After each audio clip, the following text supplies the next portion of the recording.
Chapter 137. The sun was setting, and the sky in Dragon Cloud City had begun to darken.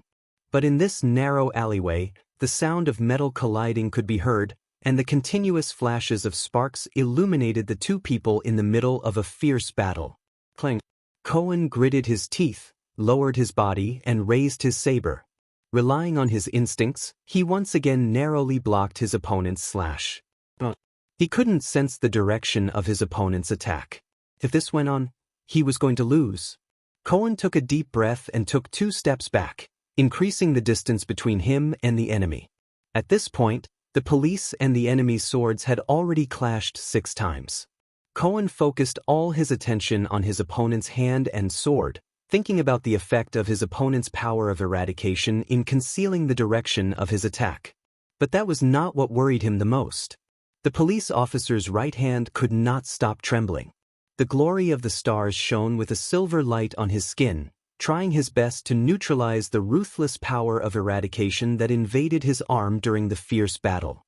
That was terrible. It was the same as the previous encounter. The power of eradication would automatically transmit itself through the force on the sword. Without warning, it invaded, infiltrated, and destroyed all human tissues that could host the power of eradication. Cohen tightened the muscles in his right arm, his face as cold as ice. It's a good sword, but it's a pity it's not suitable for this kind of terrain. The young man looked at Cohen's silver sword with a black hilt and smiled happily in the narrow alley. Does it have a name? The young man was very confident. The narrow alley restricted Cohen's saber, and his hand-and-a-half sword was nimble and unhindered. Coupled with his terrifying power of eradication, the young man gritted his teeth. In this battle, be it the environment, strategy, strength, or technique, he had the upper hand. And these are the people the Tower of Eradication sent to hunt us down? The young man looked at Cohen and smiled while shaking his head in his heart. Cohen Caribbean, Cohen replied coldly. Just like Groudon in Red Street Market, the young man's power of eradication was also filled with a suffocating violence. Apart from that, when they exchanged blows, the police officer felt as if he was being pricked by needles. This severely affected Cohen's movements. So, ruthlessness and madness are common characteristics, while the sense of pain and the ability to conceal one's direction are personal attributes of the power of eradication. If that's the case, Cohen sighed and clenched his fist. Oh, I'm not asking for your name. The young man narrowed his eyes and pointed his sword between Cohen's eyes. I'm asking for the name of your sword. My trophy. Under the gaze of the young man, Cohen heaved a sigh of relief. He lifted the blade with his left hand and said helplessly, "You were asking about this sword? Oh, this is a family heirloom. As for the name," Cohen's expression turned solemn. "It will tell you." The next moment, the silver sword was already in front of the young man's eyes. This was the first time Cohen took the initiative to attack after 2 rounds of defense, a dangerous thrust. The young man cast his doubts out of his mind and swung his arm confidently. The power of eradication, which had almost become one with him, surged up violently, as if he was being stabbed by needles. Amidst the wonderful feeling of exhilaration and pain, he raised his sword towards Cohen. A smile appeared on his face. The young man knew that the power of eradication he possessed was far more powerful than the so-called conservative swordsman of eradication, regardless of whether it was a trainee who had walked through the Tower of Eradication or a powerful swordsman who had been immersed in this path for many years. Its destructive and amplifying power, the young man felt the pain from the power coursing through his body, was almost unimaginable, especially when it surged into his opponent's body like a violent beast. The victor would be decided at that moment. But the young man's expression suddenly froze. He realized that his opponent this time was different. Asterisk clang. Asterisk Cohen's long sword touched the young man's sword. He did not have the slightest intention of parrying, blocking, fighting, or locking his blade. Instead, he did not use any strength and parted with the first touch. The young man frowned and Cohen's next attack was launched. Another thrust. The young man dodged the rapier that was aimed at his abdomen and watched in disbelief as Cohen once again deftly parried his sword without any intention of fighting. This guy. The young man gritted his teeth in shock. What's going on? Damn it. Come on. The suppressed young man roared, and the violent power of eradication in his body erupted to its highest level. Cohen immediately felt a faint prickling pain on his skin. Are you afraid of fighting me? But the young man did not panic, nor did he get excited. He just continued to calmly execute one attack after another. Thrust. Do you still think that you can rely on your unexpected power of eradication to interfere with your opponent? Cohen said coldly as he thrust again. The young man was shocked and angry as he spun his sword, trying to use the sword lock from the sword of eradication to trap Cohen's saber. But the police's sword only touched it for a moment before it was withdrawn. He did not give his opponent any chance to fight. Not even a second. Relying on the power of eradication, is this your strategy? Cohen calmly interfered with his opponent and quickly advanced. I've said it before, you are not the first disaster sword I've met. When I was recuperating from my injuries, I made thousands of predictions, thought about, and rehearsed how to deal with the violent power of eradication. The destructive effect of the power of eradication also needs time, and it is transmitted through contact, right? Cohen said coldly. For example, when you fight with your sword. The young man looked at Cohen in shock. In the next second, Cohen's expression changed as he retracted his sword. He quickly turned around. Compared to Groudon, compared to your senior who ran on the battlefield and experienced life and death. Cohen roared angrily and unleashed another sudden stab. You're still far from that. The young man could not dodge. He could only take a step back and block the attack with his sword. Asterisk hiss. Asterisk the soft and short sound of metal scraping against each other rose and died down in an instant. The young man blocked Cohen's sword and watched in a disheveled manner as it pierced past his left ear, bringing with it a sharp sound of wind. Then, he watched helplessly as his enemy's sword once again avoided the clash of swords and attacks, and soared away like a proud falcon. He waited for the next thrust. As for using the terrain to suppress my overly long sword? Cohen's voice sounded especially detestable in the young man's ears. What a childish tactic. One thrust and it'll be over. Simple, direct, and effective. The narrow alley might have restricted Cohen's sword and swordsmanship, but it also prevented the young man from displaying his agility. Faced with a straight thrust that could usually be easily dodged, the young man could only raise his sword again and again to block and defend. It was not that the young man had never thought of giving up on defense and going on the offensive, forcing Cohen to fight with him. The problem was that his hand-and-a-half sword was shorter than Cohen's sword. If he forced himself on Cohen, it was very likely that he would be pierced through the heart by Cohen's sword before he could execute his killing move. The hand-and-a-half sword, which was more suitable for swinging in the narrow alley, instantly became the young man's shortcoming. Damn it.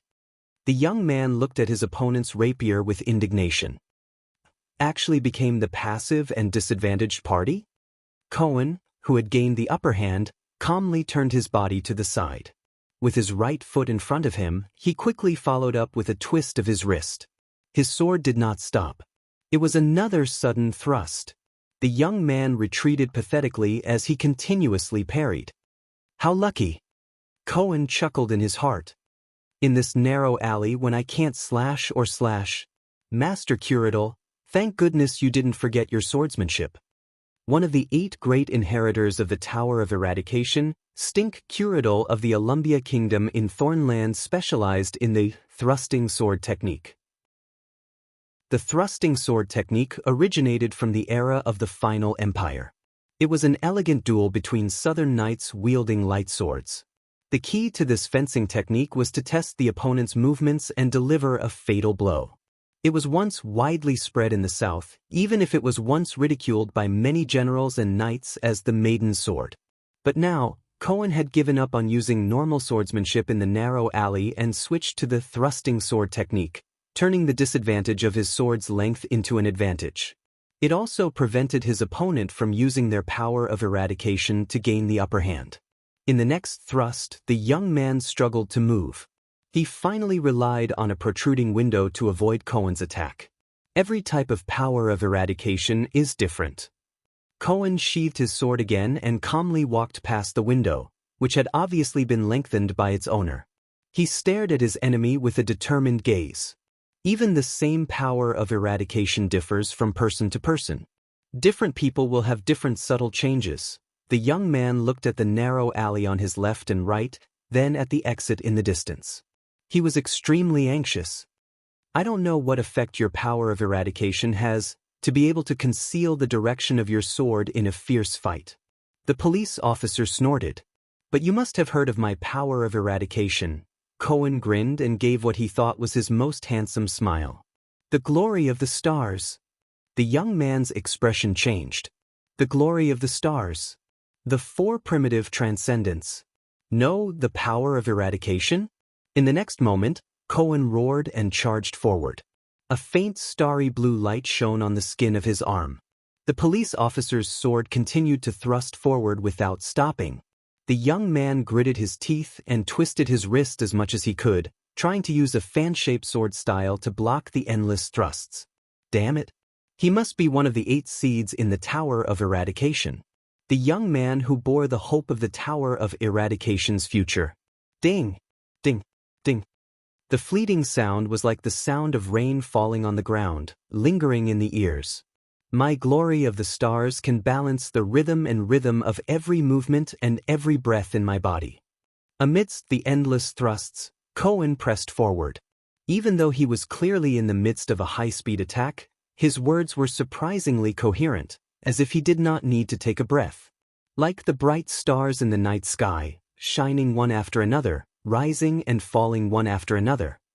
Ding, ding, ding. The light of the sword danced. The thrusts and retractions were casual and coherent. The young man frowned. He could only retreat as the sword in his hand trembled. It seems to be irregular and indistinct. Cohen pressed forward. To the young man's ears, his words were as fatal as the ferryman's bell in Hell's River. In reality, it is continuous and never stops. Cohen's expression did not change. He parried the young man's sword, and under the latter's shocked gaze, he thrust the most threatening sword without stopping. Asterisk grip. Asterisk as the young man roared, his left shoulder was finally wounded. Affected, his movements became unstable, and he was instantly stabbed in the right side of his ribs. Then his left leg, right elbow, and the side of his neck. Under Cohen's relentless attacks, the young man staggered 6 steps back in pain. He tried his best to widen the distance between them. With wounds all over his body, the young man panted heavily. His face was filled with disbelief as he stared at Cohen, who was walking towards him step by step. This is my power of eradication. Compared to your despicable, violent, and meaningless power that only knows how to destroy, the glory of the stars is like another sword of mine. It's fused with the deepest part of my body, allowing my movements to be seamless and without pause. Cohen sighed. From there, I can release the most dazzling and unparalleled attacks.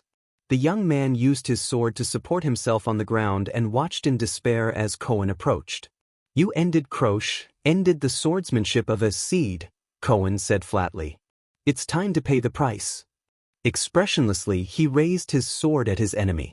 Cohen flashed a friendly smile and said slowly, Or, do you want to tell me why you assassinated the Prince of Constellation? And which archdukes or the nobles under them do you serve? But the young man, who was covered in blood, laughed out loud. What a joke! We never serve anyone. The young man laughed hoarsely. Blood flowed from his left shoulder, which was the deepest wound, and dyed the snow red. Even if it's just a temporary collaboration, we only listen to our own will. Cohen furrowed his brows. Collaboration? Why do they want to collaborate with an archduke? For power? Status? Survival? Common goals? Or something else? As for you, do you think you've won just like that? You old men from the academy. Before Cohen's eyes, the young man trembled as he flashed a ferocious smile. In this short amount of time, my teacher would have already taken your companion. You're here to hold me back. I know this very well. Cohen cut him off with a calm expression. A superclass rookie. The young man's expression froze. So that your companion, that old man who seems more powerful can quickly finish off the weaker enemy and rush over to support you, right? The police officer was like a battle-hardened warrior. He sighed helplessly. But what exactly gave you the illusion that girl is weaker? That girl? Under the young man's surprised gaze, Cohen chuckled and shook his head. She's our batch's final assessment in the Tower of Eradication. Among the 8 seeds, Chief. When Thales finally met Put-Ray and the others in the room specially prepared for him in Heroic Spirit Palace, the second Prince of Constellation and his followers all heaved a huge sigh of relief. You mean, in their territory, you refused to cooperate with King Nuven without hesitation, and were prepared to use your own method to help him find the murderer? Put-Ray frowned as he stood by the window and stared at the snowy scenery outside. His thoughts raced. Should I say that I'm extremely daring, or that I don't know what's good for me? When there were no outsiders around, Put-Ray's attitude towards him had always been impolite. He did not even bother to address him as Your Highness.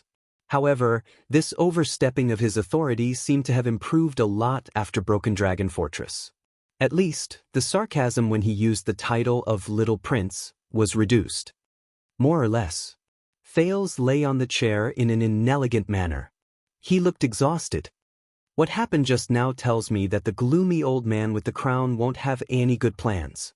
For example, pushing me to the 5 archdukes and seeing if anyone wants to kill me in private.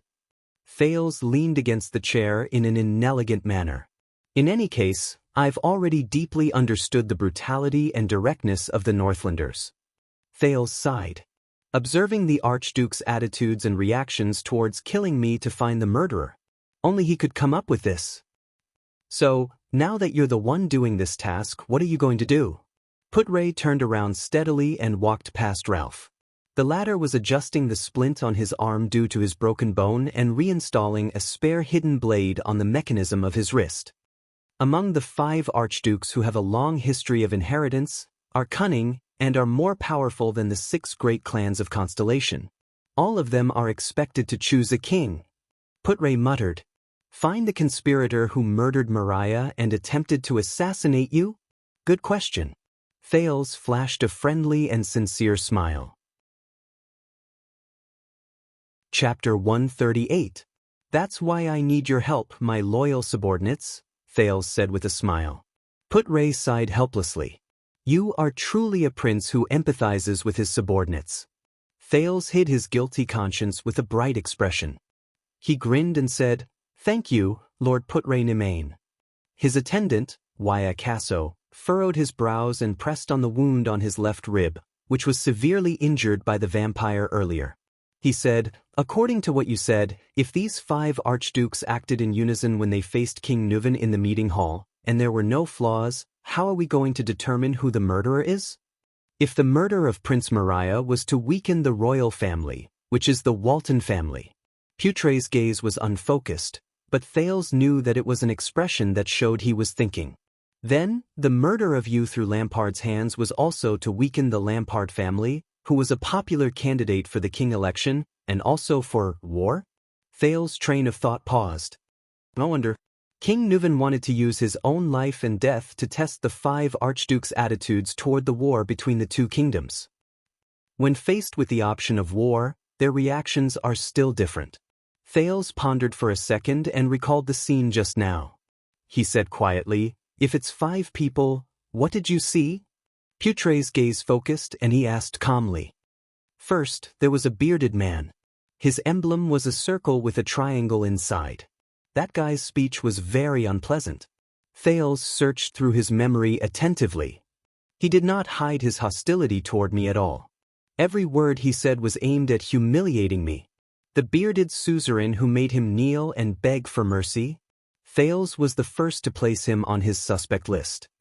Archduke Rabian Alcius of Prestige Orchid region. Among the 3 southern archdukes, he has the best relationship with King Nuven, Put-Ray replied quickly. The Alcius family is not one of Raikru's 9 knight families. In fact, only 6 of the 9 great clans are still archdukes. It was only 200 years ago, with the support of the Walton family, that they became the rulers of Prestige Orchid region, which borders our Overwatch city. He does indeed have a reason to humiliate you, Putray continued. The land in Constellation's central territory is the former chauvinistic province of the Empire. That was the territory that the Alcius family was ordered to rule since the ancient empire, until the army of the King of Renaissance chased them out of their hometown. From this perspective, the Alcius family and the Jadestar family are mortal enemies. That's strange. Waya shook his head. Is there really someone who is hostile to you because of the family feud from more than 600 years ago? Maybe he deliberately put on an act because of his family's reputation, but it's hard to say. After all, there are still people who still hold a grudge against the ancient empire from 1,000 years ago. Thales shrugged helplessly and ignored Putray's cold expression. How patriotic. Waya nodded as if he was deep in thought. The second person is a middle-aged man with a bowl cut. His clothes are embroidered with glowing blades. He speaks in an eccentric manner and is trying his best to provoke King Nuven's disgust towards me. Thales rubbed his chin and pondered. From mockery to laughter, he speaks in a strange tone. But I always feel that his sarcasm is too forceful and not up to standard. The Archduke with the bowl cut, Thales thought to himself. The Archduke who dares to tell everyone clearly that he will not send troops without benefits. When Thales thought of this, he snickered. He is not as natural and perfect as Duke Cyril Falkenhas, nor is he as direct and incisive as you, which makes people feel helpless. Putray did not know if he was indifferent or if he pretended not to hear the prince belittling him. He nodded and replied, "That is Porphyus Trentida of Reformation Tower. He is also one of the 3 archdukes in the south. It is said that he is cautious and wise, but he is often ridiculed for being selfish and conservative. In that case, he seems to want you to die in King Nuven's hands?" Waya raised his head. Could it be him? Reformation Tower is on the northeast side of Constellation. Its territory is adjacent to our lonely old tower. Putray exhaled. Compared to a local conflict, a full-scale war between the 2 countries can actually bring him limited benefits. Of course, the damage may also be limited. The third person is an old, bald man. He's very old. Thales took a deep breath. This person gives me a very complicated feeling. He's not less talkative than the first 2, but he rarely shows any definite emotions. Most of the time, he's just going along with and encouraging others. The bald Rogers let go, the Archduke of Defense City, symbolized by chains. Putray tapped his pipe and his gaze flickered. He's one of the 2 northern archdukes of Ekstedt. He doesn't participate much in Ekstedt's central affairs, but he's actually invited here this time. This is really suspicious. It sounds like he is a neutral party who has nothing to do with himself. Waya wiped his sword. If I were the mastermind behind all of this, I would probably be very willing to appear neutral. Thales spread his hands and declined to comment. Putray did not reply. The 4th Archduke has long hair, and there is an ancient book painted on his clothes. The second prince reached out to grab the armrest and pulled himself up from the chair. He gives me a feeling similar to the Duke of the Northern Territory. He is bold, magnanimous, and seems to value, at least on the surface, his own honor. The long-haired man who is unwilling to tarnish his family's honor seems to have no reason. But did the Duke of the Northern Territory not betray King Kessel, betray his own Northern Territory, and betray Constellation? Kulgan Rockney. His territory is adjacent to Camus Union's city of faraway prayers. It is in the west of Ekstedt, near the northern end of the Great Desert. The thin vice diplomat of Constellation stopped in his tracks. He sometimes cooperates with Constellation's western desert hill. The orcs and barren bone people in the desert are a common threat to us. If the 2 countries go to war or weaken Constellation, it will only increase the pressure on us. Don't forget, Duke Arund of the Northern Territory and Lampard of Black Sand region have also cooperated before. Their target is Prince Mariah. Thales stared at him with a sharp gaze. Even if the 2 countries go to war, it will also damage the former's northern territory. And the last and youngest one, Concret Pofrit. He looks a little childish. He jumped off Ekstedt's hardwood chair. He speaks very gently, but also a little hesitant. He seems to respect King Nuven a lot, and he considers things from the perspective of Extet's overall interests. He even spoke up for me. The 30-year-old young man who was choked by King Nuven's tough words. Childish? Coming from your mouth? Putre chuckled and shook his head. That is Concret Pofrit of the Bloody Steed, the Archduke of Beacon Illumination City.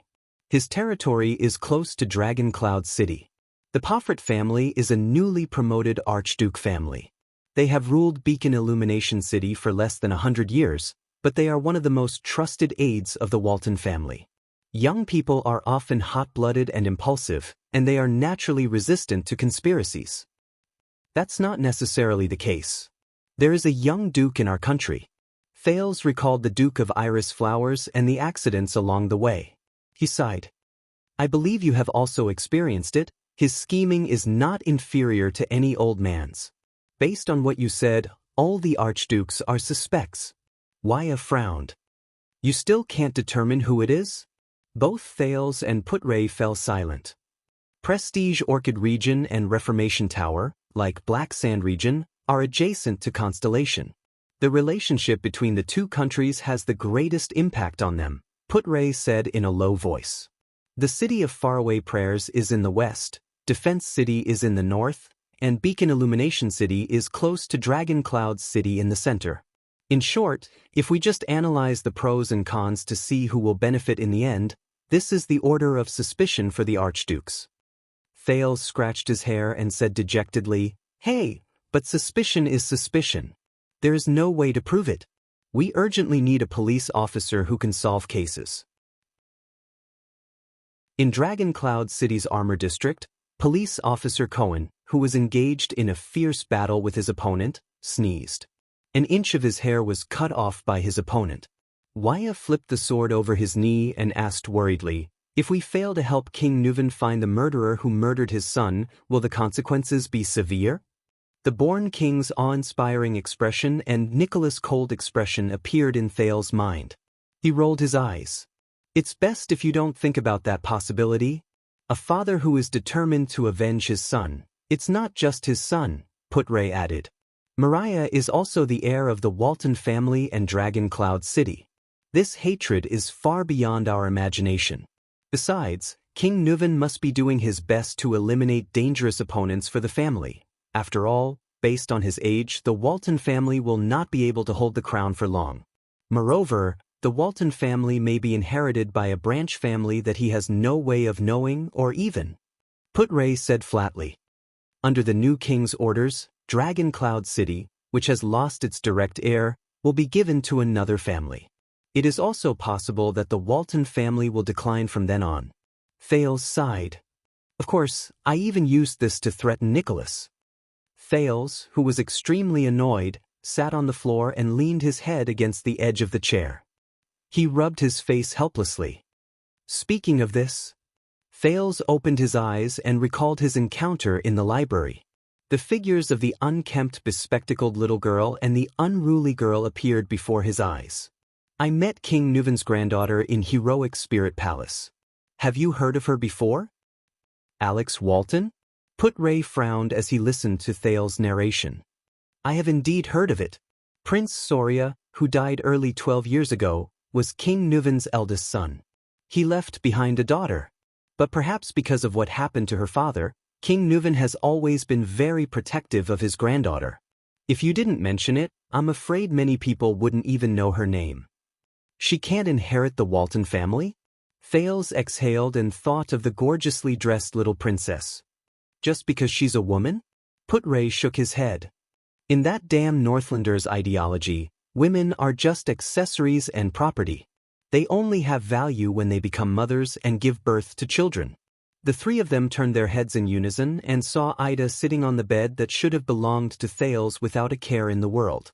She wiped her exquisite machete, and there was a rare chill in her tone. It has never changed since a few hundred years ago. In the fight over the Walton family, she is not important. Putre shook his head.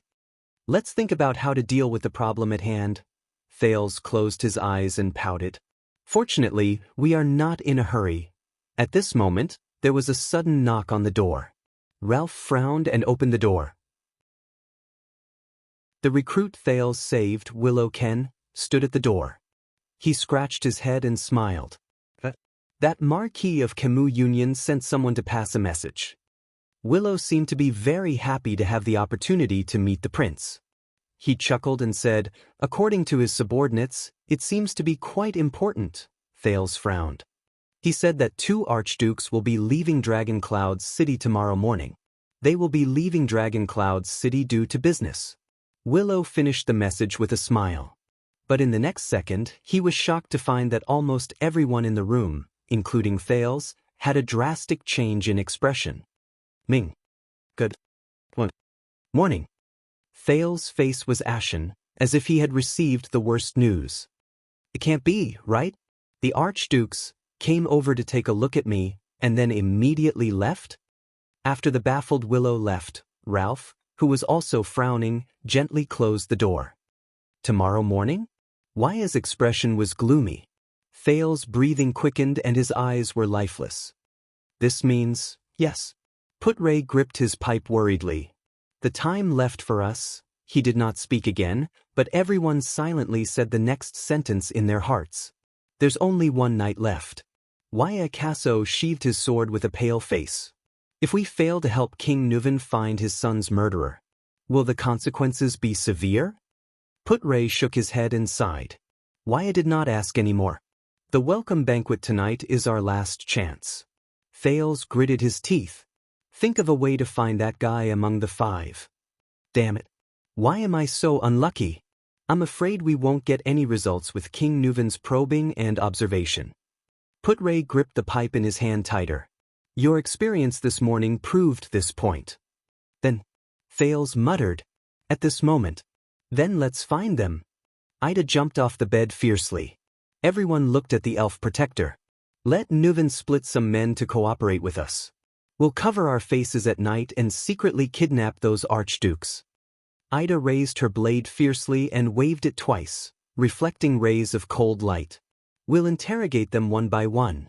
Let's see how long those so-called archdukes can last under the blade and sword. Looking at Aida's expression, everyone was stunned for a moment.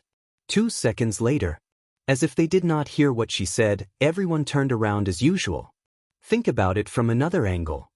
Thales rubbed his hands together and frowned at Putray.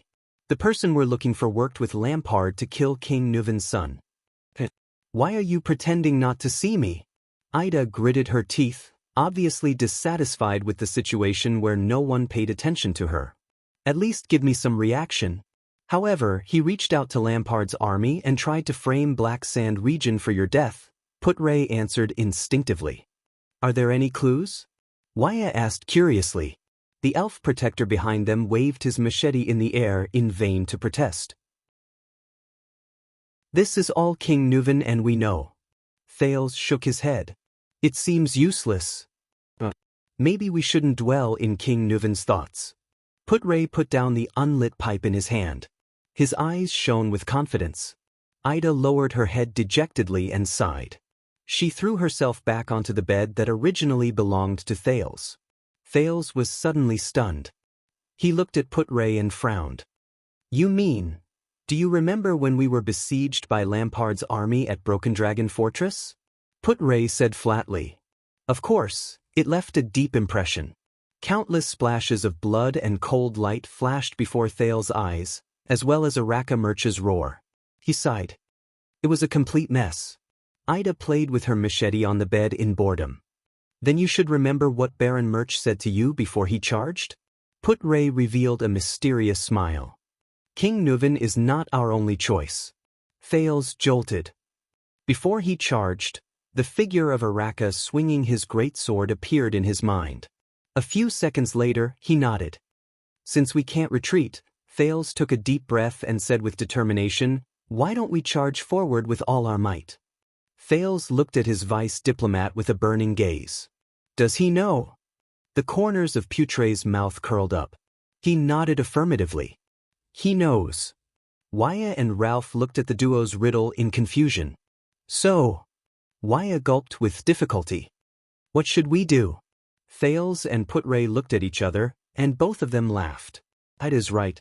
Thales looked at the elf on the bed and nodded under Putre's gaze. Ida raised her head abruptly when her name was mentioned. She was obviously at a loss. What? Amidst Waya's surprise and Putre's laughter, Thales took a deep breath. We go look for them. Aida's mouth opened wider than it had ever been. Putre's expression became solemn. He put away his pipe. I will prepare immediately and contact the others. We may need the help of some spies. Also, Waya, Ralph, come with me. Thales nodded and sat back on the chair. He quickly thought about the feasibility of the plan. He raised his head and looked behind him. Aida's voice rang weakly. Chapter 139. It's so cold. Where's Mother? Aunt Fina? They'll come back, right? She thought about it in a daze. She could not help but shiver in the snow. The cold wind blew past her exposed face and neck, bringing with it a pain that felt like knives were cutting into her. She could not even feel her limbs. What about my younger brother and sister? What about Uncle Enzel? She missed Talia's hot pies a little, even though she hated the garlic on them every time. She walked past a person lying in the snow. That person was sleeping soundly. His body was curled up and he did not move, but he had the happiest smile on his face. He did not even know that his eyebrows and hair were covered in ice crystals.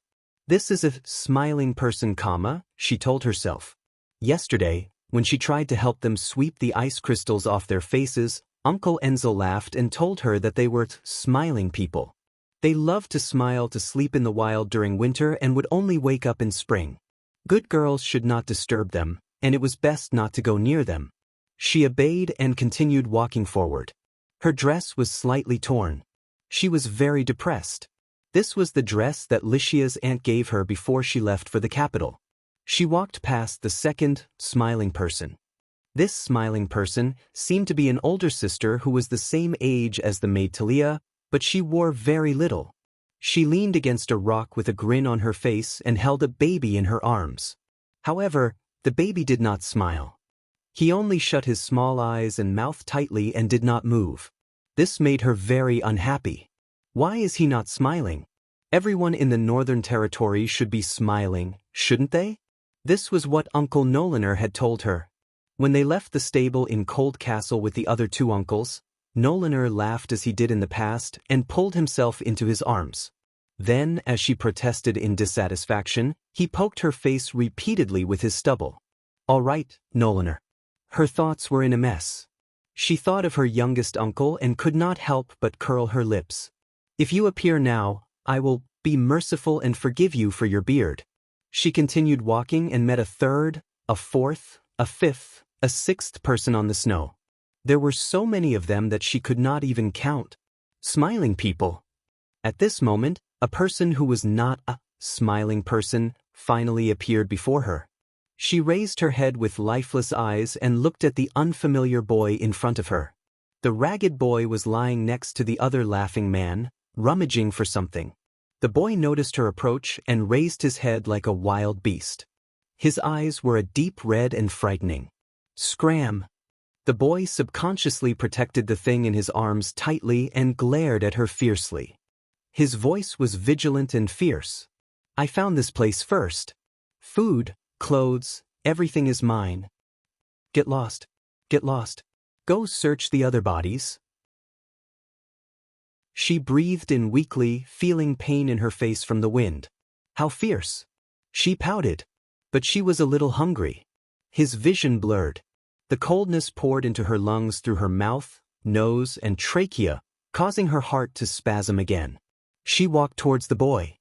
Little bitch, if you dare to take another step forward, I'll bite you to pieces. The boy, who was also shivering in the cold, opened his mouth fiercely and bared his teeth. She ignored him, but her consciousness was becoming more and more numb. Her vision became dimmer and dimmer. But she still dragged her feet forward on the snowy ground step by step, relying on her vision instead of the sense of touch under her feet to confirm the existence of the ground. She could barely feel her limbs, which had been numb for a long time. The boy crawled down and growled like a beast, as if preparing to attack. She looked at the fierce-looking boy and took a deep breath. Her lungs trembled again because of the cold air. She continued to walk forward. The wariness on the boy's face turned into hatred and murderous intent. His right hand emerged from behind him, holding a long, rusty awl. Mother said, "To strangers." The boy howled angrily and threw the weak girl to the ground. "To strangers." She tugged at her frozen face. The boy stared at her face and raised the awl in his hand ferociously. She looked at the boy's dark red eyes and pulled an ugly arc from the corner of her mouth. "I should smile. The people of the Northern Territory should smile, shouldn't they?" In the next moment, Miranda Arund, the first seed of the swordsman of eradication, opened her eyes abruptly in an alley in Dragon Cloud City. A sword with an empty groove had already pierced through half of her breastplate, stabbing into her left chest. The blade sank an inch into her flesh. It stopped in front of her beating heart. But it did not move forward even an inch. The middle-aged disaster swordsman frowned. He looked at Miranda's blade. It was stuck in the empty groove from the tip of the sword to the middle of the sword, blocking his strange sword. It prevented it from piercing the swordswoman's heart. Just now, at the critical moment, Miranda decisively thrust the blade into the empty groove of the enemy's sword. It was like a carpenter inserting a wedge into the empty groove of a piece of wood while he was working. Miranda's black-gloved hands gripped the hilt of her cross-shaped sword tightly. Cold sweat seeped out of her head due to pain and trembling. She was in a stalemate with the enemy. Such a fast sword. And that feeling of being unable to dodge, is it his power of eradication? Not bad. The middle-aged man exhaled softly and showed a look of approval. Your reaction, observation, and temperament are all rare and outstanding. It's rare that you're still so young. My student is very smart, but he lacks training and experience. He'll need at least 5 years to catch up to your level. But from the beginning, you were already on the verge of death. The middle-aged man's tone was cold. He suddenly exerted force on the sword that pierced into Miranda's chest and thrust it forward. As he exerted force, the two swords that were stuck together underwent a subtle change in shape. They let out a groan in the air, which was the unique sound of metal under stress. Pain shot up from her heart. Miranda's face contorted slightly. If the tip of the sword went in an inch more, it would reach the blood groove. The swordswoman gritted her teeth and held her breath. She tried hard to get rid of the double effects of the physical pain and the psychological worry. She listened to the enemy's rhythm and felt the rhythm of the enemy's movements. She forced herself to enter the zone. She was suppressed by the enemy's sword in the first strike. She had to find a chance to turn defeat into victory. Miranda resisted the enemy's sword with all her might. She widened her eyes and observed the motionless enemy under the setting sun. The middle-aged man sighed. "You know, I originally didn't want to use this move. But based on the current situation, it seems that pure swordsmanship and sword speed won't be able to take you down immediately. There are only 4 minutes left before the patrol team arrives." The next moment, the middle-aged enemy's face revealed a pained and unbearable expression. A ferocious power of eradication seeped out of his arm muscles and invaded the two swords that were stuck together. Miranda's expression changed. "This is the violent and crazy power of eradication that Cohen mentioned?" The middle-aged man's arm trembled. As if he had released a ferocious beast that was about to devour a human, explosive power rose from his sword. The two swords simultaneously let out a groan as they trembled faster, like two patients who could not bear the burden. Miranda felt the blade that was pierced into her body start to tremble, and it went further towards her heart. T. The next moment. Grip. Blood splattered everywhere. Miranda's left hand covered her chest in pain. But it was not over yet. Clang. The two swords clashed against each other, bursting into sparks and separating from each other in the air. The middle-aged man's sword light disappeared in the air. Then, like stars in the night sky, it suddenly appeared. It went for the injured Miranda. The swordswoman raised her trembling sword and subconsciously swung it into the air. Clang. Less than a second after they separated, the two swords collided in the air again. Miranda's sword blocked the enemy's attack twice. Both of them took a step back at the same time. Miranda leaned against the wall behind her, her face pale, and stared at the middle-aged man with wide eyes. "May you die in peace, swordswoman." The middle-aged man sighed and shook the blood off his sword. But the middle-aged man's expression suddenly froze. He noticed the blood on his sword. It was just a small amount of blood. How could it be?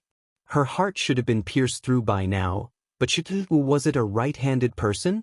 Or was it equipped with a protection that could resist the power of eradication? The refined crystal drop board of the dwarves? The elven royalty's exquisite silver chainmail? Silicone? The middle-aged man raised his head in disbelief and looked at Miranda, who leaned against the wall weakly. That strange power of eradication didn't work, did it? The swordswoman took a deep breath and moved her left hand away from her chest. A rather long wound extended from Miranda's chest to her shoulder, but it only tore through her light armor and caused a little blood. The middle-aged man looked surprised. According to the original plan, his beast-like power of eradication would invade the enemy's body unstoppably, destroy the tissues in the body, slow down the enemy's movements, and even devour and destroy her power of eradication like a natural enemy. Then, when the enemy could not move or was in great pain, he would use his power of eradication to activate the blade and pierce Miranda's heart. It might not go deep, but it would be enough to make her bleed. His next step would be to attack with the terrifying speed of his sword and mobilize the blood in the enemy's body. In less than a few tenths of a second, bright red arterial blood would erupt from the chest of the female swordsman of eradication until her life completely withered. But she actually blocked the sword that was destined to pierce her heart. The middle-aged man looked at the girl in front of him in confusion. "From the beginning of my attack, your movements were very normal, and your sword was also very smooth. You blocked my stab without the slightest delay. In that case..." A few seconds later, the middle-aged man looked at Miranda's hand as if he had figured something out. His eyes were filled with astonishment. "Impossible." The middle-aged man frowned. "You were not affected by the touch of greed at all." Miranda took a deep breath and rearranged her sword. "Touch of greed? That's the name of your power of eradication?" "What a disgusting name," Miranda said coldly. "My companion once told me about that feeling. A frenzied power of eradication whose goal is to invade, destroy, and destroy." She raised her sword and pointed it at her opponent. An ordinary swordsman of eradication would probably be helpless against that terrifying power of eradication. But once you encounter a power of eradication that loses its effect, what should you do? The middle-aged man did not speak.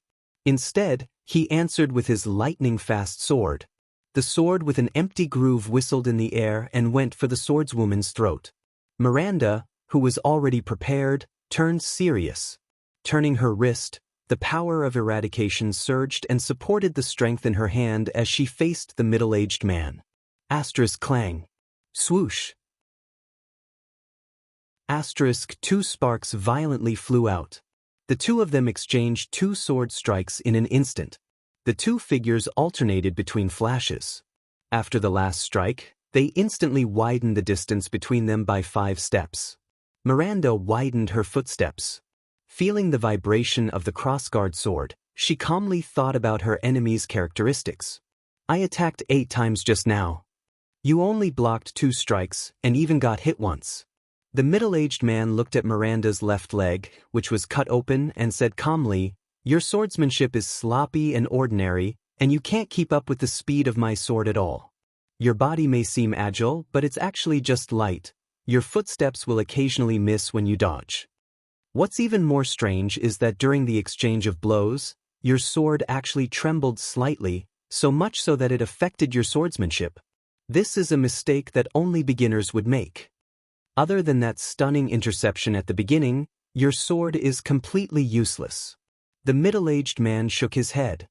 "With this kind of swordsmanship habit and strength, you should have died 10,000 times already. How did you survive until now?" Miranda did not say anything. She only stared at the middle-aged man carefully. In the next moment, her enemy suddenly revealed a smile. But in the 8 sword strikes just now, you were either lucky enough to dodge or just barely dodge the 5 most fatal strikes. You also counterattacked at the most subtle moment. The middle-aged man looked at his cut left upper arm, frowned and sighed. And you succeeded. Miranda finally frowned. There's only one explanation. The middle-aged man moved his feet lightly. Miranda's sword also slowly moved along with his position. What you rely on in battle is not some exquisite sword style or agile footwork, but your observation and perception. The middle-aged man's pupils shrank slightly. It is to identify the enemy's rhythm and the timing of the sword attack. No matter how crude the swordsmanship is or how simple the sword move is, as long as it appears in the right place at the right time, it can be turned into the most exquisite strike. Miranda breathed a sigh of relief in her heart. He found out. What you practice is the Pegasus music, one of the 4 great primitive powers of eradication that is famous for grasping the right timing and controlling the rhythm. The middle-aged man sighed deeply and said, "It's been a long time since I received the inheritance from the tower. And the reason why you're not afraid of the touch of greed." He raised his head, his gaze aggressive. "I can roughly guess." Miranda was slightly startled. The middle-aged man's gaze focused on Miranda's black-gloved hands. "It's your hands, isn't it?" Miranda revealed a look of disbelief. Forget about the Pegasus music, but even he discovered it? Miranda tightened her grip on her sword. "Your hands were the first to touch the touch of greed." The middle-aged man narrowed his eyes and carefully observed his opponent. But there was no reaction. Is it because of that pair of gloves? Miranda was silent for a few seconds. The scene from many years ago appeared before her eyes. That kind of freezing coldness. "No, it's not the gloves." Miranda exhaled softly, then raised her head and generously admitted, "It's just my hands." The middle-aged man frowned. "A long time ago, my hands were severely frostbitten." A vast expanse of white snow appeared in front of Miranda's eyes. "When I recovered, I lost most of my sense of touch and pain," Miranda said flatly, as if she was talking about something that had nothing to do with her. "I couldn't master it, and I couldn't use the most exquisite and unfathomable sword skills either. In the beginning, I couldn't even lift a teacup. No matter how terrifying the pain brought by your power was, I couldn't feel it with my hands. And what can your invasive power of eradication do against my hands, which have been numb for many years?" Miranda slowly raised her sword. Her hands trembled visibly. "What can you do against my hands, which have been numb for years?" There was silence. Soon, the middle-aged man stared at Miranda's hands. His eyes were filled with shock. Those hands that held the sword, there's no pain and they can't be touched?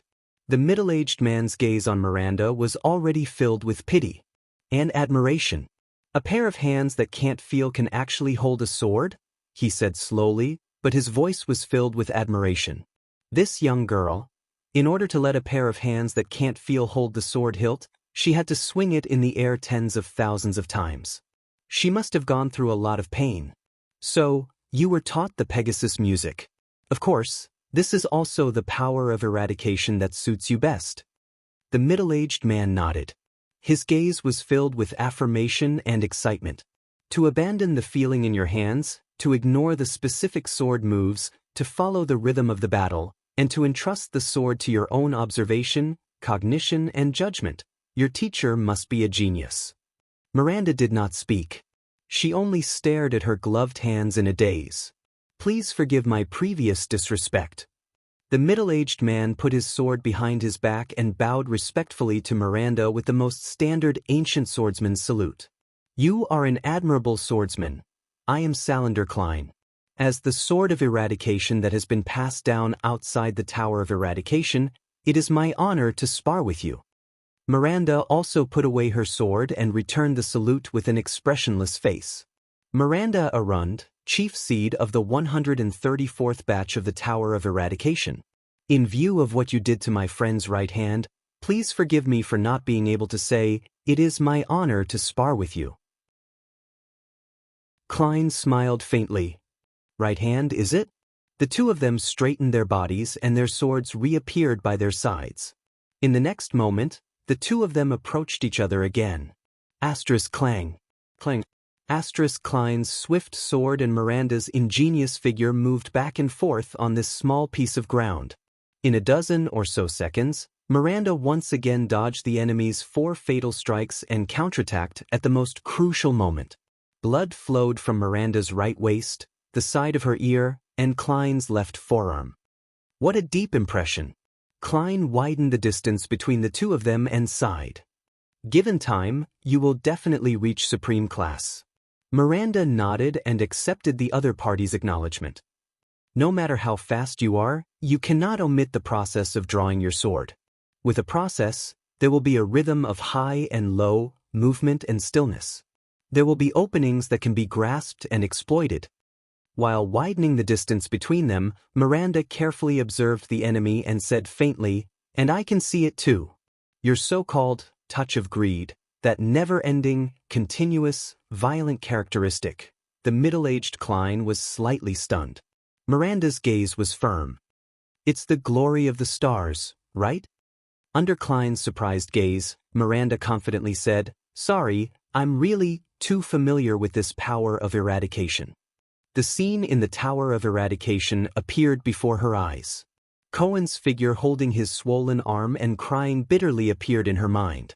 The two of them stared at each other for a moment. "I really admire your observation skills, but not entirely." Klein shook his head and chuckled. "Touch of greed is not the glory of the stars." Under Miranda's strange gaze, Klein sheathed his sword at his waist. "If I must say, it can be considered an enhanced version of the glory of the stars." Doubts rose in Miranda's heart. The glory of the stars, enhanced version? Is he referring to that violent characteristic? Let's put it that way. The disaster sword's power of eradication is based on the original power of eradication. There's still 30 seconds. Klein sighed. "Forget it, there's not enough time." Miranda stared at him in surprise. "We'll meet again." Klein nodded faintly. "Chief with numb hands." Miranda gritted her teeth and caught up with him. Wait. Klein turned around and punched the dirt wall beside him. Asterisk bang. Asterisk amidst a cloud of dust, his figure disappeared from Miranda's sight. At this moment, the voice of a patrol came from outside the alley. "It's near here. We suspect that there's a chase for no reason and an illegal fight." What was that sound just now? Miranda, who could not stop coughing because of the dust, stared in the direction where Klein had left. She punched the wall indignantly, and as the voices of the people drew closer, she sheathed her sword and left. Asterisk ding. Asterisk just as Cohen's sword was about to pierce the young man's throat, a sword flew across the air and blocked the police officer's rapier. Cohen quickly turned around and faced the newcomer, whose back was facing the setting sun. But the newcomer's sword attracted all of Cohen's attention. It was a sword of medium length, but the blade was extremely thin. There was a black counterweight ball at the hilt of the sword. There was a round hole in the handguard of the sword, just enough for the user to put in his index finger. Cohen's pupils shrank. He recognized this sword. He was too familiar with this sword. And too familiar with the owner of this sword. "Why aren't you getting lost?" The newcomer had a clear voice and said faintly to the young man from Disaster Sword, "Go and find your teacher." The young man, who was covered in wounds, got up in a disheveled manner and limped into the alley. But Cohen ignored him. He stared at the newcomer in disbelief with his round eyes. From the moment he saw this person, he did not want to care about anything else. "Why are you here?" Cohen swallowed with difficulty and asked in the most incredulous tone. "And you? What are you doing?" Cohen struggled to raise his eyebrows as he looked at the newcomer before him. "What am I doing?" The newcomer snorted softly, moved his feet, and approached him. "Before you bunch of idiots mess everything up," the newcomer revealed a pair of dark red eyes in the dark and said faintly, "I'm here to stop you." The newcomer walked out of the shadows of the alley. "Kill you?" Chapter 140. "Are you sure I don't need to wear this?" Madame Gines said that during the banquet. In the room, Thales frowned and held up a small embroidered vest as he asked Put-Ray. And this is also the luggage that the diplomat group risked their lives to carry along with the flag, isn't it? This is Extet in Northland. Put-Ray, who was dressed neatly, looked at him in disdain. Even at banquets, they hate pretty boys and sissies the most. If you really want to put that thing on, I think you will be the strongest contender for the position of banquet clown. Thales stuck out his tongue and threw down the vest. You know. Sitting by the window, Ida snapped out of her daze and sighed with a regretful expression. A banquet without a clown is very boring. His nerves had been tense for almost a month, and Thales had no time to care about anything else. From the abandoned house to Red Street Market, from Mindy's Hall to Renaissance Palace, and then from Broken Dragon Fortress to Dragon Cloud City, the new second prince did not even have time to warm his own bed before he was hurriedly chased into a noble's carriage, put on the prince's shackles, and faced a different kind of challenge he had never experienced before. So, when the servant and Merc came to remind them, Thales suddenly realized that he did not have any experience and knowledge of attending a noble's banquet. He had not lost his composure when he faced the Blade Soldiers, the Blood Clansmen, and the Mystics, but he suddenly became a little nervous. Don't worry. Put-Ray nonchalantly lit the Northland tobacco he asked for from the servant. Compared to the standards of Constellation and Enlenzo Dukedom, Extet's banquet is like a military picnic for soldiers. If you have experienced Hanbol and May Nocturne style, my god, their banquet etiquette is practically a torture. Etiquette, decorations, fashion, and style. These are the things that differentiate people's identities, statuses, and social classes. The effort to categorize people into different categories has never stopped. Thales tried his best to calm the anxiety in his heart with small talk. He squatted down and adjusted his shoes in front of a simple and crude dressing mirror. He sighed and said, "After tonight, I must take a bath. Let's think about tonight's official business first." Put-Ray seemed to be not used to the choking Northland tobacco. He coughed and said with difficulty, "Cough, cough, damn it, they sent us inferior goods." Put-Ray's words seemed to have magic power. It made Thales immediately forget the awkwardness of the banquet and seriously think about the situation at hand. There was a knock on the door.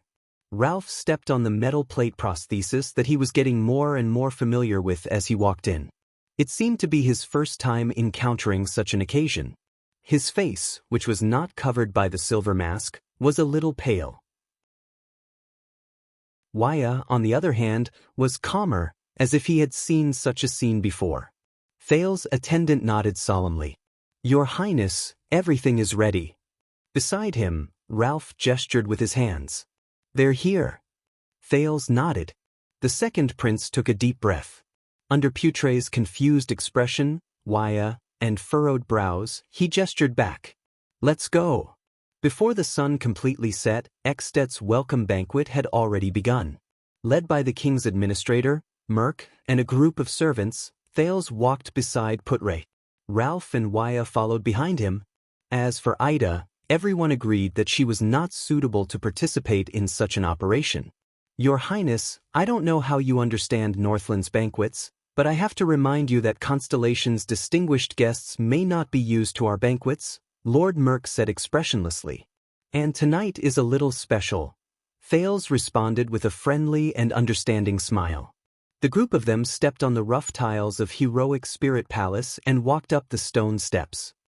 The banquet hall is where King Rykru hosted the 9 nights. It is said that the Northland Heroes' banquet lasted for 3 days and 3 nights, and they ate almost all the spoils of war. Merc introduced the place they were about to go to respectfully. It was also here, amidst the cheers from both inside and outside the castle, that Rykru Extet was elected king. Thales stepped on the last stone step and arrived at the corridor on the 6th floor of Heroic Spirit Palace. Lively and noisy voices could be heard. The floor on this floor was almost 7 to 8 meters high from the ceiling. There were many braziers here, and they were propped up on racks. They were evenly arranged throughout the entire corridor, burning fiercely. After the sun set, Heroic Spirit Palace was as bright as day. Unlike the corridors on other floors, which were filled with rooms, there was only a thick wooden double door in the middle of the corridor. Servants came and went with happy faces, carrying plates or wine barrels as they went in and out. Thales took a deep breath and exchanged glances with his subordinates. Under Merk's lead, he stepped into the banquet hall of Heroic Spirit Palace. Noisy discussions, the sound of wine glasses clinking, the sound of knives cutting flesh, and even the sound of a quarrel grew louder and began to assault and torment his ears. Thales raised his head and took a good look at the hall. It was a ring-shaped hall. The triangular flag with the symbol of the cloud dragon's spear hung on the wall. There were burning braziers in every corner, and several bright everlasting lamps hung from the ceiling. Thank God, Thales thought that braziers were the only source of illumination in Heroic Spirit Palace. Servants appeared from the side door and the barbecue grill from time to time, sending waves of food and wine to the hall. The banquet hall was large enough to accommodate hundreds of people, and it was now. At least 100 to 200 people sat around a dozen parallel rectangular tables. These rectangular tables were perpendicular to the direction of the door, leaving a passage in the middle of the hall that was large enough for servants and guests to pass through. Thales frowned and looked around. Due to his height, he could not see the farther parts of the hall. It was Put-Ray who whispered into his ear. But the atmosphere in the hall was very lively. There were servants who were busy carrying plates, boorish nobles who argued loudly at the table until their faces were red, guests who had drunk until their ears were red, and lecherous nobles who used the excuse of being drunk to touch the buttocks of female servants who passed by from time to time, causing a commotion. The 5 archdukes each had different expressions on their faces. He was absent-mindedly twirling the wine glass in his hand, surrounded by family knights or subordinate suzerains who wore the triangular emblem of a circle. Archduke Trinita, who had a pot cut, was laughing with his vassals around him, as if he was in his element in socializing. The bald Archduke Lecco and Marquis Shiles of the Camus Union sat together, listening attentively to the latter's slow speech. The long-haired Archduke Rockney still looked solemn, as if he had a cold halo around him. The long table he sat at was the most deserted. No one dared to approach him to talk to him. Only the servants and subordinates behind him served him food or wine from time to time. The young Archduke Pomfret smiled and raised his wine glass. He spoke to the various nobles who sat around him, either their vassals or their attendants. The latter nodded frequently and downed the wine in their glasses in one gulp. What a scene! It was practically a replica of the scene in Mountain Pass Village where the Northland villagers and soldiers drank and drank together. If Thales had not raised his head to see Nuvan VII, who was surrounded by the White Blade Guards and was drinking quietly among a few close vassals, sitting at a higher horizontal table at the end of the hall, he would have almost forgotten about the shadows of swords and knives hidden in the conspiracy tonight. He would also have almost forgotten that among the 5 archdukes, there was a bold conspirator who intended to murder the princes of 2 kingdoms. Thales turned his head and said helplessly, "I didn't know. The banquet has already started." "Most of the nobles have already taken their seats," Merk said calmly. "King Nuvan is waiting for your arrival." Thales narrowed his eyes. He took great effort to glance at Nuvan VII, who was standing in the distance. He noticed that the king still had a cold expression on his face. The king seemed to have noticed his gaze. His aged but sharp gaze swept towards Thales. "Then it's about to start," Put-Ray mumbled behind him, intentionally or otherwise. Thales sighed softly in his heart. A few seconds later, under Merk's signal, an attendant at the side announced his identity in a loud voice. "Distinguished guest from Constellation, Prince Thales Jadestar." His voice traveled to every corner of the hall, and there were even echoes. The noisy banquet suddenly fell silent. Almost everyone at the dozens of long tables stopped what they were doing. Whether it was drinking, cutting meat, chatting, fighting, or even flirting with maids, countless gazes were cast in his direction. Even quite a number of servants, sentries, and even White Blade Guards looked in his direction. Thales recognized this feeling. The last time he felt it was in Eternal Star City, during the national conference in the Hall of Stars. Should I laugh at this time? Thales' expression did not change as he felt the various gazes, ranging from malice, murderous intent, to curiosity and friendliness. His lips moved slightly. Or should I put on a dead face, which is more in line with my identity as the prince of an enemy kingdom?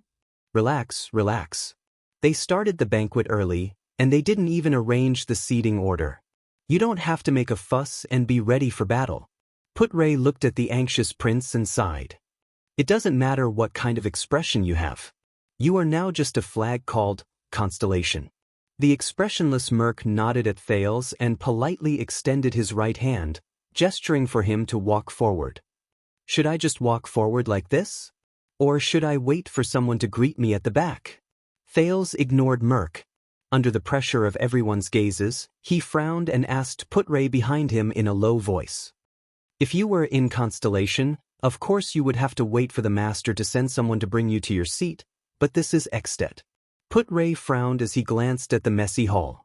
Many guests seemed to have given up on the temptation of curiosity and had even started to tear into the food that was served. Don't expect so much etiquette. Just walk to your seat without looking sideways. I guess it's the one beside King Nuven. Thales put on a smile that was neither servile nor overbearing and amiable, as he imagined a prince should have, and walked forward. Unlike Constellation, which was particular about rules and etiquette, the banquet hall was not even carpeted.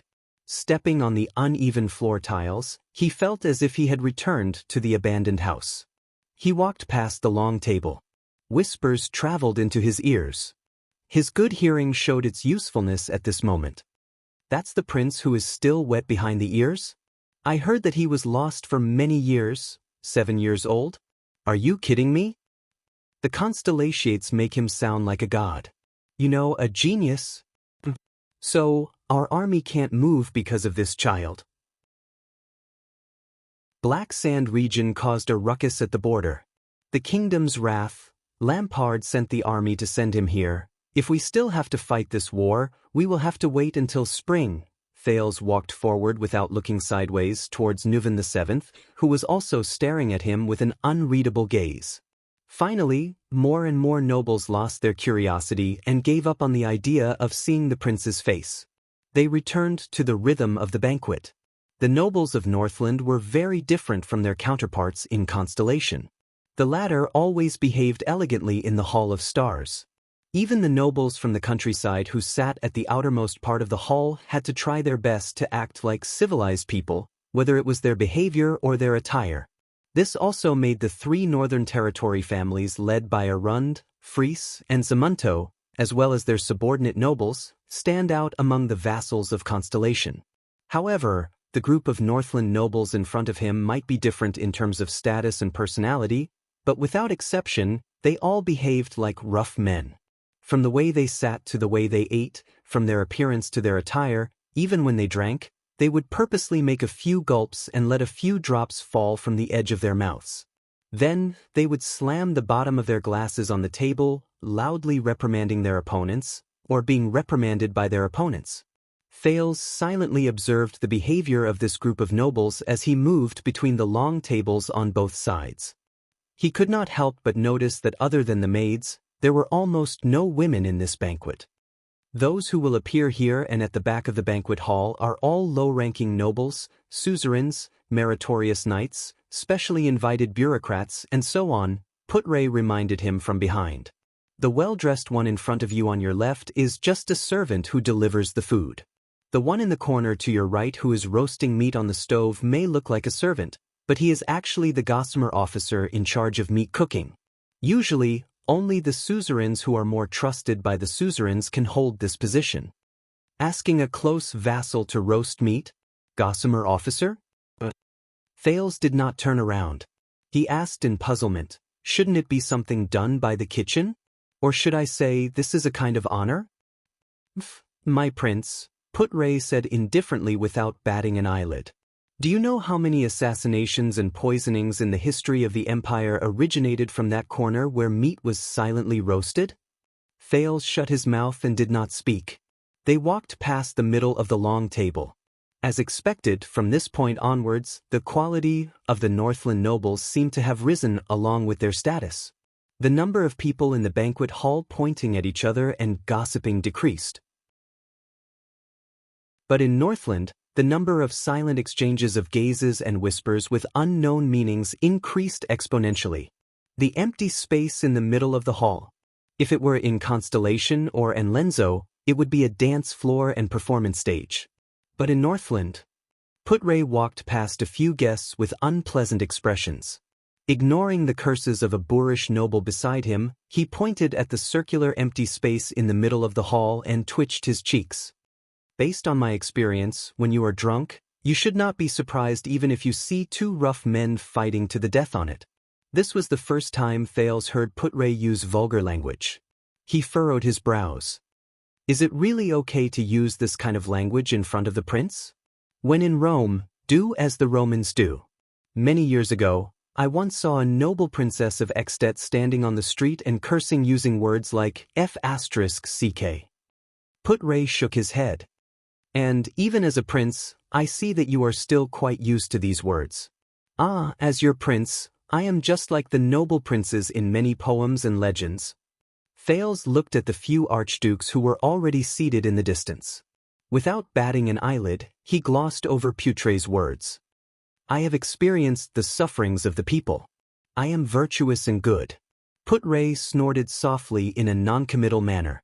They finally arrived at the end of the long table. Among the people closest to them, the one with the highest status was Archduke Alcius. Thales heard Archduke Alcius grumble to the suzerains beside him. He then turned around and shouted in King Nuvan's direction, "There is no music, no bards, no clowns, no burlesque, no beautiful women, no maids with big breasts, no roast pigs, no duels between good men, no merry people in tents all over the city." Thales heard Archduke Alcius grumbling to the suzerains beside him.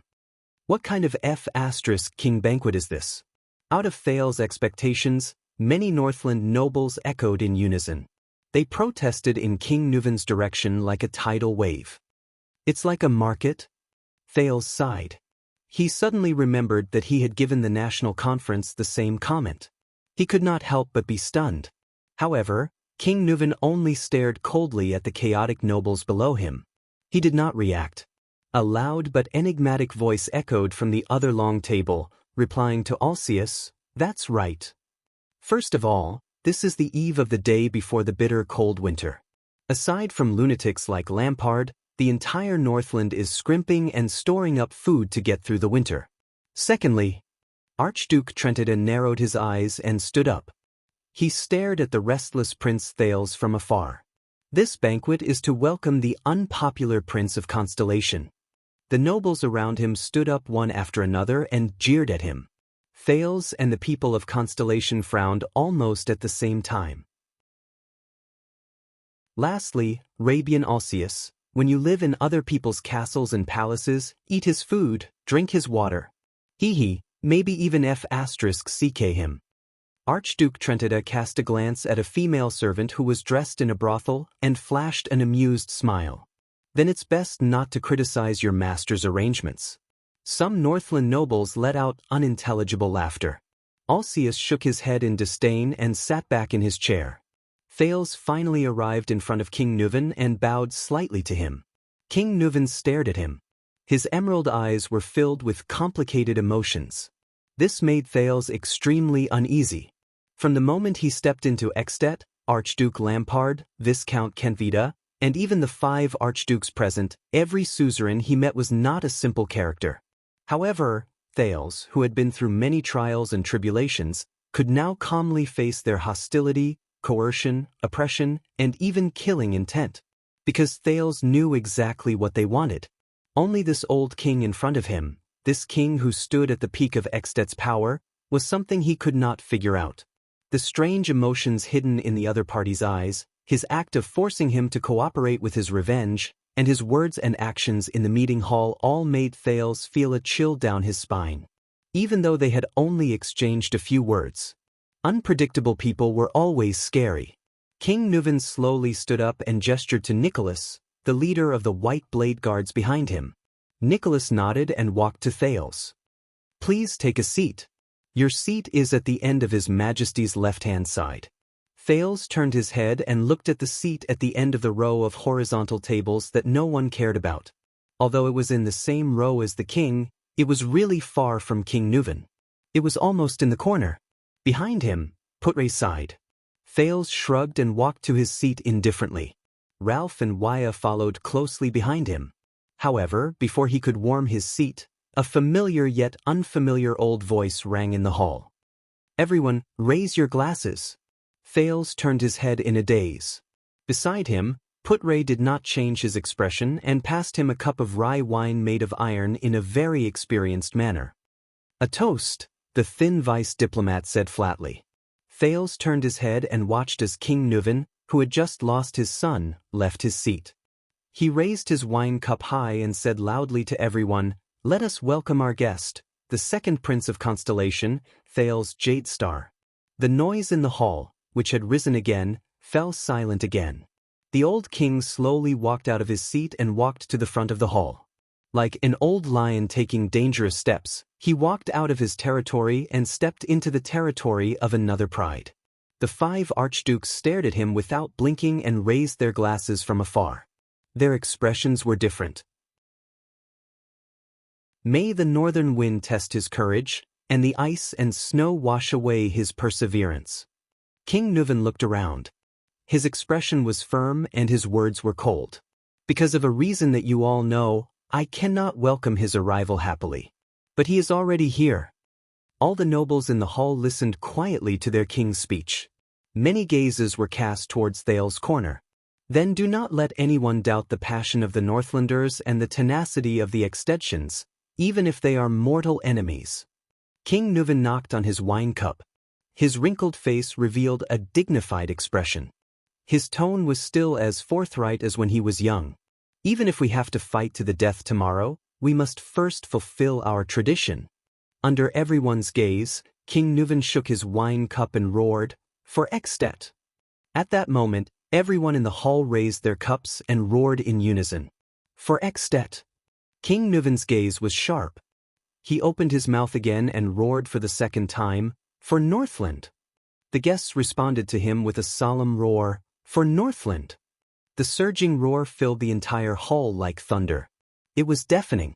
In the next moment, King Nuvan moved swiftly and down the wine in his cup in one gulp. Following his action, the nobles in the hall became solemn and opened their mouths to drink. For a moment, only the sound of gulping could be heard in the banquet hall. Thales frowned.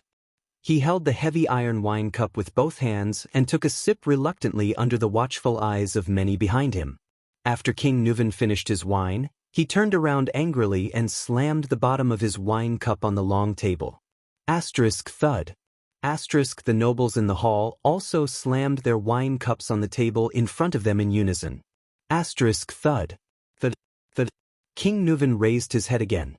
Under the various gazes in the hall, he roared, "Come on. Drink. Fight. CK. Do whatever you want." In that second, Thales was completely stunned. What kind of toast is this? Nuvan VII's face was filled with fanaticism. With a deep and old voice, he shouted at all the guests in the hall in the common language, which was filled with a Northland accent, "Until all of you are lying, rolling, limp, crawling, and being carried out of my palace. Bastards!" After a second, the guests in the hall responded with the same fanaticism. Their voices reverberated throughout the banquet hall like a tidal wave. Many Northlanders waved their fists and howled like wild beasts, expressing their support for the king's banquet. The guests resumed the banquet, where they drank and drank to their heart's content. The entire hall was instantly restored to chaos, noise, and liveliness. The noise was even louder than before. "A distinctive toast," Putre whispered in Thales' ear. "A Northland specialty. I don't need you to remind me of that." Thales rolled his eyes and revealed a helpless expression. "I can tell." At this moment, King Nuvan, who had returned to his seat, suddenly turned his head and gave Thales a profound look. Thales felt a chill in his heart. He read the message from the king's gaze. He also knew that the king did not want him to enjoy the banquet. But before he could turn around and discuss with his subordinates, an unexpected guest came to his seat and paid a visit to the second prince of Constellation. Thales was stunned. Standing in front of him was a kind old woman dressed in a red robe. "Good night, Your Highness." The woman narrowed her eyes. Her voice was very gentle, and her smile was filled with a reassuring warmth. "My name is Kalshan." For some reason, Thales flashed a friendly smile. But before he could answer, Putre, who was beside him, spoke first. "May I ask if there is anything special?" At that moment, Thales noticed that Putre's expression was extremely pale. His body had even stiffened as he stared fixedly at the old woman in front of him. Waya, the attendant behind him, also held his breath. Thales had a question. They seemed to know this old woman named Kalshan? Before Putre finished speaking, his face was pale, and he seemed to have difficulty breathing. He opened his mouth and said, "Your Highness, the Red Witch?" "The Red Witch?" Thales stared at the kind old woman in front of him, puzzled. What the hell?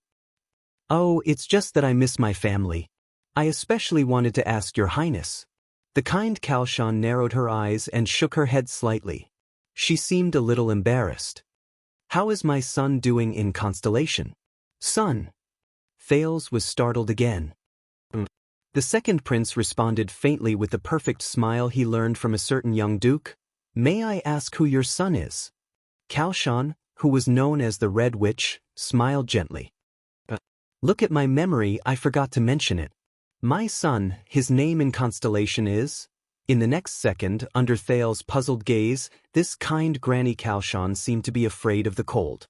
She kept rubbing her hands. She uttered a name that instantly changed his expression. "Yodel." Chapter 141. If Thales were to make a list of the people he trusted the most in the Constellation Palace, then Yodel, who never showed his true face, would undoubtedly be at the top of the list. From their escape from Red Street Market to their encounter in Vine Manor, to the assassination attempt in front of Renaissance Palace, the masked protector had risked his life to save Thales many times. The most recent time, he had almost lost his life for Thales. Not only that, the masked protector was the only person in Constellation who knew his identity as a calamity and still kept it a secret for him. Thales especially cherished this. But now, when he heard Yodel's name in the kingdom of the Great Dragon, Thales realized that he knew very little about this mysterious secret protector of the royal family. He knew nothing about him, whether it was his appearance, age, background, personality, or experience. He could not help but be ashamed to admit that Yodel was more like a familiar stranger to him. Yodel had sacrificed a lot for him, but Thales had never cared about his condition. "No, there is," Thales thought. "Gilbert told me that Yodel and the 5 war generals of Extet have a deep grudge. For example, he stabbed the Fire Knight of Black Sand region, Tolja, in the back. This was also the reason why he could not come to Extet." And now, a roar of laughter came from the other side of the hall. It seemed like a dozen Northland nobles were playing some game. Thales then turned his attention back to the kind old woman in front of him. This old woman from Extet claimed that she was Yodel's. Thales sized up the old woman named Kalshan, trying hard to find similarities between the two of them other than the fact that they were mysterious. He hesitated and said, "Mother? Please do not doubt me. At my age, I will not joke about my son." Kalshan smiled and shook her head. Thales nodded awkwardly and looked at Putre for help. "What's going on? Who is this old woman?" But Putre still stared at the old woman with a vigilant expression. He shook his head slightly when Thales glanced at him. "I haven't seen him for a long time. I miss him a lot." Kalshan did not seem to care about the exchange between Thales and Putre. Her eyes were filled with nostalgia and love as she spoke. "That child has been a man of few words since he was young. He has a stubborn temper and is clumsy in expressing himself. It is really worrying when he is alone outside. During the days he served the royal family, he must have brought you a lot of trouble." Thales was stunned. A few words. He had a stubborn temper. Poor expression. The silent figure of the masked guard appeared in front of him. What followed was the words Yodel said when he confronted Thales in Mindy's Hall and when he mysteriously appeared in the Hall of Stars. "You will be better than him. Please do not worry." Thales pursed his lips as he reminisced. "I believe that he is very well now, Another uproar came from the noisy hall. Two guests actually started fighting on the table. Thales suddenly realized that he was subconsciously following Kalshan's words and continuing to speak. He quickly shut his mouth and looked at Kalshan warily. However, the other party still smiled in a friendly manner. I'm relieved to know that he's doing well. Please forgive his shortcomings. After all, as a mother, I still understand my child. Kalshan nodded in relief. Then she sighed and said, Little Yoder has a rare kind heart. Thales flashed an ugly smile. The scene of Yodel swinging his sword in the dark and taking a person's life appeared before his eyes. Benevolent?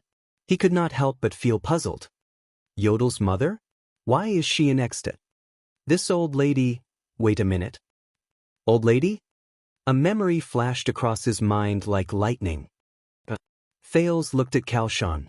He shuddered and cried out in surprise. The old lady was still smiling at the second prince of Constellation. Her posture was elegant and her expression was kind. Thales remembered. On the day he left Eternal Star City and set off for Extet, the king and suzerains came to see him off. The last person who came forward to talk to him was a terrifying old man dressed in black and holding a walking stick. When you reach Extet, please help this old man pass a message to an old woman. You will know when you see her. Don't tell me you are… Thales widened his eyes. Kalshan was still smiling kindly. I'm sorry, but a senior seemed to have mentioned something related to you. Thales realized that he had lost his composure and said embarrassedly, You know, senior? The old lady, Kalshan's smile became even brighter. Let me guess, is it a sinister old man who likes to hide in the dark and wears black all day long? I heard that he started using a walking stick in recent years? Thales frowned. Do you know Murat? His vigilance was immediately raised to the highest. A person who can be specially mentioned by the head of the Secret Intelligence Department. Other than dangerous, he really can't think of any other adjective. Hearing the Black Prophet's name, Putre frowned and looked at his prince. I can imagine how you feel, Your Highness. Kalshan smiled. I think knowing him is not something to be happy about, is it? Thales had an answer. Maybe Murat is reminding and warning me. The second prince sighed. He said, If I meet an old woman in Extet who takes the initiative to come up to me. I'm sorry, these are Murat's exact words. It's okay. That old man looks polite, but he doesn't know what manners are. Kalshan shook her head nonchalantly, and the wrinkles on her face smoothed out. Heartbreakers are best at provoking people's hearts. I won't fall for it. Heartbreaker? Thales opened his mouth slightly in surprise, then tried his best to close it. There's a lot of information contained in this sentence. He tilted his head and said awkwardly, In fact, the Black Prophet? I mean, Lord Murat Hansen asked me to bring you a message. He actually asked a prince to bring me a message. Kalshan raised her eyebrows. Under her narrowed eyelids, a pair of smiling eyes were revealed. I'm really looking forward to it, Your Highness.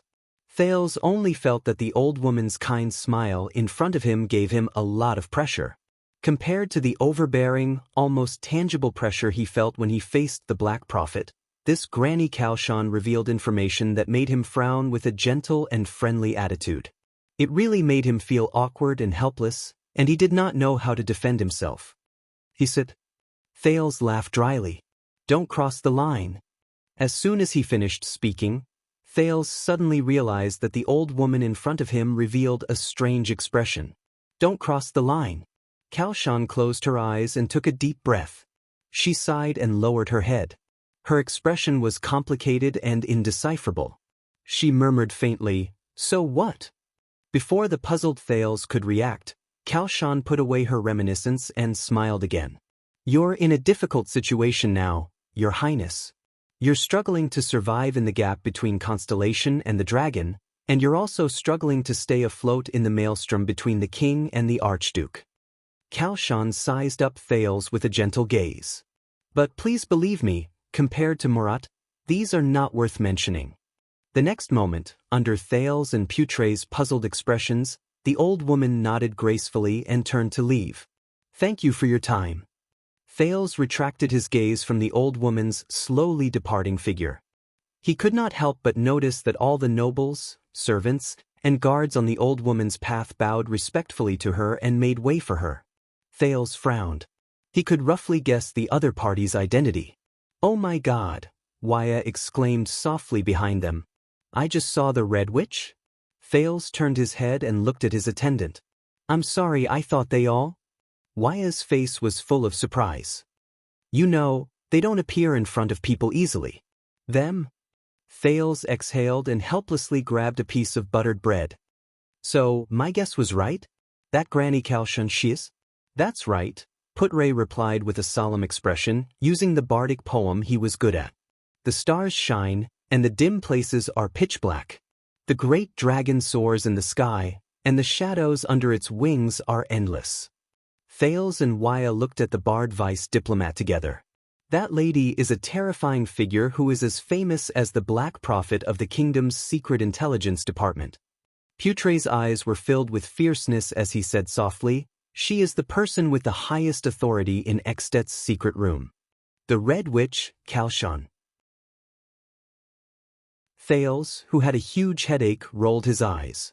To be able to establish a foothold in Extet's palace as a woman and let people call her the evil witch legend. "Be careful, Your Highness. She's definitely not just here to watch the show. You may not believe me when I say this, but after I saw that lady," Thales put the bread into his mouth dejectedly and looked at the two Northlanders who were fighting fiercely with their bare fists in the distance. He said listlessly, "I miss Murat so much now. Also, who is Yodel?" Putre looked at Thales doubtfully. "Does he serve the royal family?" "This, a royal secret." Thales picked up an iron fork and stabbed it into the onion in front of him. "The secret protector of the Supreme King of Constellation is actually the son of Extet's head of intelligence." "Ah, another bottomless pit of gossip." In this banquet specially organized for the Prince of Constellation's arrival and the gathering of the 5 archdukes, the Prince of Constellation, as the one being welcomed in name, was undoubtedly neglected. Fortunately, nothing troublesome happened. Some Northland nobles who were here to watch the show would occasionally come up to greet him, and Thales could also return their greetings appropriately under Putre's advice.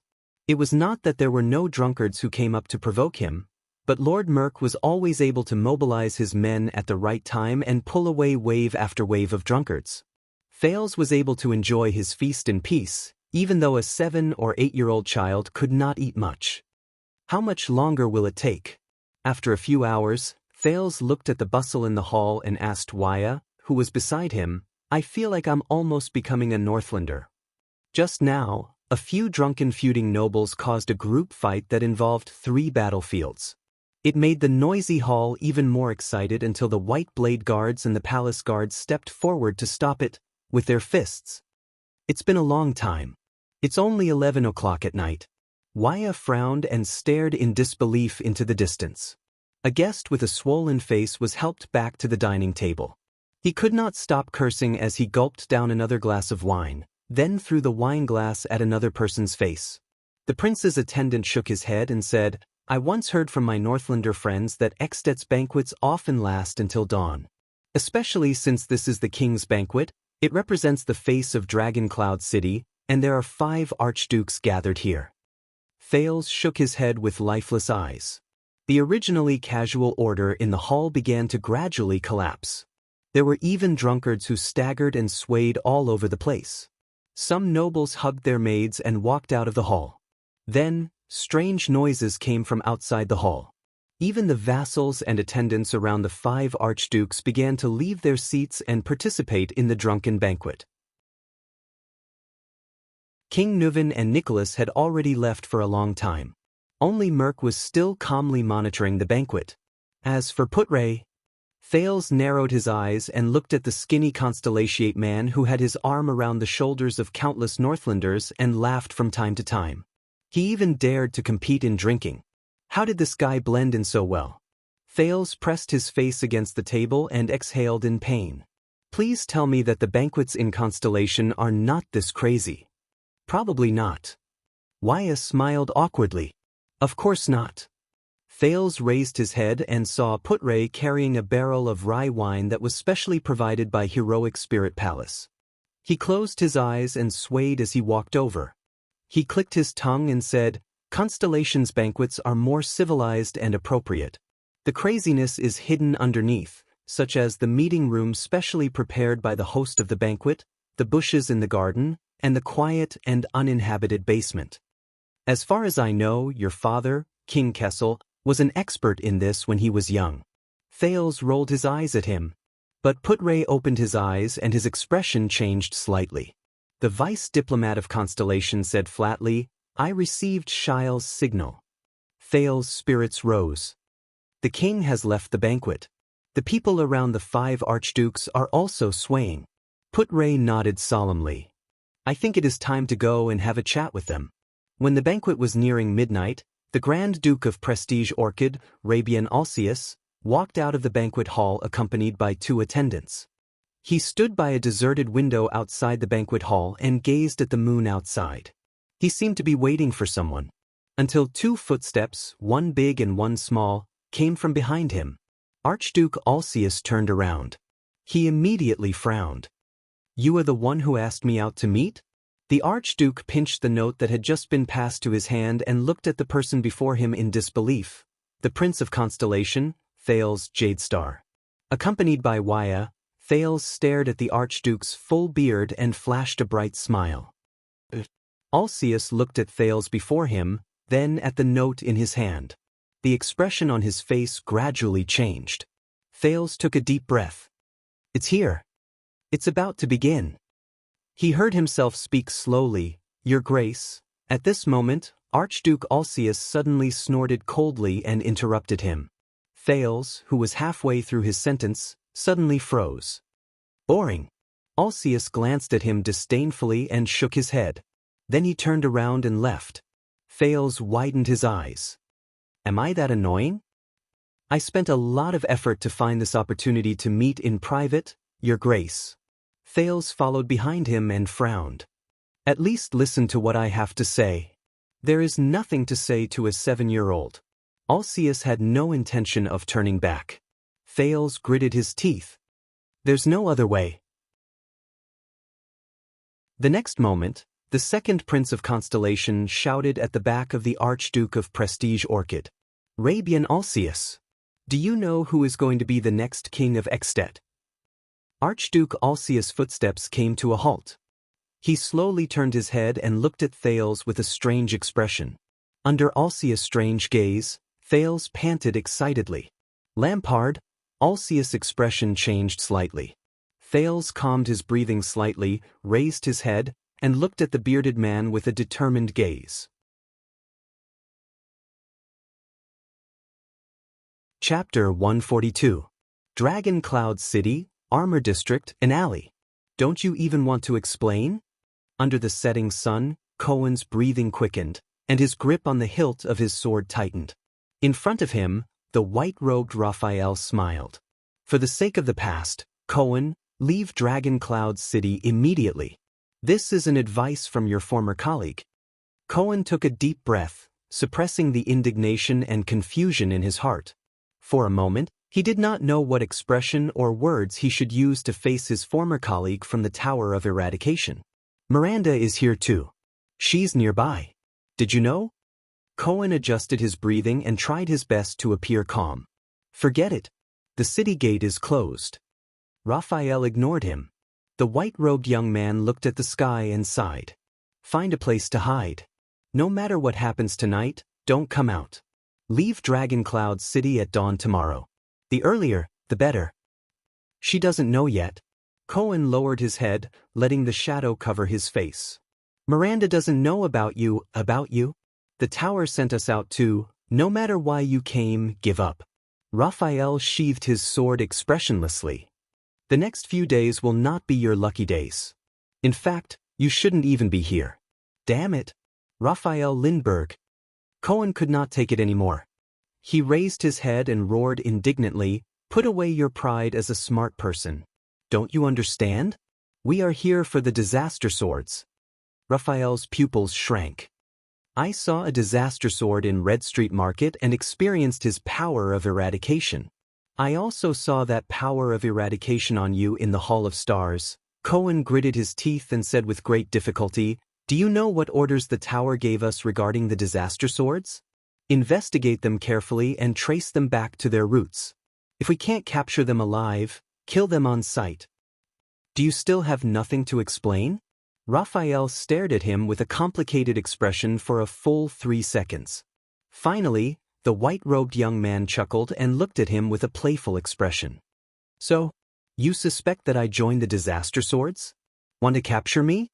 Or just kill me?" The two of them stared at each other for a few seconds. Then Cohen raised his fist and waved it in the air. Cohen panted and lowered his gaze. "I don't care about the disaster swords, and I don't care about the 100-year-old grudge." The police officer bent down slowly and picked up the scabbard on the ground. Then he raised his head and sheathed his sword while stuttering. "But I care about my friend. I want to know what happened to you. I want to help you." Raphael gazed at Cohen and chuckled. "You haven't changed, Cohen. Tell me everything that happened in the past 3 years, whether it's your contact with the disaster swords or how you entered the Black Prophet's secret intelligence department." Cohen let out a sigh of relief. He then took a step forward and said solemnly, "No matter what, let's think of a way together. The people in the tower, whether it's Master Shao or Zadie, they don't know who you are. As for Miranda, if it's for her own good, I can help you hide it from her." Raphael breathed softly and clenched his fists. "As for the disaster swords, they aren't just the Tower of Eradication's nemesis." Cohen stared at Raphael carefully. "Their goal is not simple.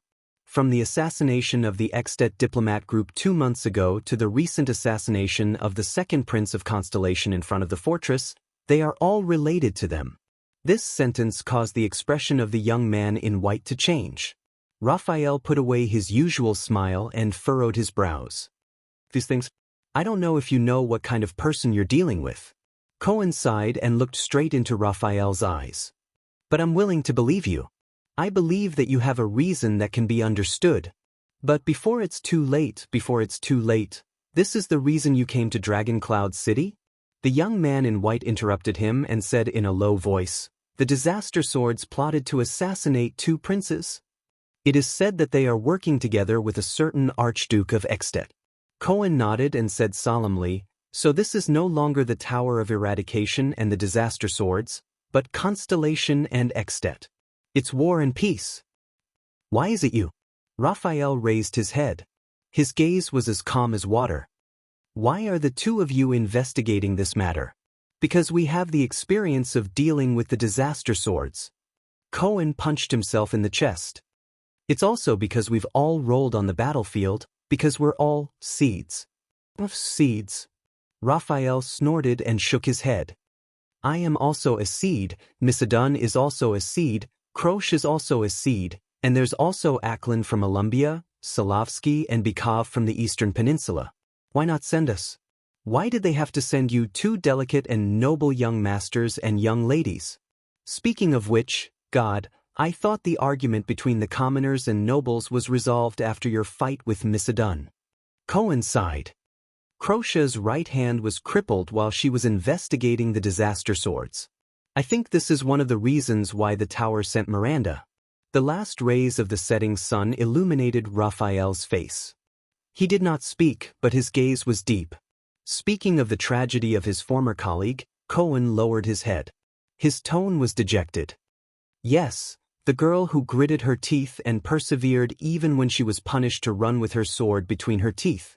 The girl who dreamed of becoming a female knight one day, the next, heart of the rain, she can no longer lift her sword.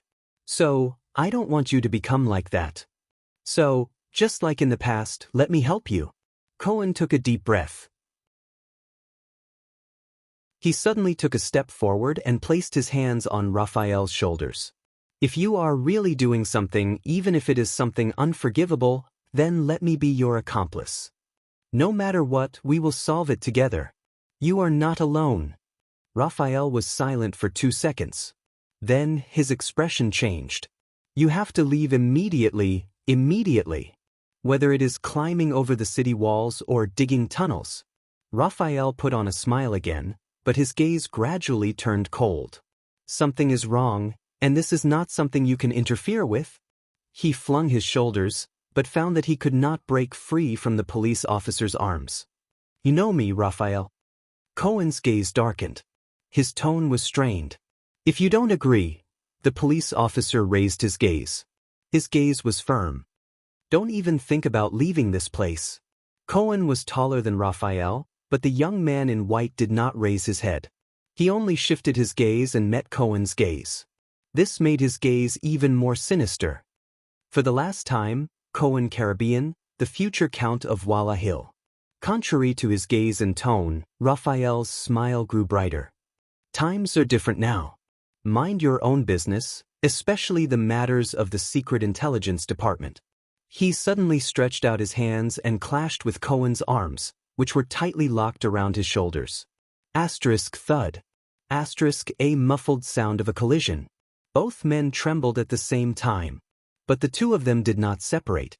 Cohen still held onto Raphael tightly. He did not let go. Really, Police Officer Caribbean?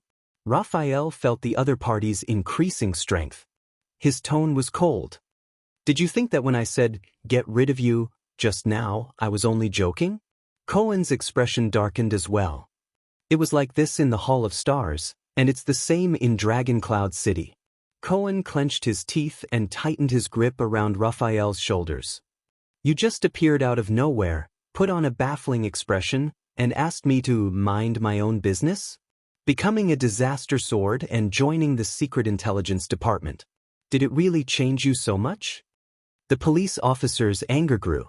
You're not even willing to give an explanation to an old friend? The two men wrestled barehanded in the alley. As their strength increased, it became more and more terrifying. You said it yourself, we're old friends. Raphael maintained his smile, narrowed his eyes, and said briskly, we're walking on different paths, that's all. Looking at Raphael's expression, an indescribable pain rose in Cohen's heart. What made these brothers, who were once as close as brothers, become like this? Cohen's breathing grew heavier. If something unfortunate happened to you, I might not be able to understand how you feel, but as long as you're willing to tell me, we can still. Cohen Caribbean, the Count of Walla Hill in Constellation 10 or 20 years from now, Raphael shouted coldly. Do I look like I've been through something unfortunate? Nope. An unfamiliar yet familiar female voice traveled into their ears. The two men were stunned at the same time. Cohen turned his head. Raphael flashed his most perfect smile. The two of them stared at a pretty figure standing under the moon, which had risen at some point in time. The chief seed of the Tower of Eradication, Miranda Arund, slowly walked into the alley under the moonlight. She placed her hand on the hilt of her sword and stared coldly at the two men who were hugging each other. Is there anything you want to explain? Explain. Cohen's mind raced. He turned his head and looked at Raphael, who was very close to him. He suddenly realized, my posture with Raphael. The police officer abruptly let go of Raphael's shoulder and pushed him away. Miranda, listen to my explanation. Cohen smiled sheepishly and touched his head. Don't be angry, we're not. But Miranda interrupted him coldly. Shut up, Cohen. The swordswoman from the Arund family's expression was as cold as ice. I'm not asking you. Cohen's expression and words froze at the same time. Miranda's gaze was fixated on the man who had not appeared for 3 years. Under Miranda's gaze, Raphael lowered his head and laughed out loud. Long time no see, Mira. The young man in white shook his head slowly. Are you still so cold? So cold that it breaks my heart. At that moment, Cohen Caribbean, who was touching his head, suddenly felt a little redundant. Mira? Don't call me that anymore. Miranda walked slowly to Cohen's side. Her tone was flat, as if she was not facing her former lover. Raphael Lindbergh. Cohen sighed. I say. The police officer looked at the two of them awkwardly. We should find a place to sit down. There are some things that we need to discuss. Also, Miranda. Cohen tried his best to blink at Raphael, wanting him to understand his painstaking efforts. You still don't know. Raphael is now a high-ranking officer of the kingdom's secret intelligence department. But he was interrupted again. This time, it was Raphael. You're actually not angry. The young man in white did not even look at Cohen. Instead, he stared straight at Miranda's pretty face and smiled. That's really out of my expectations. You know, I thought you would be more agitated. Once again, Cohen felt that his existence was redundant. Then I would throw myself into your arms, punch your chest, and cry weakly, "Where have you been? Why didn't you come to me? Do you know how much I've missed you these past few years?" Then I would close my eyes and wait for you to kiss me. Miranda sneered. Don't read too many romance novels. It hurts your brain. Raphael clicked his tongue. I was the one who told you that, wasn't I? Cohen looked at the two of them helplessly. He looked awkward. Besides, I'm not one of those weak and incompetent women. Why should I be angry? Miranda lightly flicked the hilt of her sword. A man who clearly had the ability to come back, but left for 3 whole years. What right does he have to make me angry? She's angry. Behind Miranda, Cohen sent Raphael this message with his gaze. Raphael was still smiling. Miranda stared intently at Raphael's gaze, but she could not find even the slightest hint of familiarity in it. This made her heart clench. Finally, Raphael raised his eyebrows. All right, he said slowly. All of you stop all activities in Dragon Cloud City and keep a low profile, Raphael said flatly. Leave tomorrow morning. Agree to this condition, and I will explain it to you after everything is over. In the meantime, no matter what happens, Cohen frowned. This time, it was his turn to interrupt Raphael. Hey, Raphael. The police officer raised his right index finger and said bluntly, I swear, if you continue to use this attitude. Miranda cut him off again. There's no need for that. I won't listen to your explanation, and I won't believe it either. Miranda was expressionless and her tone was flat, but it sent a chill down Cohen's spine. For the 3rd time, he felt that he should not be standing there. Oh. Raphael curled up the corner of his mouth and said with great interest, Then what are you going to do? Miranda took a step forward and stared straight at the person she was once most familiar with. Raphael looked at her calmly. Miranda narrowed her eyes and used the faintest and most ethereal voice in her life to say faintly, I will first knock off your sword, then I will beat you to the ground. Cohen frowned. What? The voice of Arun's daughter continued to travel slowly. I will break your legs, I will remove your joints, I will break the bridge of your nose, I will smash your front teeth, and I will stomp you into the mud, and when you are lying on the ground, crying and begging for mercy, I will then, bit by bit, reveal the truth of the matter, from your mouth. Miranda finished her last sentence flatly. There was a few seconds of silence. Hey, Raphael flashed a bitter smile at Cohen, then closed his eyes and sighed. It seems like she's really angry. Cohen only felt a headache coming on. Under the moonlight, the two of them began to move at the same time. Miranda slowly pulled out her sword. Raphael smiled indifferently and touched the hilt of his own sword as well. If it's a quarrel between a couple. Cohen stood behind Miranda and poked his head out. He said carefully and awkwardly, Can it be a little later?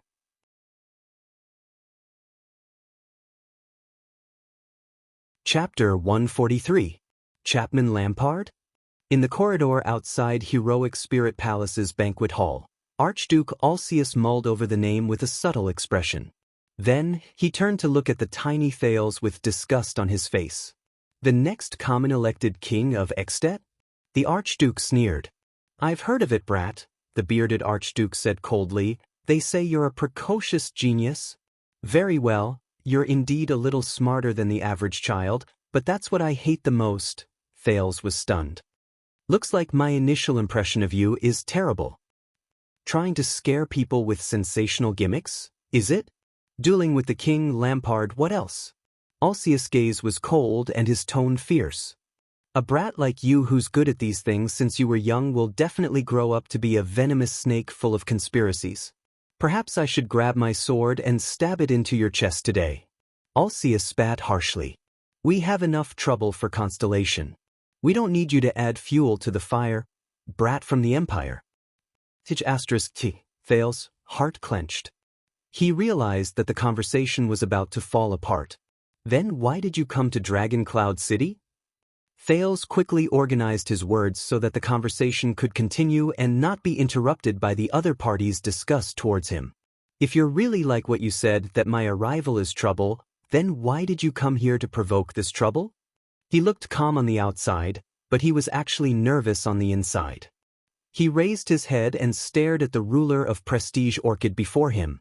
Will I succeed? Provoke trouble? You may be trouble, but you're far from being feared, brat. Alceus sneered. I'm here to see the game between Constellation and the dragon after 12 years. I want to see what we can gain from a prince, and whether our king is blind from old age. What's your conclusion? Thales said with a grin. Has your king disappointed you? Alceus put on an ugly smile, but under his beard, he looked a little ferocious. You should be thankful that he's still rational and hasn't been blinded by anger, so you're safe. The Archduke sized up the brat before him. That's why you have the chance to talk nonsense here. Safe. Thales shifted his gaze to Alceus' heavy saber. He laughed mockingly and said, I think that the sword on your waist might have a different opinion. It almost received the honor of being the prince's nemesis after all. Alceus' gaze fell on Thales. Archduke Alceus tilted his head and sneered. Stop pretending, kid. I know you're actually very clear about it. He turned his head around and a fierce look seeped out of his eyes. Forcing you to commit suicide is just a farce. Thales' heart clenched. Don't be fooled by His Majesty's expression today. He won't start the war easily. Alceus's gaze was sharp.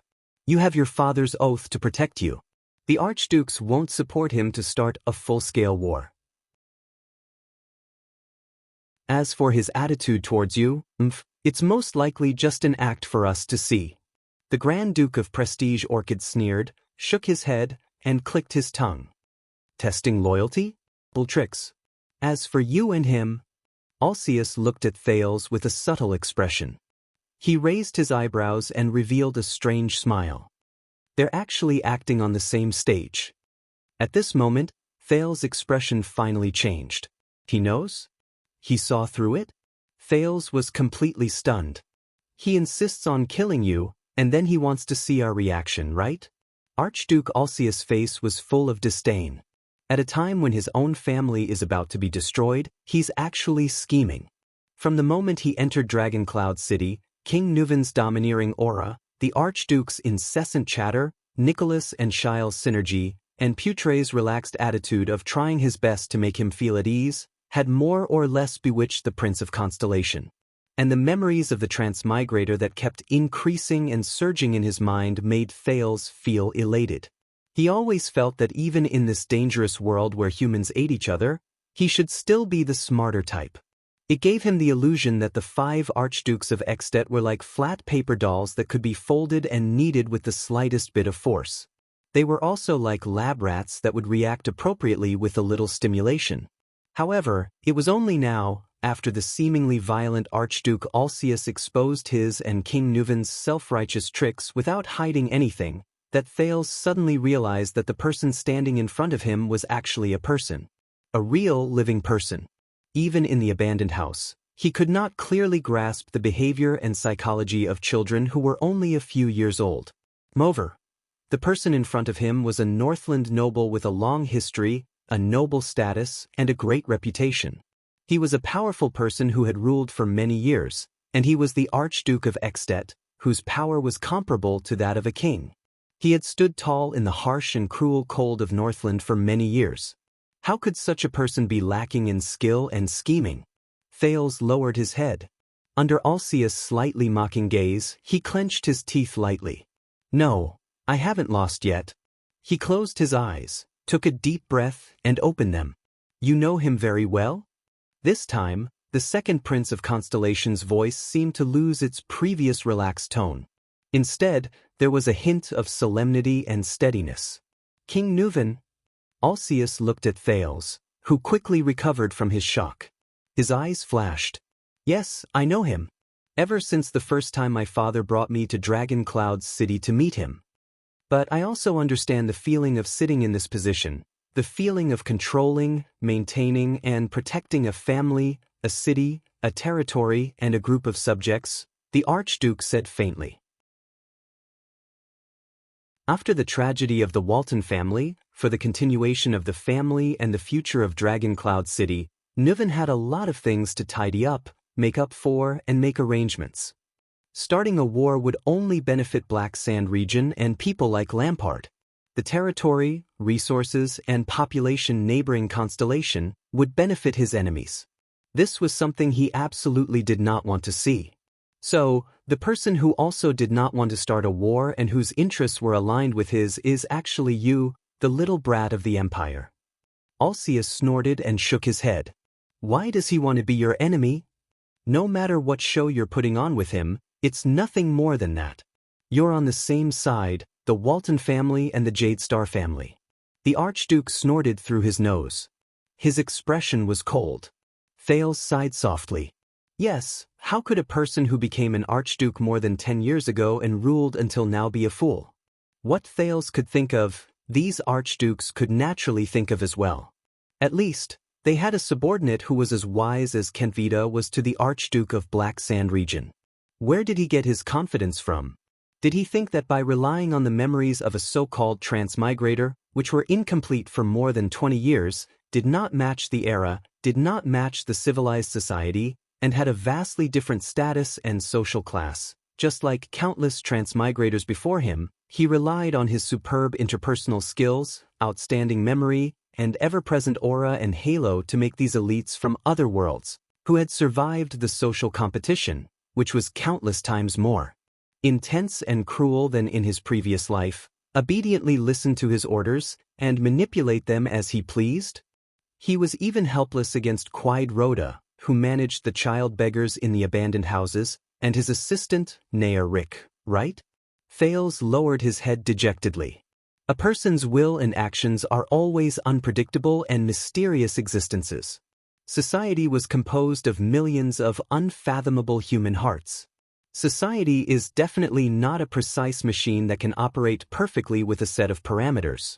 He had to be like the purest social science researcher, always maintaining the most humble, modest, and cautious attitude in the face of a world that was completely different from the past, instead of being complacently immersed in his lofty self-awareness of progress. After all, he did not have a system, a chip, or a technology tree that could be climbed step by step with the click of a button like Civilization 6. After all, he did not transmigrate into Shuang Wen's world. Thales stared at the ground, motionless. This is the end of your gimmick? Chapman Lampard becoming king? Alcius seemed to be very happy to see the confident 7-year-old brat at a loss for words. King Nuven is still rational. Chapman will never gain any benefits by starting a war, and he will never become king. Also, don't forget the grudge between them. Next time, find a better reason, think of a reasonable stunt, and sow discord.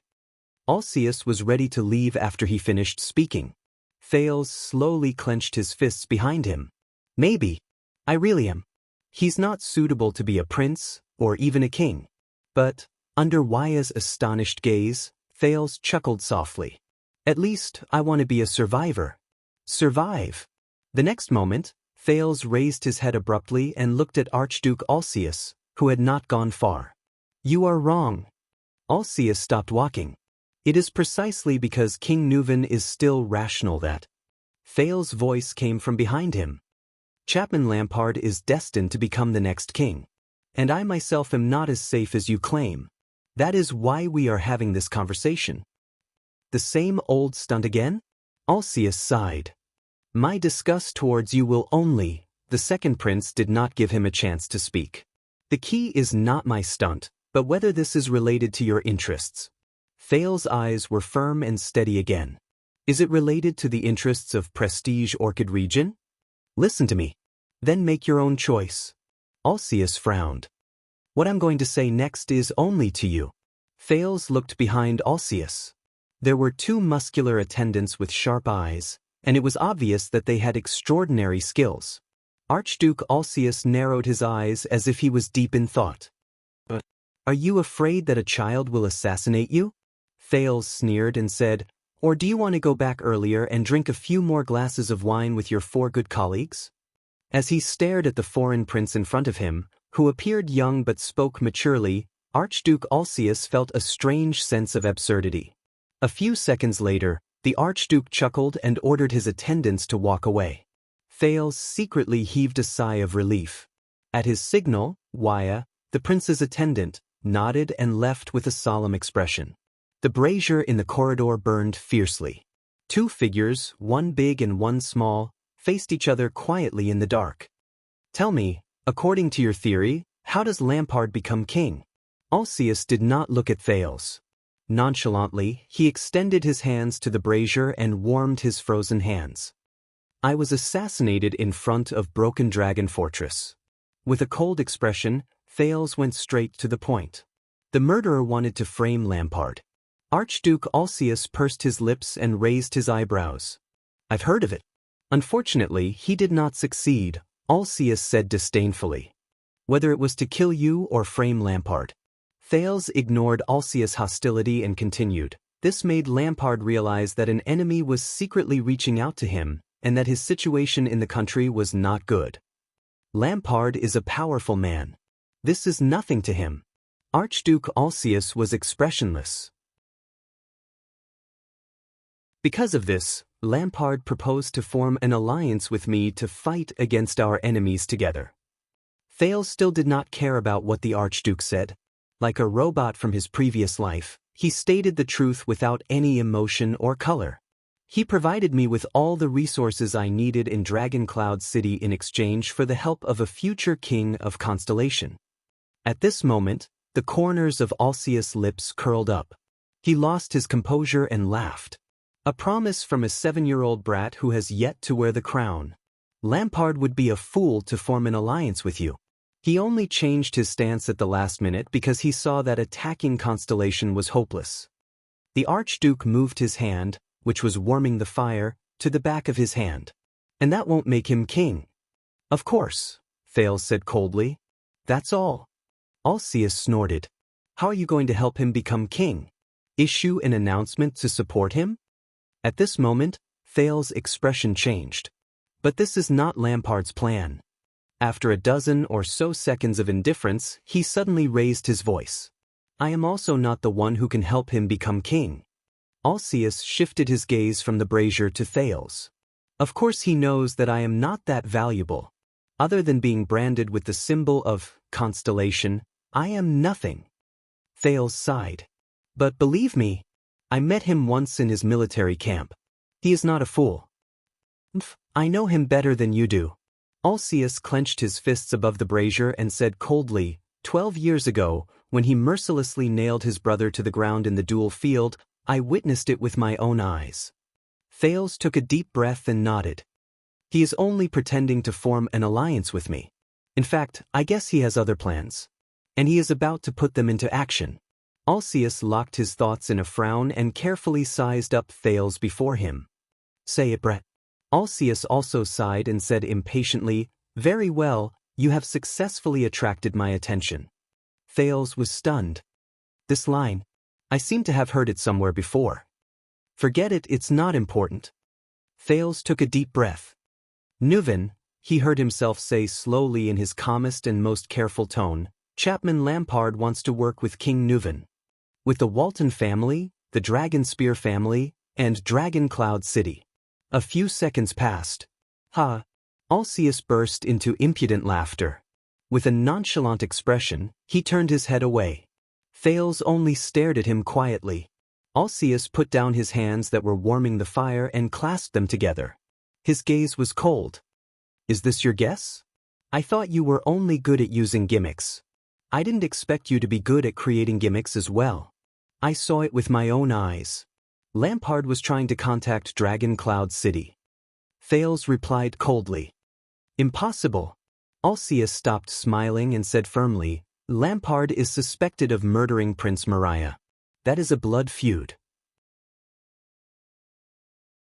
King Nuven will not work with him. Why should we avenge our blood kin? Thales quickly caught up with him and retorted with a cold gaze, for justice to be upheld?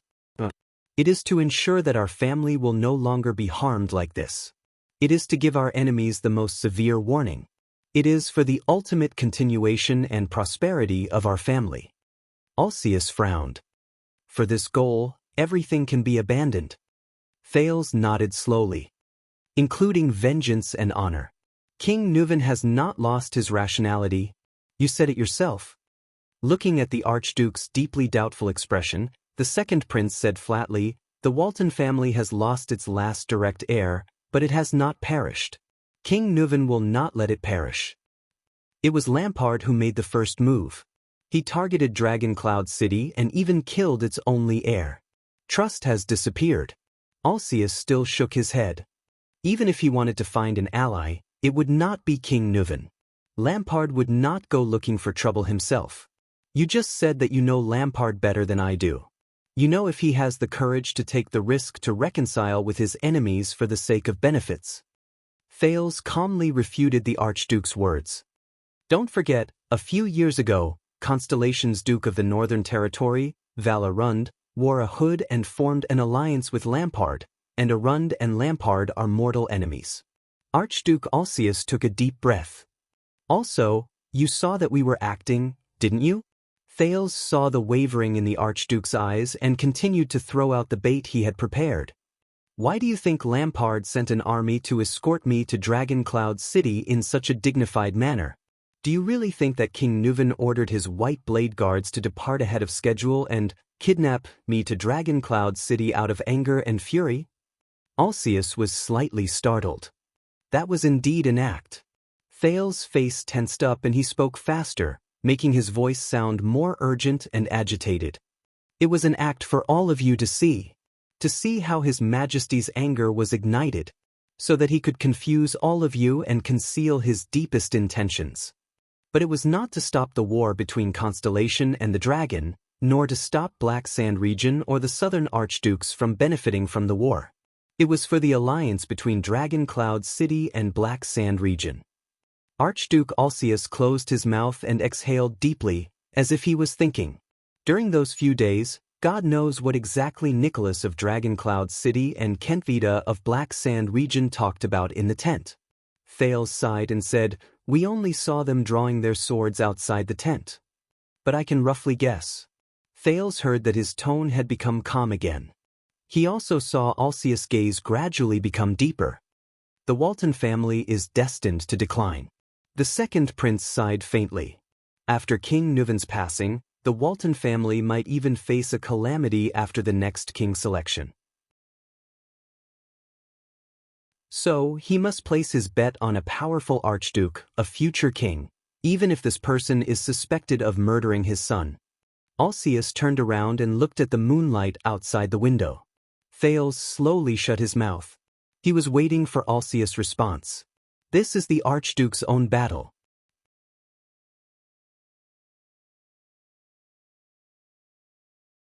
Chapter 144. A few seconds later, you underestimate the character of Northlanders, citizen of the Empire. Archduke Alcaeus shook his head and sneered. You don't even know Nuvan. When he was young. But Thales could hear the emotion in his words. It was no longer as certain as before. Instead, it was the kind of self-persuasion a wife would give when she first learned that her husband was having an affair.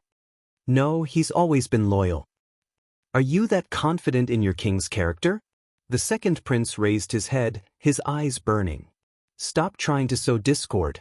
You don't know Nuvan. Alcaeus turned his head, his tone seemingly filled with resentment. Our relationship is closer than you think. I heard that he might have been a good king when he was young, forthright and just, even willing to sacrifice his life to protect a nameless pawn, Thales said softly, unconcerned. He is a Northlander, but before that, King Nuvan was first and foremost a man. He will grow old. Archduke Alcaeus fixed his gaze on him. This was told to me by one of Nuvan's most trusted men. I met him in his tavern, the prince said with a smile. The famous former commander of the White Blade Guards, Castellan Lampard. I believe you know him better than I do, and I believe he knows your king better than you do. Old people always want to make arrangements for their deaths. By the way, this is what the Duke of the Northern Territory of Constellation said. He was in charge of Constellation's part of the assassination of Prince Moriah. Taken out of context. That's what it means. Thales sighed silently. Archduke Alcius did not speak. He was expressionless. And you saw his performance in the Hall of Heroes. Thales' gaze was gloomy. What do you expect a lonely old man who lost his only son and the last hope of his family to do? Silence. Then, Alcius took a deep breath and slowly exhaled. It's just your conjecture. The bearded archduke's voice was low. Everything is based on the absurd assumption that Nuven is rational enough to endure the pain of losing his son. Thales pouted. Alcius' mind was still very clear. But Thales curled the corner of his lips in his heart. He heaved a sigh of relief. It's time. He wanted to add one last bargaining chip to the conversation. Thales sighed. If you want to wait until you have evidence, then wait until King Chapman arrives. Archduke Alcius' beard trembled slightly. Also, when we were in Constellation, the Extet special envoy to our country, Baron LaSalle? Thales lowered his gaze. We overheard some messages in the courier house. Alcius was puzzled. Lampard's pawn? It seems that Lampard was not the real mastermind behind King Nuven's son's murder. Thales nodded and flashed a mysterious smile. Someone else murdered Prince Moriah. It was a silence that lasted much longer than any that had preceded it. Thales' gaze was fixed on Archduke Alcius, who was in front of him. She watched his expression change from confusion to shock, and from shock to deep thought. Could it be him? Finally, Archduke Alcius heaved a long sigh of relief. The news from Constellation is not. The news from Constellation is what we want you to know. Thales said flatly. Accusing Black Sand Region's Lampard as the mastermind behind Prince Moriah's murder, thus making you turn against each other and kill each other. But we are not sure who the murderer is. Don't forget, the only clue that can solve the mystery of Prince Moriah's death is the confrontation between the suzerains of Constellation in the palace. We can't even confirm whether Black Sand Region is the culprit. Archduke Alcius' pupils gradually contracted. Obviously, this information was somewhat beyond his expectations.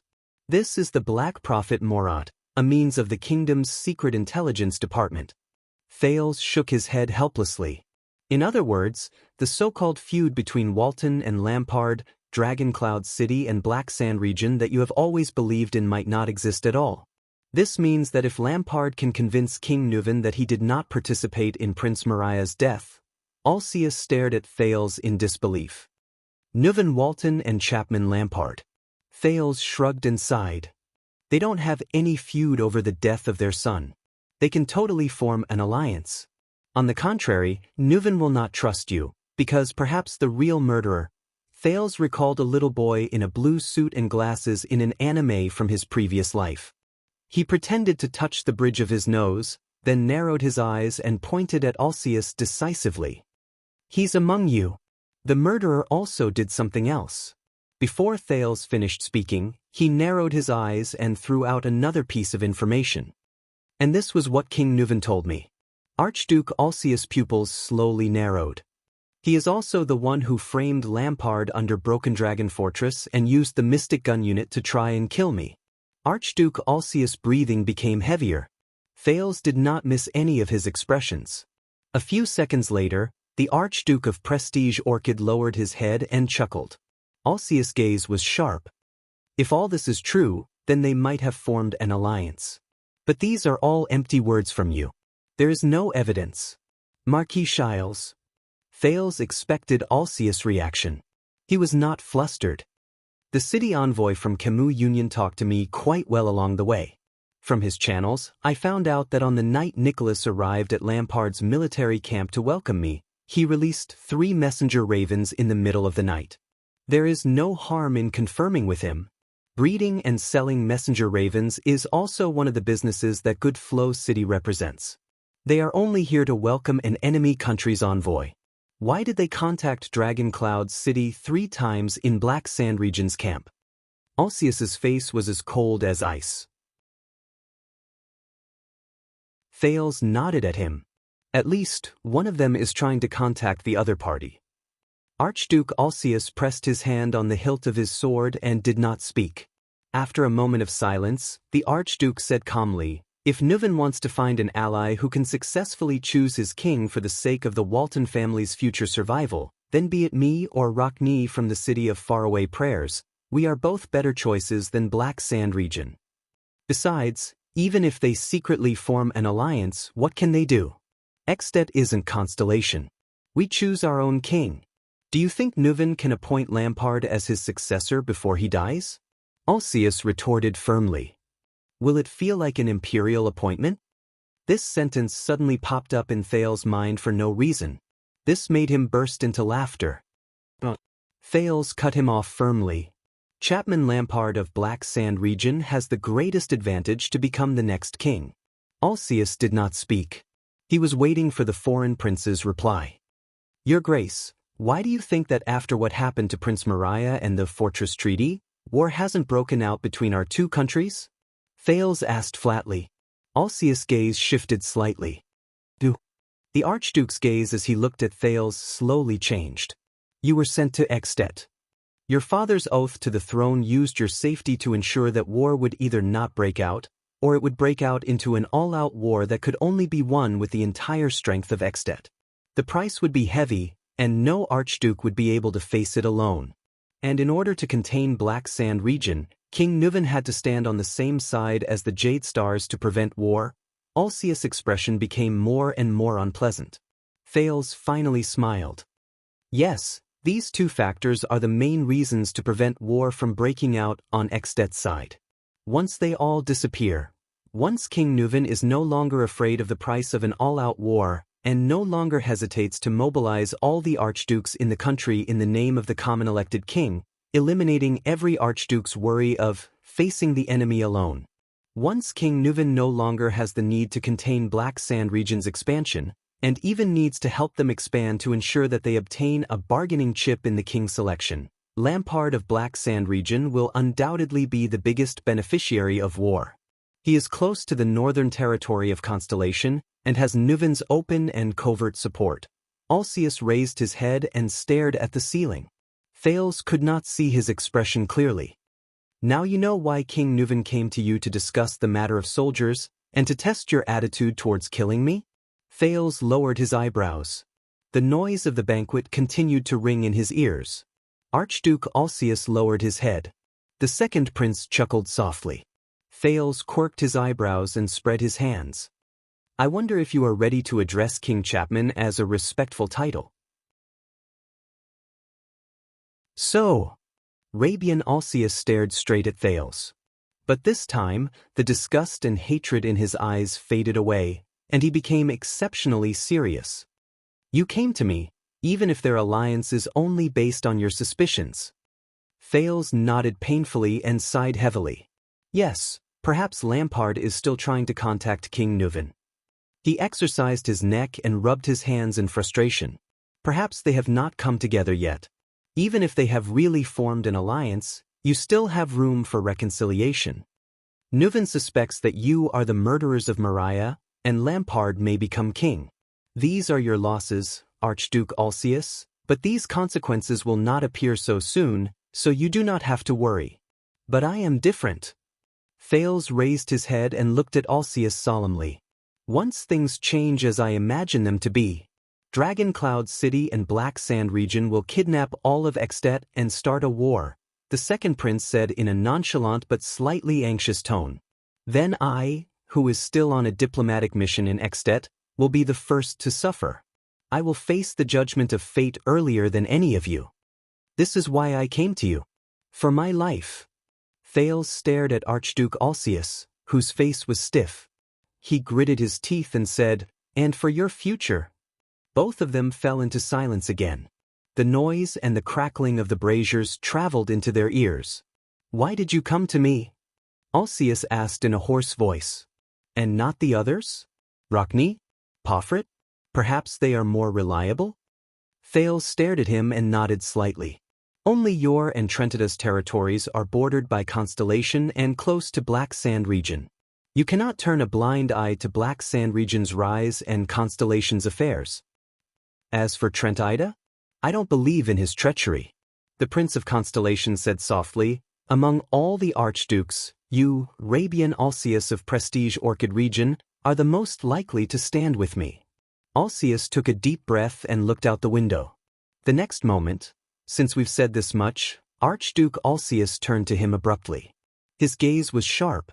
What else do you plan to do? Say it all at once. Thales snapped his fingers in his heart.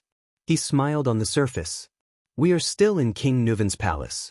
There are not many opportunities for us to meet and communicate. After you have confirmed the details I have told you, if you think that my words are reasonable and that there is a need to take some precautions, Thales said faintly, I have bribed Marquis Shiles with a promise. He will provide me with information, and tonight's banquet will last until tomorrow morning or even noon. Archduke Alceus nodded. At 4 o'clock in the morning, the gates of the palace and Dragon Cloud City will open. At that time, the first wave of guests will leave. The guards will be as tired as they are. You will avoid their eyes and ears and leave the banquet hall, Thales said cautiously. Come to the meeting hall and find me. I will leave midway and find an excuse to rest there. Over there, we will finalize a plan that will not only save my life, but also make Nuven and Lampard's alliance go bankrupt. Alceus stared at him steadily. I will consider it. The bearded archduke's expression was complicated. But you know, it's just a consideration. Of course. Thales raised his eyebrows. It's up to you whether you want to come or not. The archduke fell silent. Just as Thales was feeling uneasy, Alceus suddenly chuckled. Brat, perhaps you really are a rare intelligent person. The archduke shook his head. But I still don't like you. It's okay. Thales reacted quickly and said with a smile, after all, Jadestar and Alceus are mortal enemies. Alceus glanced at him one last time. His gaze was complicated and subtle. The archduke turned and left. Waya came in front of Thales. Thales watched Alceus' back disappear around the corner and exhaled abruptly. His entire body relaxed and his entire body went limp. Waya gently held him up. Your Highness, the attendant said softly, how was it? He saw through my relationship with Nuven from the beginning. Thales felt his body drenched in cold sweat and said with lingering fear, fortunately, I adapted to the situation. He raised his head and looked at Waya. What did Ralph say? Waya hesitated and made a few gestures that he himself did not understand. Very good. In that case, Marquis Shiles has stalled the third archduke. Thales wiped the sweat from the back of his head and shook his head. Give him this and this gesture. Let Putray pass the note. The next target is about to begin. Hopefully, Shiles' acting skills are good enough to not arouse Alceus' suspicion. A few minutes later, Thales straightened himself and stood in another corridor.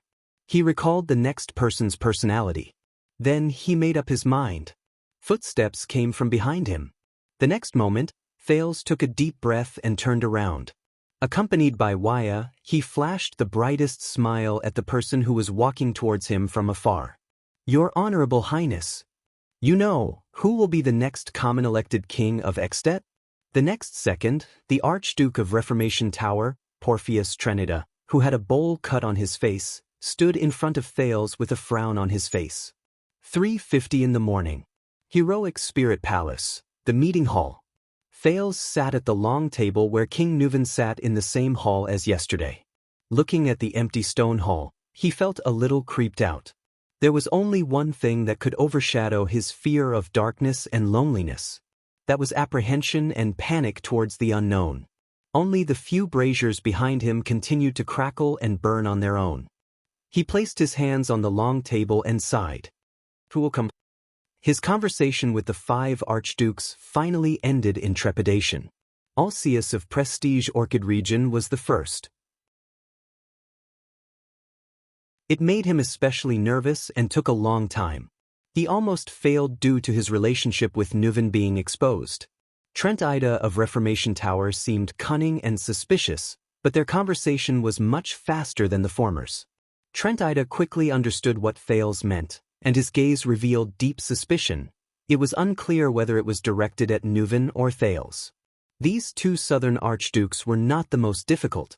Archduke Letko of Defense City in the north was the third person. However, this old baldy was the most difficult to deal with. His seemingly senile and muddle-headed eyes occasionally flashed with a hint of shrewdness, but he scoffed at Thales' words until the very end. Thales put on a smile and spent a total of 20 minutes to complete their conversation. The conversation with Archduke Rockney of the City of Faraway Prayers in the west was the fastest to end. The long-haired Archduke was taciturn. He nodded and shook his head more than he breathed, causing Thales to doubt the effectiveness of the conversation. Judging by his demeanor, Thales suspected that he did not care who became king. The last one was the young Archduke of Beacon Illumination City. The brown-haired young man, Concre Poffret, was the friendliest. He was also the most shocked by Thales' words.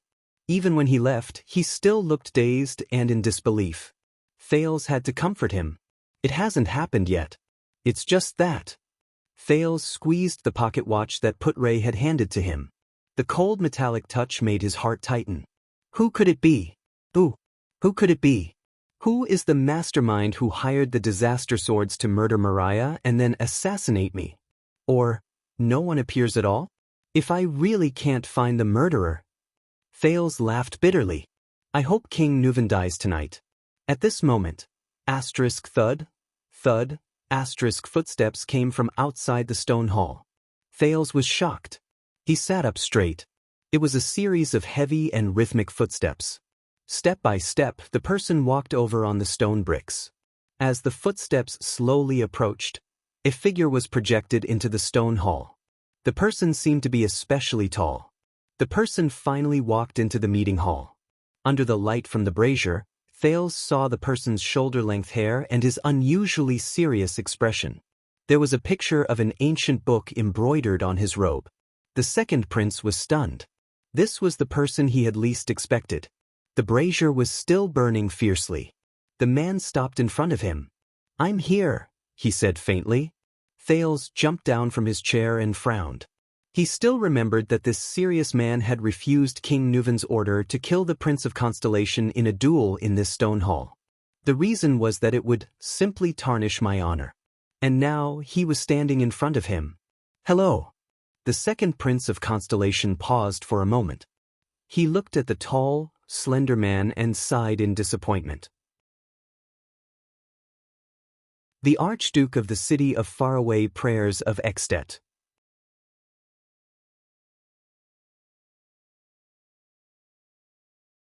Chapter 145. In the alley of Armor District in Dragoncloud City, the three old friends finally drew their swords and started fighting. Under the moonlight, Cohen covered his innocent nose in pain as he looked at the man and woman in front of him who started fighting at the slightest disagreement. He knew that in this special battle, there was no room for him to intervene. Miranda probably wouldn't allow him to intervene either. His nose was the proof. Fortunately, compared to before, Miranda's hands were now able to control their strength. Cohen turned his attention back to the battlefield and saw that Miranda was the first to swing her sword. The tip of her sword was aimed at Raphael's chest. Raphael's thin sword instantly appeared in his left hand. Using offense as defense, he slashed at Miranda's throat with a speed that was slightly faster than his opponent. However, it was as if Miranda had predicted her opponent's next move. The blade of her sword naturally changed direction, and as it spun, it slashed at Raphael's left hand. From afar, it looked as if Raphael had taken the initiative to extend his left hand to meet her blade. Cohen was amazed. This was Miranda's instinct after years of practicing Pegasus music. She actively listened to and even controlled the rhythm of the battle, manipulating her opponent's every move. Raphael frowned. He quickly drew his sword and was forced to retreat. He knew how terrifying his former lover was and tried to quickly break away from her rhythm. But Miranda's gaze was as cold as ice. She followed up with a timely slash. When Raphael retracted his right leg, she slashed at his left leg, which was his center of gravity, and interrupted his retreating and regrouping steps. Raphael was forced into a difficult situation. He was forced to stop retreating and face the sword. Just like before, Miranda seemed to have predicted Raphael's movements. She drew her forearm and the wind howled. Cohen's pupils shrank as he watched the battle. In the 10 seconds, the swords of both parties did not touch, exchange, or clash. They only moved back and forth in the air, causing ripples in the air. But Cohen knew that this was an extremely dangerous battle. His teacher, Zadie Tafner, once told Cohen, who was not yet a police officer at that time, that this kind of silent and rapid battle was more often seen in battles between supreme-class fighters. The next moment, Cohen saw Miranda's blade instantly swing at Raphael's head at the most appropriate time, avoiding her opponent's block, dodge, and counterattack. Kiss. The sound of a sword tearing through the air could be heard. In that instant, Raphael's dark red eyes flashed with a different expression. His left arm trembled visibly. Then, the thin sword danced in the moonlight, leaving an afterimage. Ding! The blades of the two finally clashed for the first time, and the air vibrated with a sharp sound that tortured the ears. Cohen frowned and resisted the urge to cover his ears. Raphael gritted his teeth and quickly took 3 steps back. Miranda, on the other hand, stood in place and swayed. For a moment, the entire area fell silent. Miranda expressionlessly flicked her wrist, and a few strands of hair floated down from her blade. Raphael panted slightly and touched the right side of his forehead. A bloody scar had already appeared on his temple. As expected, Cohen sighed. True enough. Miranda was still the strongest. Raphael rubbed off the blood on his hands. With a resigned smile, he shook his head and sighed. When it comes to sharp observation, seizing the timing and rhythm of battle, you're still as good as ever, Miranda. Cohen coughed and carefully observed Miranda's expression. So, Raphael, let's call it a day. It's been a long time. Miranda still did not know about Raphael's power of eradication. However, if they continued to fight, the observant Miranda, they had to stop the fight. But at this moment, a voice that made the two men tremble came from the field. Raphael, where's your sword of death? Cohen was slightly startled. Raphael lowered his head. Miranda's voice trembled slightly in disbelief. That power of eradication that replaces defense with offense and counterattacks in a desperate situation. For more than 10 years, you're the only one who has awakened the power of eradication that can break the rhythm of Pegasus music. Why is it missing? Cohen closed his eyes in pain. *T. She found out. Miranda suddenly raised her head. Under the moonlight, there was a hint of disbelief and panic on her cold expression. This is not the rhythm of Sword of Death. It's not even the rhythm of your swordsmanship. The swordswoman said slowly, although my hands, I can feel that cold temperature. It was hidden in your hands just now. It's another force. What is that, Raphael Lindbergh? Miranda's gaze was like two blades as she stared at the silent Raphael. Cohen slapped himself on the forehead in frustration. The three of them were silent for a few seconds until Raphael spoke in a gentle and relaxed manner. This is Prayer of the Dead. To be honest, it's not much different from Sword of Death. The young man in white sneered. His voice was still light. Fighting for a chance of survival in a hair's breadth, seeking victory in a dangerous situation to the limit. The style is very similar. I thought you wouldn't be able to feel it with your hands. Just like how Touch of Greed is the Disaster Sword's version of Glory of the Stars. Miranda furrowed her brows tightly. With a hint of anxiety, she asked keenly, is the so-called Prayer of the Dead also another version of Sword of Death? Her gaze was filled with indescribably complicated emotions. She fixed her gaze on Raphael. The Disaster Sword's ruthless power of eradication? Cohen was truly stunned. It seemed that Miranda had already gathered a lot of information about the Disaster Swords in a short period of time. As for himself, Cohen thought of the young man who ran away, and he immediately blushed. It seems that Klein has told you too much. Raphael narrowed his eyes as if he was deep in thought. Even if it's an unrestricted inheritance from outside the tower, he's still a swordsman who is close to supreme class. Why would he talk so much? To their surprise, Miranda suddenly smiled. Cohen was stunned, while Raphael furrowed his brows. Is this why you hid it from me, Cohen? As she laughed, Miranda used her slightly hoarse voice to speak to Cohen without turning her head. The Tower of Eradication's successor, who is chosen once every 5 years, one of the candidates to inherit supreme class. Raphael Lindbergh. You actually sided with the disaster swords? Cohen shut his eyes tightly when he was questioned. Raphael remained silent. The police officer opened his mouth to speak, but he hesitated when the words reached his lips. He opened and closed his mouth. In the end, he still lowered his head and turned his words into a sigh. In the next second, Miranda's figure flashed, and her sword struck out once again. This time, her sword was not aimed at Raphael's vital points. Instead, it went straight for the blade in Raphael's left hand. Cohen revealed a puzzled expression. Attacking the enemy's weapon was not a normal battle strategy. But what surprised him even more was that Raphael, who had been smiling all this while, actually had a drastic change in expression because of this seemingly harmless strike. Asterisk clang. Asterisk, the two swords collided for the second time, but there was no follow-up. Miranda's sword retreated upon contact. Miranda stared straight at Raphael, as if she had forgotten everything around her. Raphael, on the other hand, looked at Miranda with a pale face, as if he had been struck in his most vital spot. Only Cohen scratched his head and looked at the scene in confusion. Strange, this strike didn't cause any damage? Why are the two of them reacting so strangely? Then, Miranda's voice drifted over. The reason for the disappearance of the sword cleansing's death is this? Arun's daughter's voice trembled unexpectedly at this moment. 3 years? 3 years? It's him. Is this the reason? Him. The young man in white, Raphael, stared blankly at Miranda. His expression was complicated. She still found out. This was the first time they met after 3 years. She found out. He lowered his eyes. In the next second, the swordswoman suddenly raised her head and shouted agitatedly, Raphael, you arrogant idiot. Raphael didn't say anything. He just looked at her calmly. Cohen stared in shock at Miranda, who seemed to have lost control of her emotions.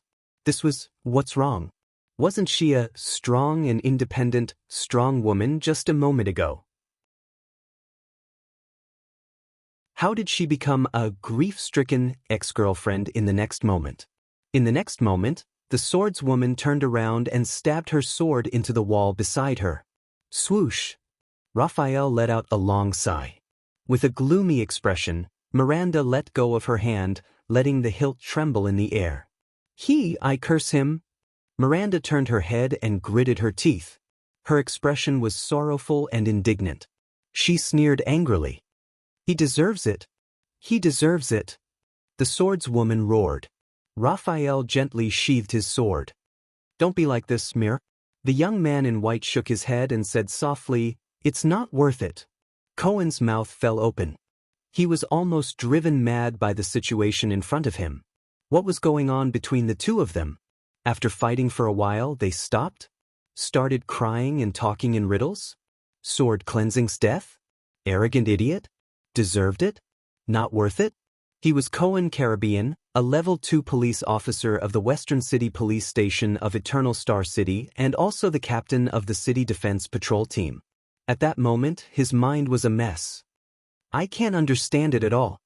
Cohen scratched his head in pain. As he approached the two of them, he interrupted, Can anyone explain to me what's going on?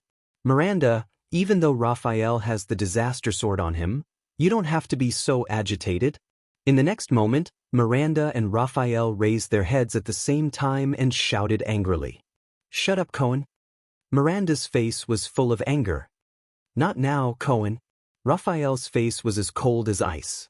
Cohen, who was interrupted by the two of them at the same time, stopped in midair with his mouth half open. He stared at them innocently and at a loss. He raised his hands, smiled apologetically, and took a step back while nodding and bowing. All right, you guys talk. The police officer, who was completely unaware of the situation, silently criticized in his heart. People like me who aren't smart enough shouldn't participate. Damn couples. After Cohen's interruption, the three of them were silent for a while. Two of them were immersed in complicated and subtle emotions, while the third sighed in boredom. So, Miranda adjusted her emotions, lowered her head and sneered, "The sword cleansing's death can't come back, right? Just like you?" Raphael understood what she meant. He sighed softly and his gaze was complicated. The sword cleansing's death originated from the chaotic period of war during the era of multiple kings. The young man in white shook his head in a sentimental manner. A brave and loyal great knight was betrayed by the king he served, and his reputation was ruined. The great knight's son escaped from the siege. He washed the blood on his father's sword by the river and vowed to take revenge, Raphael said faintly. Many years later, he joined the enemy kingdom and became a knight. After many years of cruel battles where blood flowed like rivers and corpses were strewn everywhere, the new knight finally led the new king's army into the tyrant's castle and killed the enemy with his own hands. But this did not bring him satisfaction. The path of vengeance burned with only emptiness and sorrow. When he saw the fear and hatred in the eyes of a princess left behind by his enemy, the knight's heart softened, and he suddenly came to a realization. Raphael lowered his head with a gloomy look in his eyes and continued in a low voice, "What's the point of this? Old vengeance was avenged, new hatred was born. The grudges between the kings were endless. Death and hatred were intertwined, and the tragedy never disappeared. The emptiness was bottomless." Miranda listened to Raphael's story quietly, while Cohen scratched his head in pain. He had had enough of these two. So, the knight carried the princess out of the castle that was covered in blood, corpses, hatred, and madness. The knight stood under the sun and wiped away the princess' tears of fear. There, the knight swore that he would end this chaotic world that bred hatred and death. From then on, his extraordinary power was called the sword cleansing's death. Raphael's story ended. Miranda stood where she was in silence. Cohen laughed dryly, wanting to push the progress of the mission. "It sounds like a third-rate knight's novel. A tragic life, a noble birth, a powerful enemy, slowly becoming stronger, his legs turning to jelly at the sight of a woman, and then he swore to dominate this chaotic world." "Shut up, Cohen." This time, a man and a woman interrupted Cohen. Surprisingly, both of them were of the same caliber and speed. Feeling wronged, Cohen shut up again. "Look," Raphael turned to Miranda and said with an obscure smile, "compared to a greater goal, these things are not worth caring about. Do you understand?" Miranda looked at Raphael, her eyes full of hatred and sorrow. "So, the Secret Intelligence Department?" Raphael twitched the corner of his mouth and nodded. The two stared at each other in silence. It seemed that only the other could understand each other. Until Miranda looked away with a pained expression. "I wasn't joking just now. This concerns the future of the two kingdoms. Dragon Cloud City will not be peaceful tonight." Raphael straightened his clothes and raised his head to look at heroic Spirit Palace in the distance under the moonlight. He put on a smile again.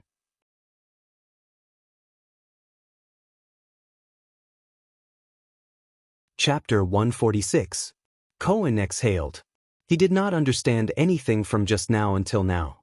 The police officer almost began to doubt himself. He made up his mind that no matter what the adulterous couple said, he would force them to stop this guessing game that always frustrated him and made him feel isolated, even though this situation often happened when he was in the Tower of Eradication. "So," Cohen said angrily, "do you want to tell us the truth? Disaster Sword? Secret Intelligence Department? And the reason why you're here?" Raphael looked at him, his gaze subtle. "Hey!" Cohen subconsciously patted his saber. "I don't mind joining forces with Miranda to deal with you." Raphael looked at Cohen's expression and suddenly smiled. "You know, Cohen," the young man in white resumed his usual optimistic tone, "I've always envied you. A simple world, simple thoughts, simple happiness. As beautiful as a night novel." Cohen was stunned. "Simple, a night novel," Cohen immediately furrowed his brows. This guy really knows how to pick the right time to scold me. Miranda snickered. Raphael looked at Miranda's smile and his eyes moved. Then he smiled as well. A sense of familiarity surged in Cohen's heart. It seemed that when the three of them were still in the tower, they were like this too. Remember, keep a low profile and hide. Raphael slowly turned around and whispered to them, find a good place to hide. Don't look for people like Gu anymore. In the next moment, Raphael's figure disappeared from the alley. Hey! Cohen's expression changed. He was about to chase after him, but Miranda grabbed his arm. Cohen! Miranda lowered her head and said faintly, don't chase after him. Cohen looked at Miranda in disbelief. You let him go just like that? The police officer raised his hand in the air indignantly. It's the first time we've met in 3 years. Aren't you going to ask anything? Including about the disaster sword? Miranda did not raise her head, nor did she look in the direction where Raphael disappeared. She said absent-mindedly, there's no need to ask. After all, he still carries a mission from the Secret Intelligence Department. And Arun's daughter's voice became softer and softer, I didn't let him go. Cohen looked at the swordswoman in confusion. Miranda sighed. I can't beat him anymore. Cohen was stunned. He stared blankly at the swordswoman who had her head lowered. He stared at the first seat of the Tower of Eradication's 8 seeds. Something was not right.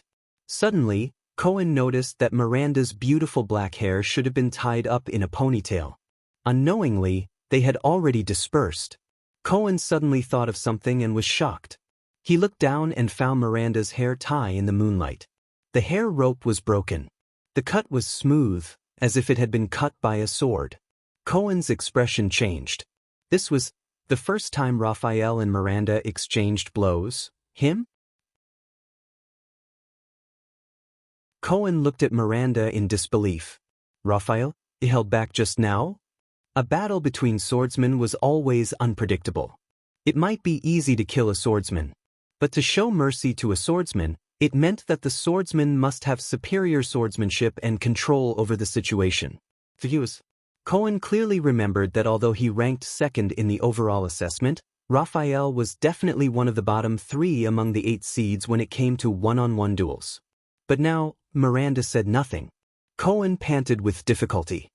He looked at the hair rope on the ground and realized that his old friend had indeed become a stranger.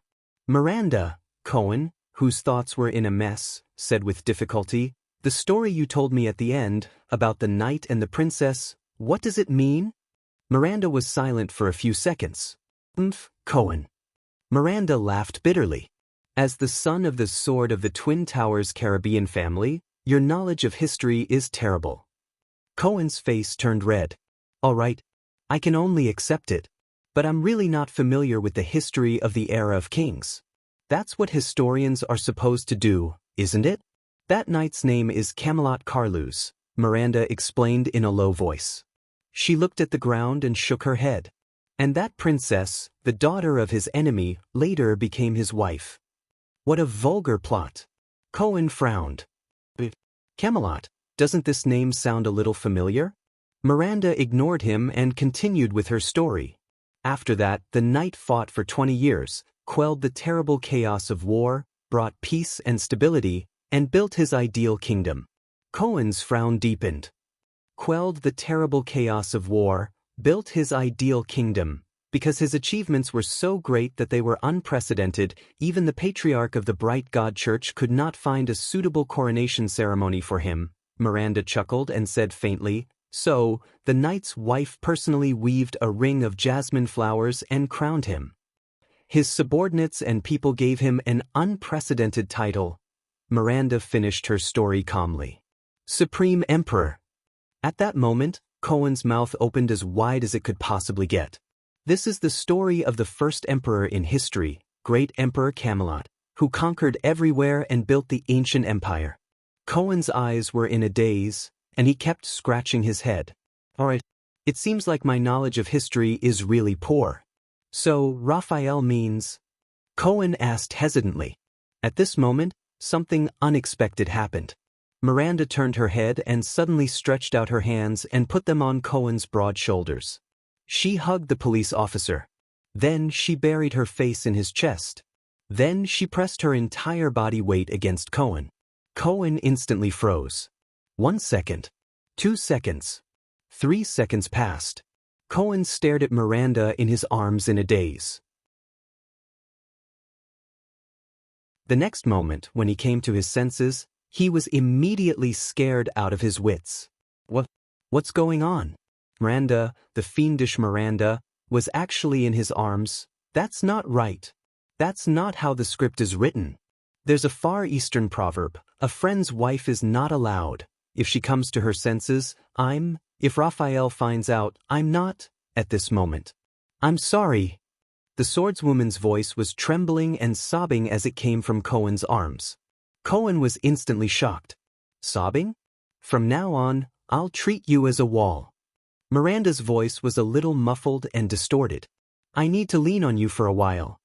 She looked like she was about to cry. Cohen lowered his head in disbelief and looked at Miranda. The swordswoman, who had always been strong and independent, was in this state. It was even more shocking to Cohen than if she threw herself into his arms and confessed her love to him. Cohen also noticed that Miranda's hands on his shoulders were trembling slightly as she leaned her face against his chest. Well, Miranda? Cohen, who was at a loss, could only awkwardly pat Miranda's back. It's okay. You're the first seed of the Tower of Eradication, the future Duchess of the Northern Territory, Lady Miranda Arund. No matter what happens, you can wait. Cohen was stunned. He remembered Miranda's sharp observation skills. Could it be Miranda? Cohen was stunned. Did you discover something in the battle just now? That is why. Your conversation with Raphael started to become strange after the battle. Miranda shuddered again in his arms. Cohen confirmed his suspicions. It's Raphael, isn't it? You hit his sword, and then discovered something. Recalling Raphael's appearance, Cohen gritted his teeth and asked, Raphael what happened to him? Miranda shivered again. Cohen looked at Miranda and felt an indescribable sadness in his heart. I can't tell you, but it's terrible. As Miranda spoke in a hoarse voice, the swordswoman's head in Cohen's arms trembled slightly again. Raphael, something terrible happened. Terrible. Very terrible. Heroic Spirit Palace, Hall of Heroes. Tell me. In the firelight, the long-haired Archduke Kulgan Rockne frowned and looked at Thales, who had a strange expression on his face. With his usual serious tone, he said, If the Waltons really form an alliance with Lampard, what are your plans? Thales opened his mouth slightly and said awkwardly, Well, actually, at this moment, a second set of footsteps came from outside the stone hall. The two people in the hall turned their gazes at the same time.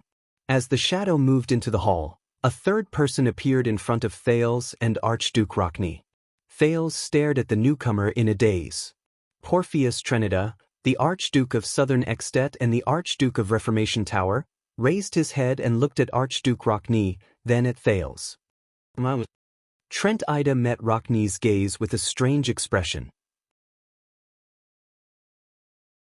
Your Highness, you didn't tell me that you invited someone else, and it's the glorious and proud Rockne, right? You're also interested in this kind of conspiracy? Archduke Rockne frowned deeply as he pondered about something. Thales smiled awkwardly. Please forgive me, these two people? Thud. Thud, another set of footsteps came from outside the hall. Rockne and Trent Ida glanced at each other and looked at the newcomer. Following the old footsteps, the bald Archduke Letko of Defense City in the north walked slowly into the meeting hall with a cautious expression. Thales exhaled deeply. 3 people? 3 archdukes? The elderly Archduke Letko could not help but be slightly startled when he saw the 3 people in the hall. It seems like it's quite lively here? It seems like someone is playing us like monkeys? Trent Ida stared at Thales with a complicated expression. This little prince of constellation promised me that we would meet alone, brat, Archduke Rockne said slowly with a fierce expression. Thales' face twitched as he squeezed out a smile. It's not what you think. I knew there was a problem. An obviously displeased voice traveled into the ears of the four people in the hall. Thales, Rockne, Trentida, and Letko turned their heads in unison. The bearded Archduke of Prestige Orchid, Rabian Alcius, strode heavily into the meeting hall with a gloomy expression. Thales heaved a deep sigh. "For Archdukes."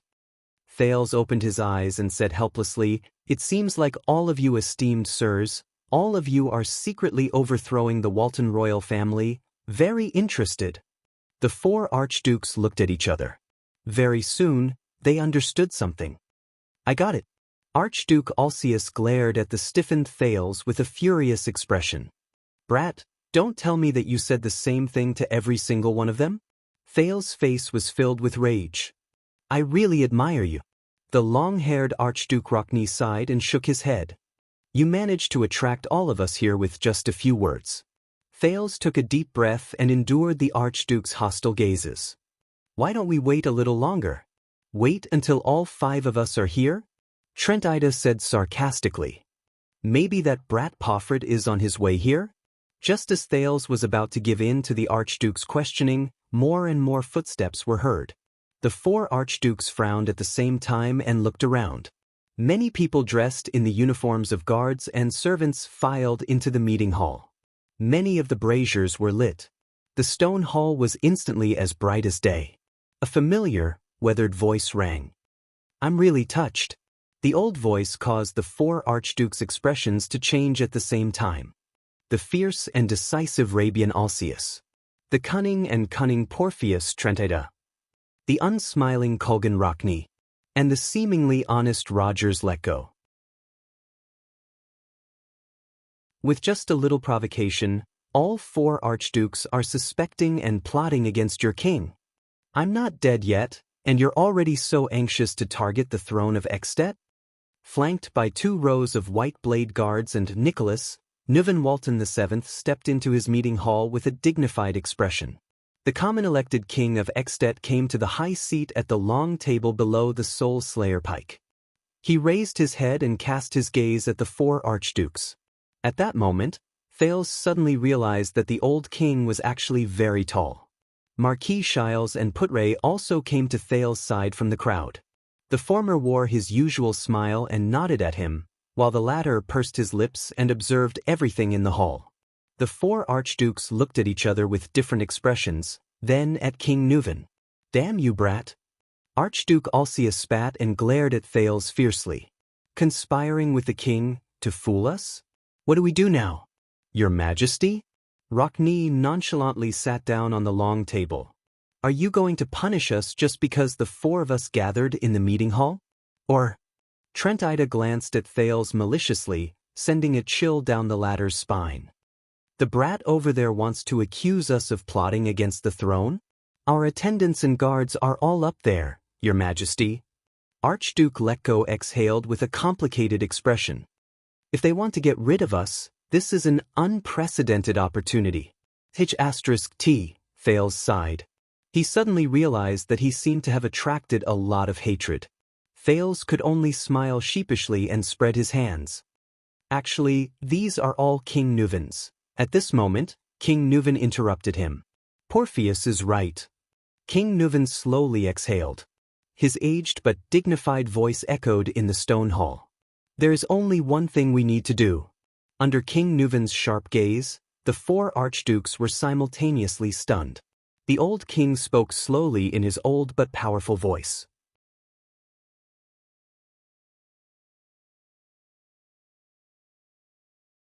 Chapter 147. This was the first time Thales saw King Nuvan with a dark golden crown on his head.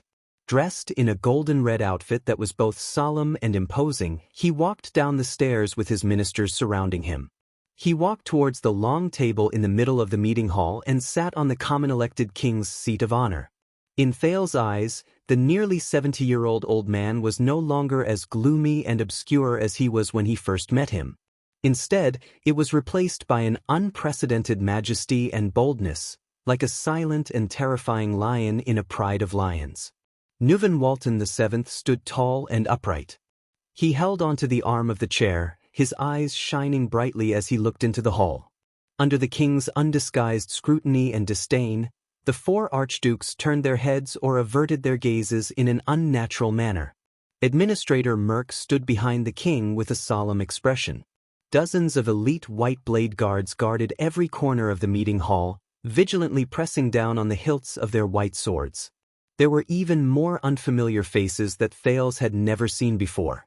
They were dressed in the attire of nobles and had different expressions on their faces as they stood on both sides of the king, exchanging glances openly. This was also the first time Thales saw King Nuven's close vassals, the court of Dragon Cloud City. Compared to the orderly and disciplined Constellation Palace, the Extension monarch and vassals exuded a fierce, boorish, dignified, and wild aura from deep within their bones in terms of their standing, posture, movements, and expressions. They appeared casual and crude, making anyone who saw this scene for the first time feel uneasy. It was as if they were standing among a group of dangerous carnivores that were ready to bite them at any time. Thales could not help but glance at Putre, who nodded slightly at him. "Wait." In the meeting hall, the long-haired Archduke Rockney asked the question in his thunderous voice, "What do you mean, Your Majesty?" No one answered him. "Hey, Your Majesty!" "Your Majesty," Archduke Trentida said with a pale face as he glanced at the few close vassals standing beside King Nuven. Some of them had grizzled hair, while others had gleaming eyes. "I don't know what you're trying to do, but from Chief Administrator Sorb to Count Seiler, who is in charge of foreign affairs, and now you're bringing half of the Imperial Conference to us? Are you going to discuss with us why the wine at the banquet earlier was so sour?" he asked in a sarcastic and accusatory tone. Beside him, Archduke Alcius also looked at the king rudely. Thales watched the scene worriedly. How is this going to end? It seems that His Majesty's long tolerance has spoiled all of you. "Listen up, Your Excellencies, Archdukes of Extet." One of King Nuven's vassals, who was more than 50 years old, replied rudely to the Archduke of Reformation Tower. "The king you swore to be loyal to, the lord whom the Northlanders swore to follow with their lives, is ordering you, wait." The old official's face was cold as he reprimanded him without giving him any face. Archduke Trentida and Archduke Alcius's faces immediately turned cold, while Archduke Letko looked pensive. Only Archduke Rockney's expression did not change as he sat on the left side of the long table, just like the first time he met Thales. A few seconds later, Grand Duke Letko of Defense City let out a long sigh and slowly sat down. "You should at least tell us what this lousy trap is for, Your Majesty." Archduke Alcius also sat down in his seat and immediately said coldly, "Colluding with Constellation's brat to toy with the archdukes under him, I feel that my dignity has been greatly insulted." At this moment, a series of knocking sounds came from the hall. The four archdukes turned their heads in unison and looked at the main seat at the end of the long table. There, Nuven VII, who had a stern expression on his face, was slowly knocking on the table with his right hand. Thales narrowed his eyes. He noticed that King Nuven wore a peculiarly shaped ring on his right little finger. The center of the silver-white metal ring was inlaid with a black gemstone. The king was using that gemstone, seemingly absent-mindedly knocking on the table. "Dignity does not give you the right to question the king, Rabian," King Nuven said slowly. His gaze was fixed on the table, as if he was particularly interested in the part of the table he was knocking on. "There is only one thing you need to do, boys. Just like what you did more than 10 years ago. Obey me." King Nuven slowly raised his head. There was a stern glint in his eyes that left no room for argument. He looked at the archdukes. "Just like a long time ago, when your father obeyed my father and later on he obeyed me, at least at that time, we lived in harmony. Do you understand?" The archdukes held their breaths in unison. A few seconds later, Archduke Letko sighed and was the first to speak. "According to what that child said, you used lies to test our loyalty? And we are far away from our own guards and attendants. This really makes me worry about my own safety." King Nuven suddenly raised his voice, causing Letko to be speechless. "If I really want to take your lives regardless of the consequences, Old Baldy, Do you think that you can walk out of Heroic Spirit Palace alive, or even Dragon Cloud City, with just those useless soldiers by your side and that supreme class axeman behind you? Do you think you can walk out of Heroic Spirit Palace alive? This is not your defense city. The archdukes frowned at the same time. At least tell us, what are you waiting for? Rockne pushed aside his long hair and snorted coldly. Your Excellencies, His Majesty the King has already shown great kindness. Please do not be impatient. However, if you have some understanding of each other's identities and duties. On King Nuven's left, another minister with a pondering expression replied with a smile and a profound meaning, find your own positions and sit tight. No one said anything else. The hall fell into a moment of silence. There was also an unknown wait. A few minutes passed. In the end, Thales, who could not sit still any longer, rolled his eyes in embarrassment and glanced around. He attracted the attention of the bearded archduke. After this matter is over, brat. Alcius cast his gaze on Thales with a fierce expression. In an instant, the other archdukes also looked at him. I will dig out your heart as the price for challenging our dignity. Rockne, Letko, and Trentida also cast him different gazes. There was vigilance, contemplation, and suspicion. Thales closed his eyes and heaved a long sigh. Damn it. I thought this would be easy. Find out the mastermind. King Nuven will wave his hand and fire 10,000 arrows at once. An eye for an eye, a tooth for a tooth, a tooth for a tooth, a tooth for a tooth, and a tooth for a tooth. But for now, at least based on Alcius' performance, the side effects and sequelae are huge. Save your energy, Your Excellency, Thales heard himself say listlessly. Don't always talk about things you can't do. He did not want to argue anymore. Alcius clenched his teeth. But just as he was about to speak, a newcomer joined the meeting hall. Following the sound of messy footsteps, a brown-haired young man wearing a heavy robe embroidered with a blood-red horseshoe walked into the crowded meeting hall. The Archduke of Beacon Illumination City, the young Concret Pofrit, stood in front of the crowd, accompanied by his entourage. Thales took a deep breath and let out a heavy sigh. Finally, very good. Seeing Pofrit's arrival, Archduke Trentida's eyes brightened. He looked around at the people in the hall and smiled brightly. Only Archduke Rockne furrowed his brows tightly, while Archduke Letko revealed a surprised expression. Now that we're all here, the 5 archdukes invited by Your Majesty are gathered here under the watchful eyes of the White Blade Guards. The Archduke of Reformation Tower raised his eyebrows. Here comes the question. What exactly do you want to do? Are you going to use the laughable crime of conspiring to get rid of us all, or? Trentida's voice came to an abrupt halt. The rest of the words were choked in his throat, like a crossbow arrow that snapped its bowstring when the trigger was pulled. The Archduke of Reformation Tower stared blankly at Pofrit and his entourage, who were walking towards them. They did not look well, their figures were in a sorry state, and their hands were empty. A warrior beside Archduke Pofrit even held his shoulder with a pale face. Blood seeped out from between his fingers. Around them was a circle of white blade guards with unsheathed sabers. Their blades gleamed coldly as they stared at them. The star killer, Nicholas, was the last to walk in with a chilling aura around him. He bowed to the king. Trentida came to a realization.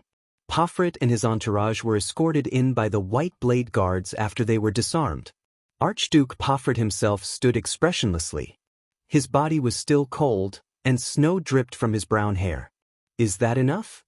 The young Archduke's gaze was sullen. He raised his head and looked around at the people in the hall.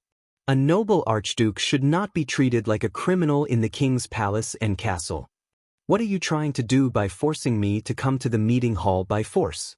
This is a challenge to our ancient Northland tradition and a disregard for Raikuru's joint ruling pledge. King Nuven narrowed his eyes. The 4 archdukes had different expressions. Thales raised his eyebrows at an angle that no one could see. Tonight is finally coming to an end. Is this what you wanted us to wait for, Your Majesty? You used all kinds of means to gather the 5 of us here. Archduke Letko looked at the disheveled Archduke Pofrit and said flatly in a helpless tone, Now, Can you tell us the ins and outs of all this? Alcius said angrily, don't tell me that we really have to wait for Lampard to come with us, just like that brat said? Trentida chuckled in a low voice. Under everyone's gaze, the old king of Extet paused for 3 seconds before he slowly opened his mouth. Very well. King Nuven clasped his hands. His expression was solemn, and his gaze was sharp. But what he said next made almost everyone reveal a surprised expression. Little Thales, my clever guest. King Nuven slowly turned to the side and looked at the Prince of Constellation beside him. Thales, who was ready to watch a good show, was completely stunned. What? Little Thales? Do I know you that well? Come, tell my loyal archdukes why they are here. As King Nuven's voice fell, his eyes flashed. Tell them the so-called truth. Everyone's gazes were filled with hesitation, surprise, gloominess, and other different emotions. In that instant, they all turned to the second Prince of Constellation. Thales froze on the spot for a moment. Damn it. He reacted quickly and put on an ugly smile. He raised his hands and spread them out horizontally. I don't want to get involved in Extet's internal strife, Your Honorable Majesty, Thales said with a smile. You can settle the internal affairs on your own. This is... But he could not finish his sentence. You are already involved, Thales. Nuven's deep and aged voice was accompanied by the king's profound gaze. He interrupted him. You have been involved for a long time, unable to extricate yourself, future king of Constellation. And you promised to complete this task for me. It is your promise, isn't it? Thales gritted his teeth. The Archduke's gazes on him slowly turned from doubtful to solemn. Thales gulped and furrowed his brows. Nuven, this damned old man. Is he trying to show the Archdukes that the heir of Constellation is on his side? Thales' frown deepened. King Nuven's gaze became sharper. Go on. What are you waiting for, little prince? Alcius continued to glare at him fiercely. After you tricked us all with your ridiculous words. To be honest, I thought Lampard would come with us. Thales ignored him. Finally, after Putre reminded him in a low voice, he exhaled in resignation. All right. Thales took a step forward as he met the gazes of almost everyone in the hall. My apologies, Your Excellencies. Thales braced himself and said under the hostile gazes of the 5 archdukes, most of what I said to you tonight was a lie. Only one thing is true. Prince Maria was assassinated in Constellation. Thales sighed. One of the masterminds behind the scenes is among you. The moment he finished speaking, the 5 archdukes frowned simultaneously. The close vassals beside the king began to whisper to each other. The second prince ignored the noise that began to increase in the hall. And King Nuven asked me to find the mastermind who conspired with Lampard to murder Prince Maria, Thales said expressionlessly. Hey, I knew it. The bald Archduke Lekko sighed. He didn't invite us here just to deal with the Prince of Constellation. Archduke Trentida turned his head and shook his head disapprovingly.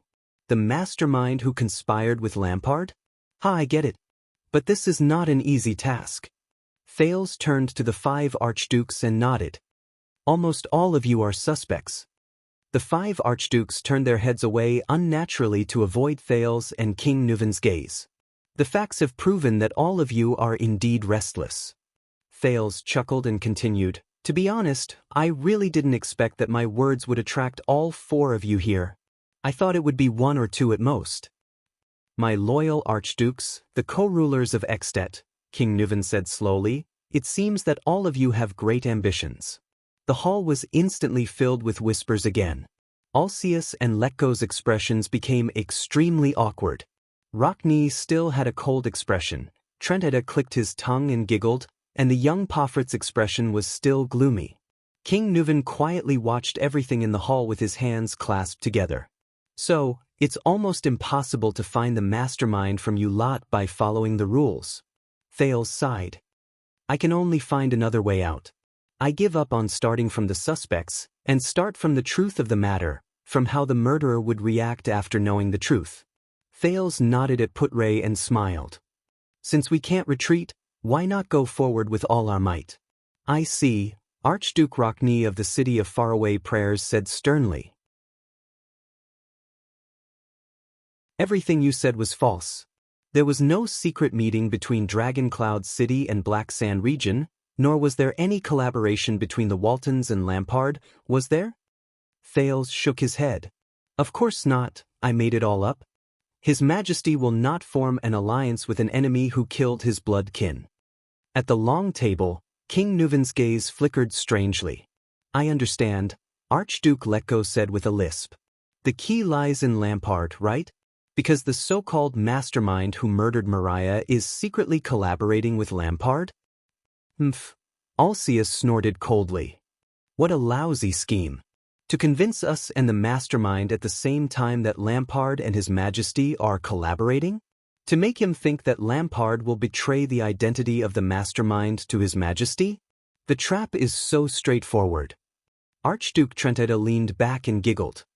Will anyone really fall for it? Thales stared at the three of them. His gaze moved back and forth for a few seconds, until the second prince chuckled. Thales' expression became solemn and he shook his head firmly. It's not that simple. Don't forget what I told you. Perhaps the innocent archdukes will believe me when I said things like, Lampard is not the murderer, but the kingdom's secret intelligence department has designated him as the murderer. Thales continued with a serious expression. But only the mastermind will definitely not believe this. As Lampard's accomplice, only he knows that Lampard is indeed one of the murderers. Lampard cannot be cleared of the suspicion of murdering the prince, so it is impossible for Lampard to collaborate with His Majesty. Hence, it is impossible for him to betray His Majesty. Only Blackhand himself knows. Thales turned around and looked around to observe the effect of his words. The so-called alliance between the Waltons and Lampard that I mentioned was simply an exaggeration to scare people. It is impossible for Lampard to seek an alliance with His Majesty. Then what exactly did you mean by what you said last night? The bald Archduke Letko's eyes shone brightly. You said a lot about His Majesty abandoning hatred and choosing benefits. But if you cannot convince the murderer that Lampard and His Majesty are collaborating, I did not intend to let him believe this. I only wanted to tell him, Thales said flatly, His Majesty suspects that Lampard is not the murderer and is still trying to contact him. At the head of the long table, King Nuven revealed a faint sneer. Moreover, from the moment Nicholas went to fetch me, it is very likely that both parties have been contacting each other for a long time. Archduke Alcius said impatiently, You just said that Lampard is the murderer. He does not dare and will not collaborate with His Majesty. You cannot dig out the name of the mastermind from Lampard. I am not finished. King Nuven's investigation also discovered a key point. Thales interrupted him coldly, causing Alcius to be stunned. The mastermind also did something else. He also participated in the murder of me and the Prince of Constellation. The whispers in the meeting hall instantly stopped. During the game between him and Lampard at Broken Dragon Fortress, he bribed a group called Disaster Sword and used Lampard's Mystic Gun unit to assassinate me. He tried to frame Lampard with this. Thales sucked in a deep breath and enunciated each word clearly. This is what I want him to know. I want the mastermind to know that King Nuven already knows that the mastermind who murdered Prince Mariah is also the person who framed Lampard. Behind Thales, Putre sighed. Beside him, Marquis Shiles had a smile on his face. So, at the end of the day, I only wanted to tell you two things after talking so much nonsense to all of you tonight. Thales shrugged. 1. His Majesty is contacting Lampard.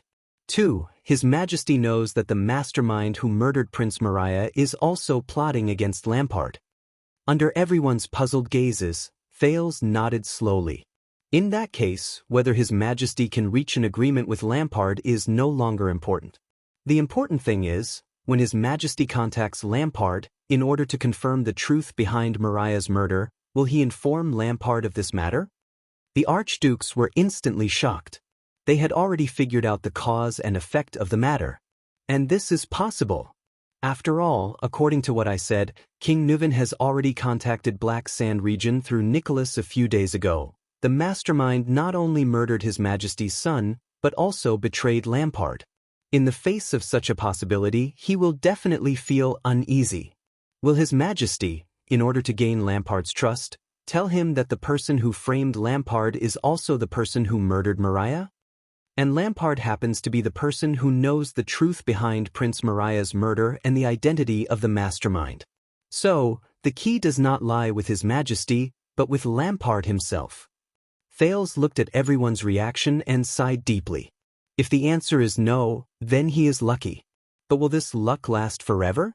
Will the next communication between the two parties bring up this matter? If the answer is yes, then Archduke Chapman Lampard will know that his longtime collaborator planted a mole in Black Sand Region's army and framed him in Broken Dragon Fortress. This is a betrayal. At that time, if I were Lampard, the first thing I would do would be to immediately inform His Majesty of the identity of the culprit. Thales' eyes shone with an affirmative light as he said resolutely, Thales' eyes shone with certainty as he said resolutely, with the help of the Dragon Spear family, this collaborator who dared to betray, and frame him will pay the heaviest price in Dragon Cloud City. Hearing this, King Nuvan suddenly threw his head back and laughed loudly in his seat. His laughter grew louder. However, the others in the meeting hall did not say a word. They just quietly watched the king laugh. Then, King Nuvan stopped laughing and looked at one of the 5 archdukes. Continue. King Nuvan's gaze was extremely sharp. He looked at the silent archduke and his aged voice was filled with murderous intent. We are all looking forward to him. Thales turned his head and nodded at the old king. He exhaled through his nose and raised his head. Once this happens, the identity of the mastermind and the things he has done will be exposed in front of Lampard and His Majesty. Once he thinks that his identity and crimes could be leaked by Archduke Lampard to King Nuvan through correspondence at any time, once he thinks that the chances of him being exposed increase with every minute he stays in Dragon Cloud City, once he thinks that King Nuvan has nowhere to vent his anger for revenge, Thales walked to the center of the hall and let out a long sigh.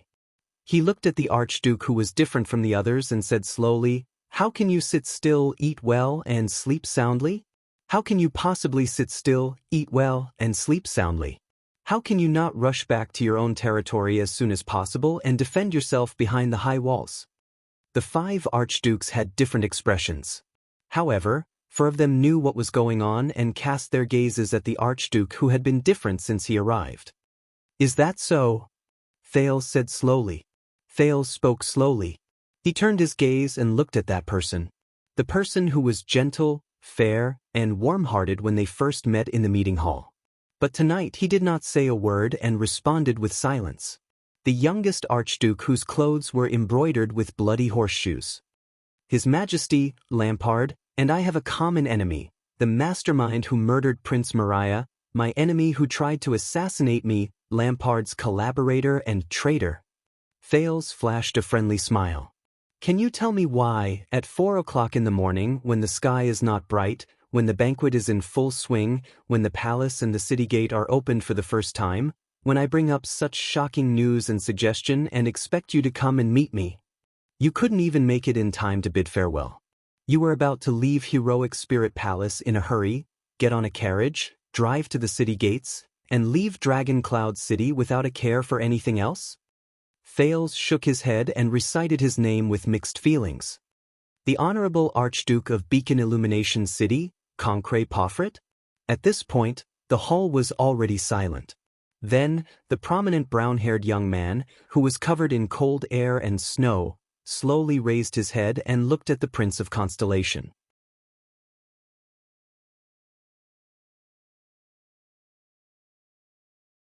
Chapter 148.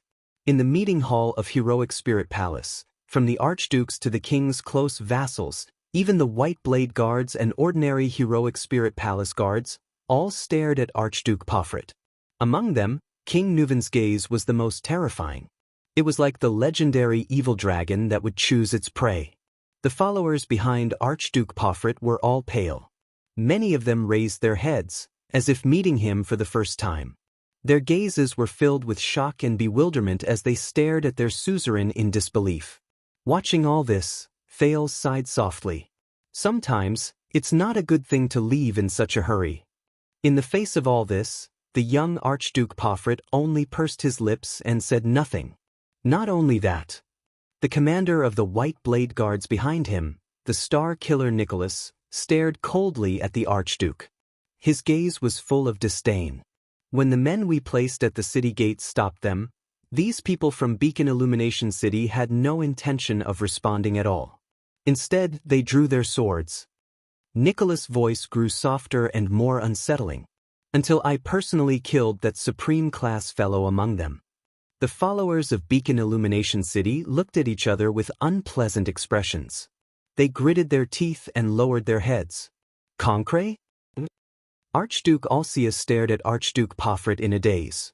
I thought that Beacon Illumination City was the closest and had always been Dragoncloud City's most trusted helper.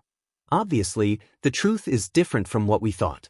Beside him, Trent Ida exhaled in resignation. Guess how tonight's going to end? The king's voice rang out just in time. And Nuvan VII let out a terrifying sneer. His gaze was fixed on the silent Pomfret. Believe me, everyone, tonight's ending will be terrible, no one answered. Archduke Pomfret still lowered his head and did not say a word. Asterisk bang. Asterisk with a cold expression, Archduke Rockney slammed his palm on the table. The sound reverberated in the hall. We are Northlanders. Rockney raised his head and looked at every archduke. His voice was filled with disappointment and resentment. Not those Southern Empire people who eat conspiracies and assassinations. Thales pursed his lips and whispered, "Thank you for the compliment. Speaking of which, you really surprised me." Archduke Trentida's eyes shone with cunning and rumination. Our little guest from Constellation, are you really only 7 years old? A little venomous snake. Alcius stared coldly at Thales and said, "It has a special sensitivity towards conspiracies."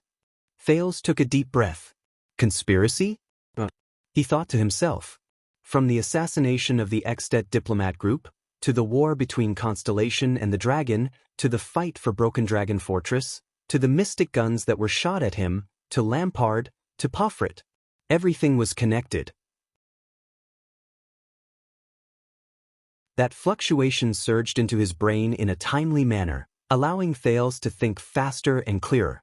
Just like in the past, different elements and events were clearly separated before his eyes. This is not a simple plot, Thales heard himself say. A lot of things happened at the end of this year. The second Prince of Constellation closed his eyes and sorted out the things in his mind. For Extet, nothing is more important than Prince Mariah's assassination in Constellation. However, this is not an isolated incident. It is a terrifying chain of conspiracies that spans the two most powerful countries in the Western Peninsula. Scenes from the past reappeared before his eyes. The Duke of the Northern Territories' ferocious expression. King Kessel's roar, losing his composure. The various gazes of the Dukes of Constellation. The Archduke of Black Sand Region's emotionless gaze. Nuvan VII's despair. And now, the extensions in heroic Spirit Palace.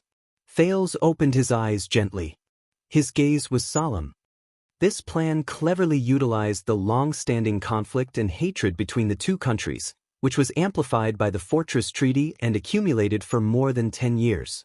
The executors of the plan turned it into a sharp blade that pierced into each other's countries, attempting to reshape each other's power structure amidst the turmoil and reshape the Western Peninsula's situation. Everyone in the Hall of Heroes fixed their gazes on the Prince of Constellation. Even their breathing slowed. Only the vice diplomat of Constellation behind Thales, Lord Putre Nemain, frowned slightly, as if worried about something. First, they killed Prince Mariah in Constellation, then instigated a war between Constellation and Extet. The Jadestar royal family suffered great losses in the internal conflict with the domestic nobles. King Kessel abdicated in defeat and condemnation. The Guardian Duke of the Northern Territory, Valarund, took over the authority and crown of the Supreme King of Constellation with the support of the people and the glory of fighting against Extet. Thales lowered his head and spoke plainly, as if he was narrating something that had nothing to do with him. Just like the two wings of a butterfly, this is only the wing in constellation. As for the one in extet. Archduke Pomfret clenched his fists without realizing it. Thales' voice continued to travel faintly. Prince Mariah's death deprived the Walton family of the hope of choosing a king. King Nuvan's anger turned into nourishment for war. Archduke Lampard brazenly dispatched his troops in the name of avenging the king. In the chaos, with the cooperation of the spies, he conquered the northern territory of Constellation, obtaining unprecedented prestige and benefits. In the end, the Archduke of Black Sand region returned with the glory of the battlefield, and with overwhelming prestige, he successfully chose a king. After the plan was completed, Constellation and the dragon would replace each other in the midst of their mutual hatred and be reborn from the ashes. Thales paused for a moment and gently concluded. An ingenious, grand, risky, ambitious, creative, and daring terrifying plan. The five archdukes had different expressions. Rockne's expression was solemn, Alcius pondered in shock, Trentida glanced sideways at the other people in the hall, and the bald old Letko blinked, his emotions indecipherable. Archduke Pomfret's breathing gradually became heavier. Young people, you think too much and have great ambitions.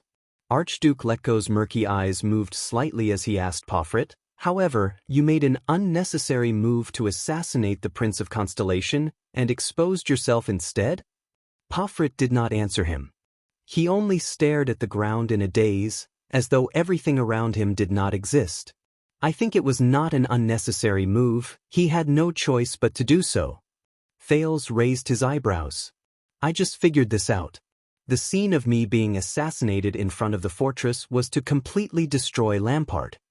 Archduke Letko turned to him. According to the original plan, Lampard would ascend the throne and become King Chapman. I don't know how many generations this name is. Thales turned to Pomfret. And you, Archduke Pomfret, are his most secret collaborator in extet. Finally, Pomfret raised his head, but he did not look at anyone. But the problem is, this plan failed at the first stage. Thales sighed.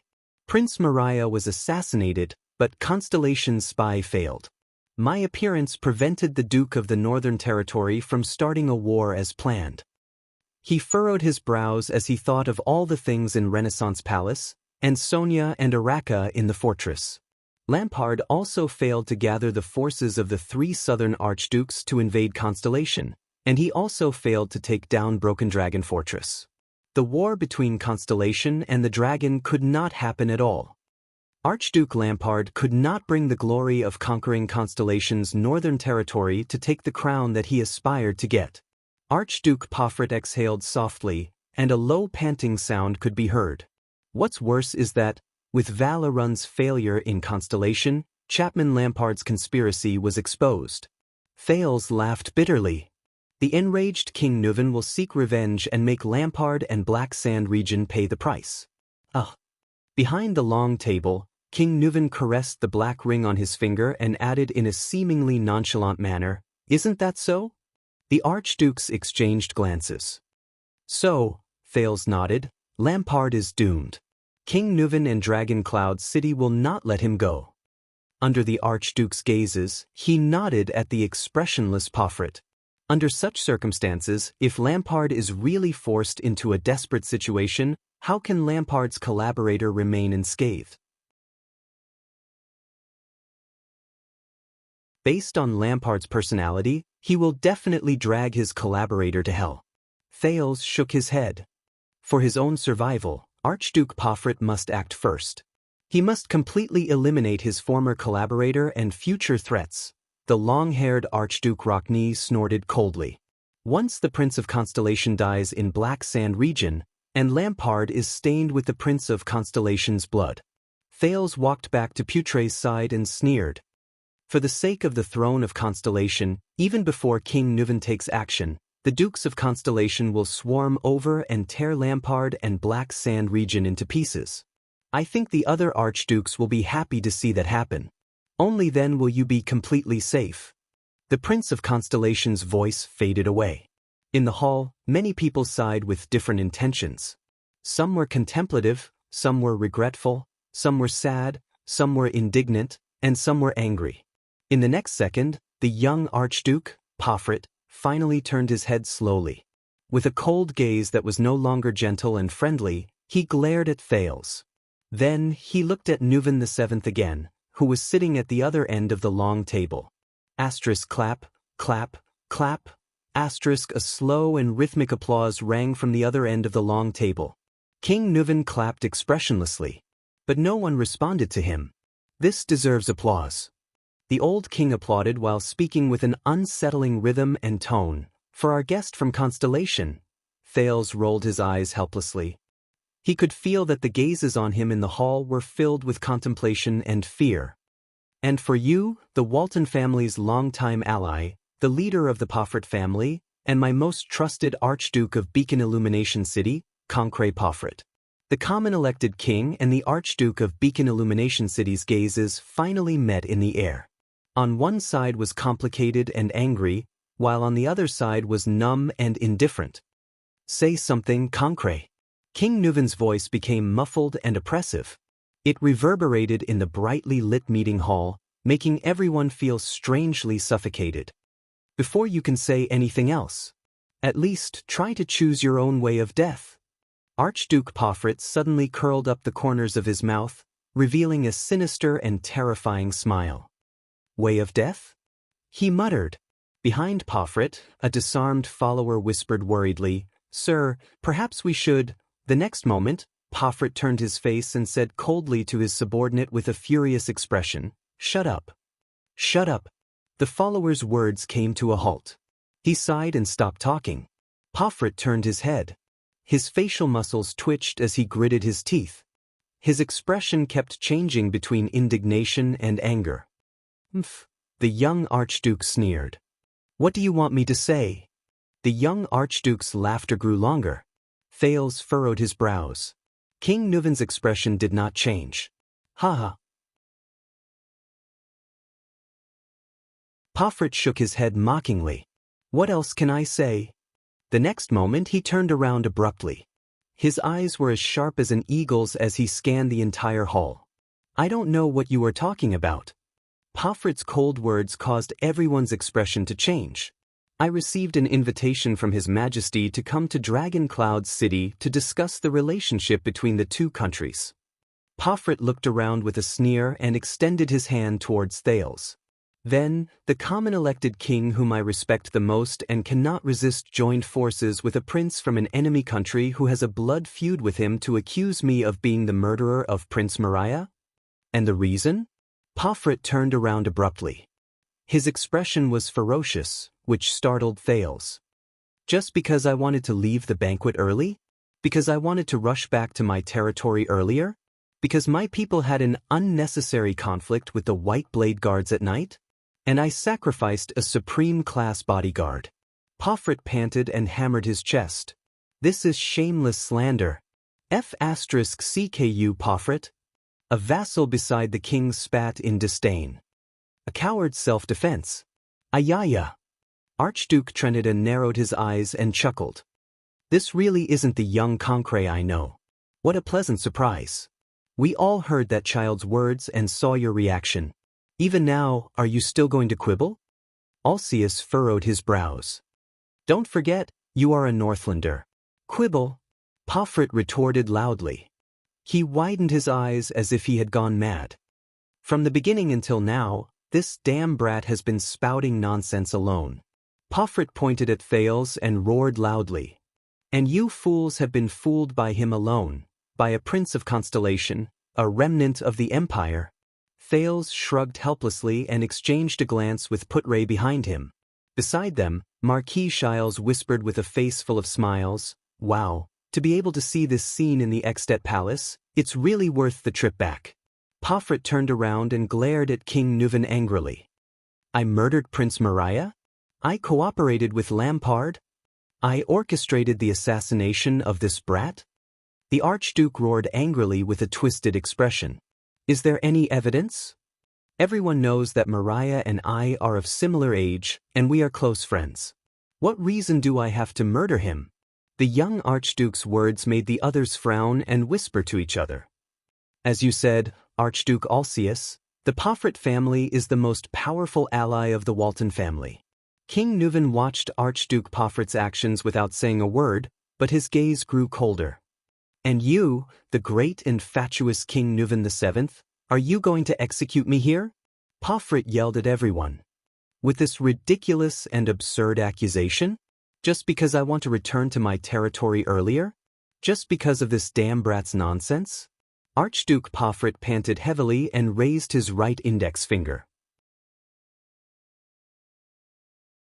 Gritting his teeth, he said, "If I die here, Pomfret will not forget, Beacon Illumination City will not forget, Northland will not forget." Amidst everyone's frowns, Pomfret roared madly. "Everyone will know that the king without heirs, the Walton family, who has reached a dead end, has gone mad. He believes in treacherous officials and enemies, persecutes loyal ministers and friends, accuses me without reason, evidence, and justifiably, and publicly massacred archdukes in Dragon Cloud City. Everyone will know that this is a violation of Raikuru's joint ruling pledge." The other archdukes looked at his performance in silence, their eyes filled with sorrow. Pomfret adjusted his breathing, and there was a hint of threat in his words. "After I die, my younger brother will inherit the Archduke's position, and the Pomfret family will treat Dragon Cloud City," but at this moment, King Nuvan's applause rang out again. He interrupted Pomfret, causing him to be slightly startled. Not a bad attempt. There was a deep chill in King Nuvan's old and deep voice. "To think that I always thought you were a polite sissy. I've underestimated you. It seems like you're still a good actor. You should go to Dragon Kiss Academy or Dark Knight Temple, not here."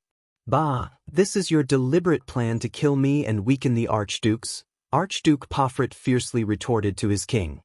"Other than guesses and slander, do you have any evidence?" King Nuvan sneered.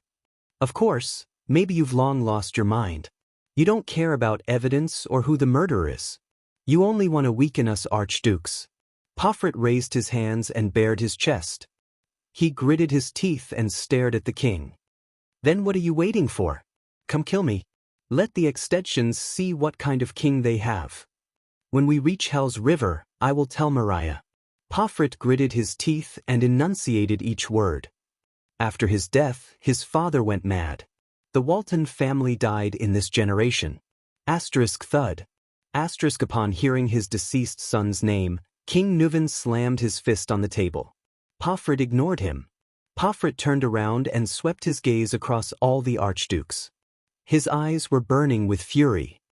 "And all of you who sat and watched this trial without any evidence, who sat and watched all of this, will be next." Archduke Rockney shook his head in disdain. His gaze was filled with disgust. Lady-headed Trentida gave him a friendly smile, showing 8 teeth. Alcius stared back at the young Archduke without saying a word. Archduke Letko did not even raise his head. He seemed to be particularly interested in the long table in front of him. The close vassals and advisors around the king revealed contemplative expressions. They were not the only ones who realized the problem. Watching from the side, Thales also frowned slightly. Although Pomfret seemed to be quibbling as a final struggle, he was not unreasonable. An archduke came to Dragon Cloud City, but was executed by the king. What would the people think? How would Beacon Illumination City react? Would the archdukes really be indifferent? Besides, although everyone knew it was him, it was Pomfret, but there was no evidence. Unless Lampard came forward and admitted to the crime while identifying Pomfret.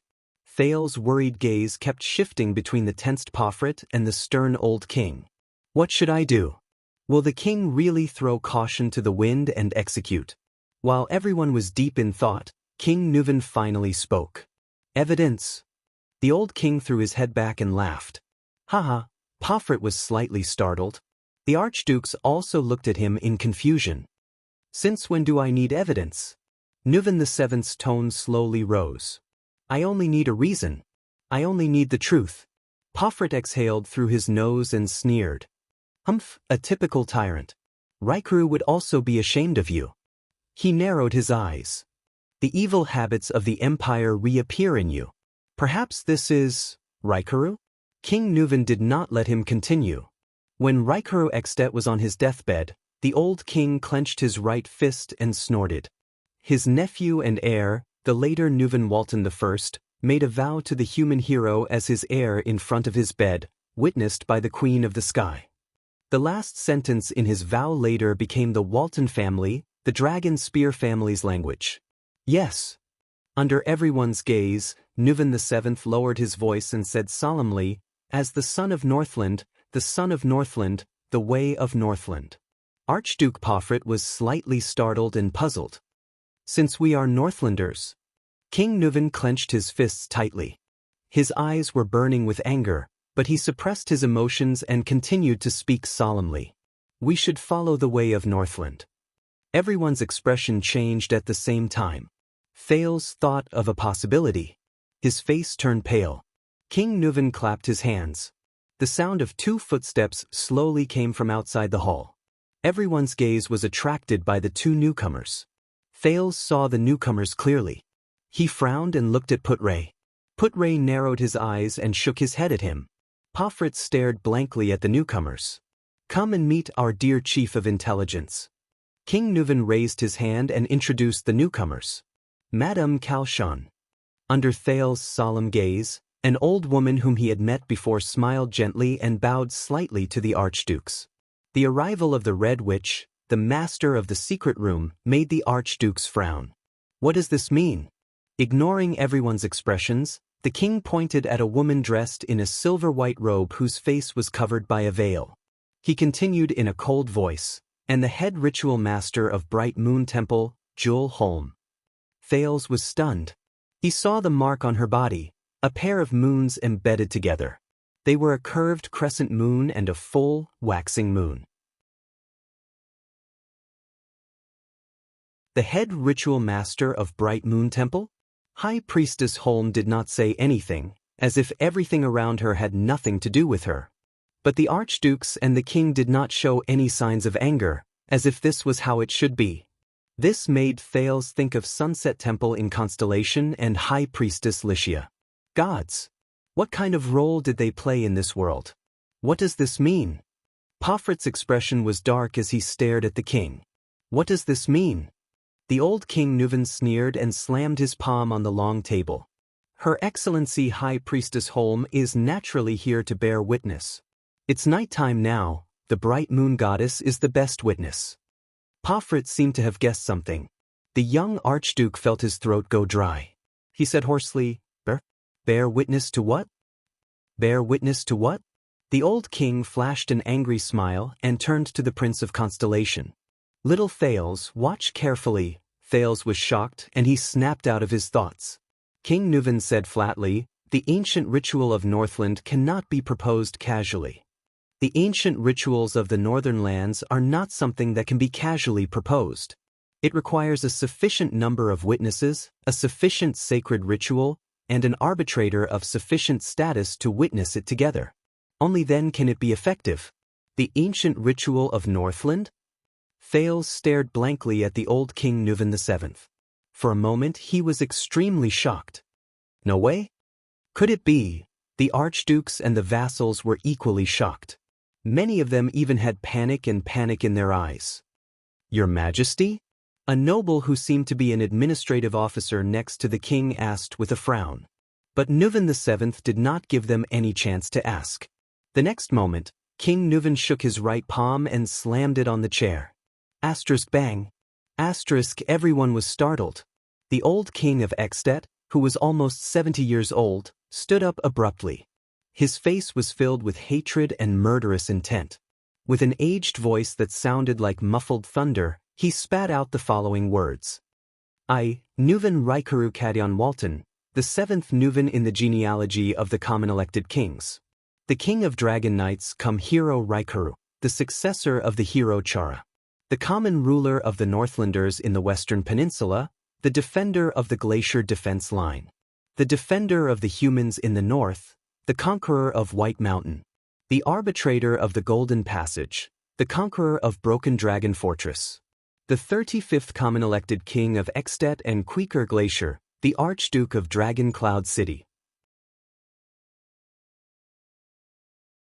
Under the witness of the spokesperson of the Bright Moon Goddess at the Imperial Conference, the Archduke of Prestige Orchid, the Archduke of Reformation Tower, the Archduke of the City of Faraway Prayers, the Archduke of Defense City, and the only heir to the royal family of Constellation, Thales stared blankly at the king's actions, not knowing what to do.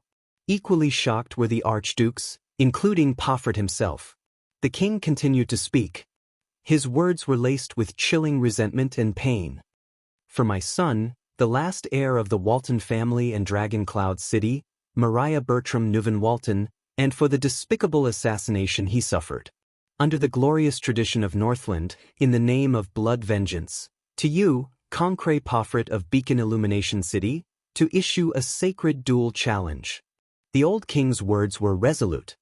He looked at the stunned young archduke and spat out his last words. The duel is issued in the name of the king.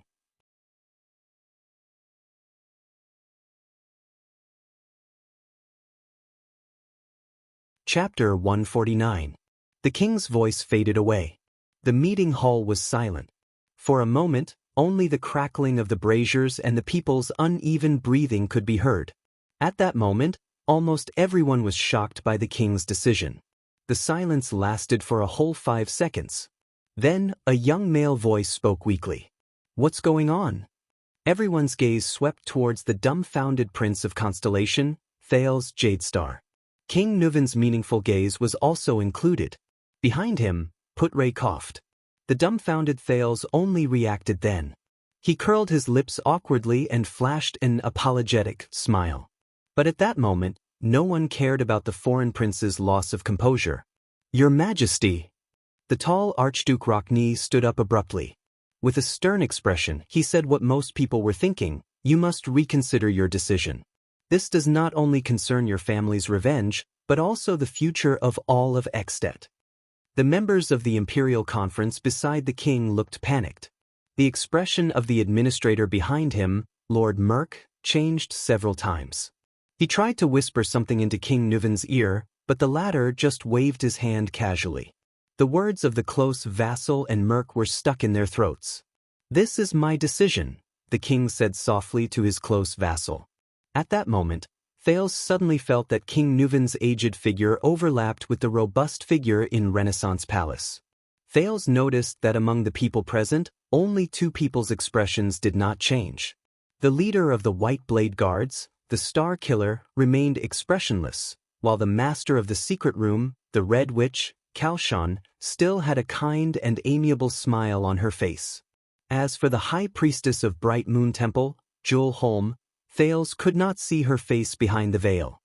"How old is King Nuven this year?" Thales turned around and asked Putre in a low voice.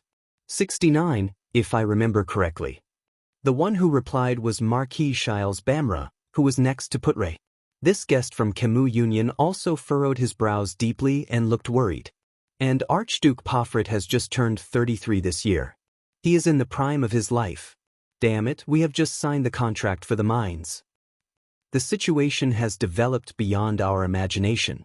Be vigilant, Your Highness." The thin vice diplomat's expression kept changing. "If King Nuven insists on a duel." Thales nodded with an unpleasant expression. He knew what Putre meant. If King Nuven died here, Jadestar and the Walton family's tacit agreement of peace would lose its most important fulcrum. And in Dragon Cloud City, in Ekstedt, he, the Prince of Constellation, would become isolated and helpless. And the Archduke's attitude towards him, not to mention that Archduke Poffret, who seems to be filled with hatred towards me. Thales gritted his teeth. The next moment, King Nuven walked out of his seat and slowly walked forward. He smiled at the archdukes. "What's wrong, noble and proud Rockne?" King Nuven's old but powerful voice echoed throughout the hall. "Are you worried that my old bones cannot defeat the young?" The long-haired Archduke Rockne did not say a word, but his slightly swaying head had already explained everything. "I can't say that his words are unreasonable, Your Majesty." Archduke Trentida rubbed his right hand with a dark expression. He glanced at Archduke Pofret, who was still in shock.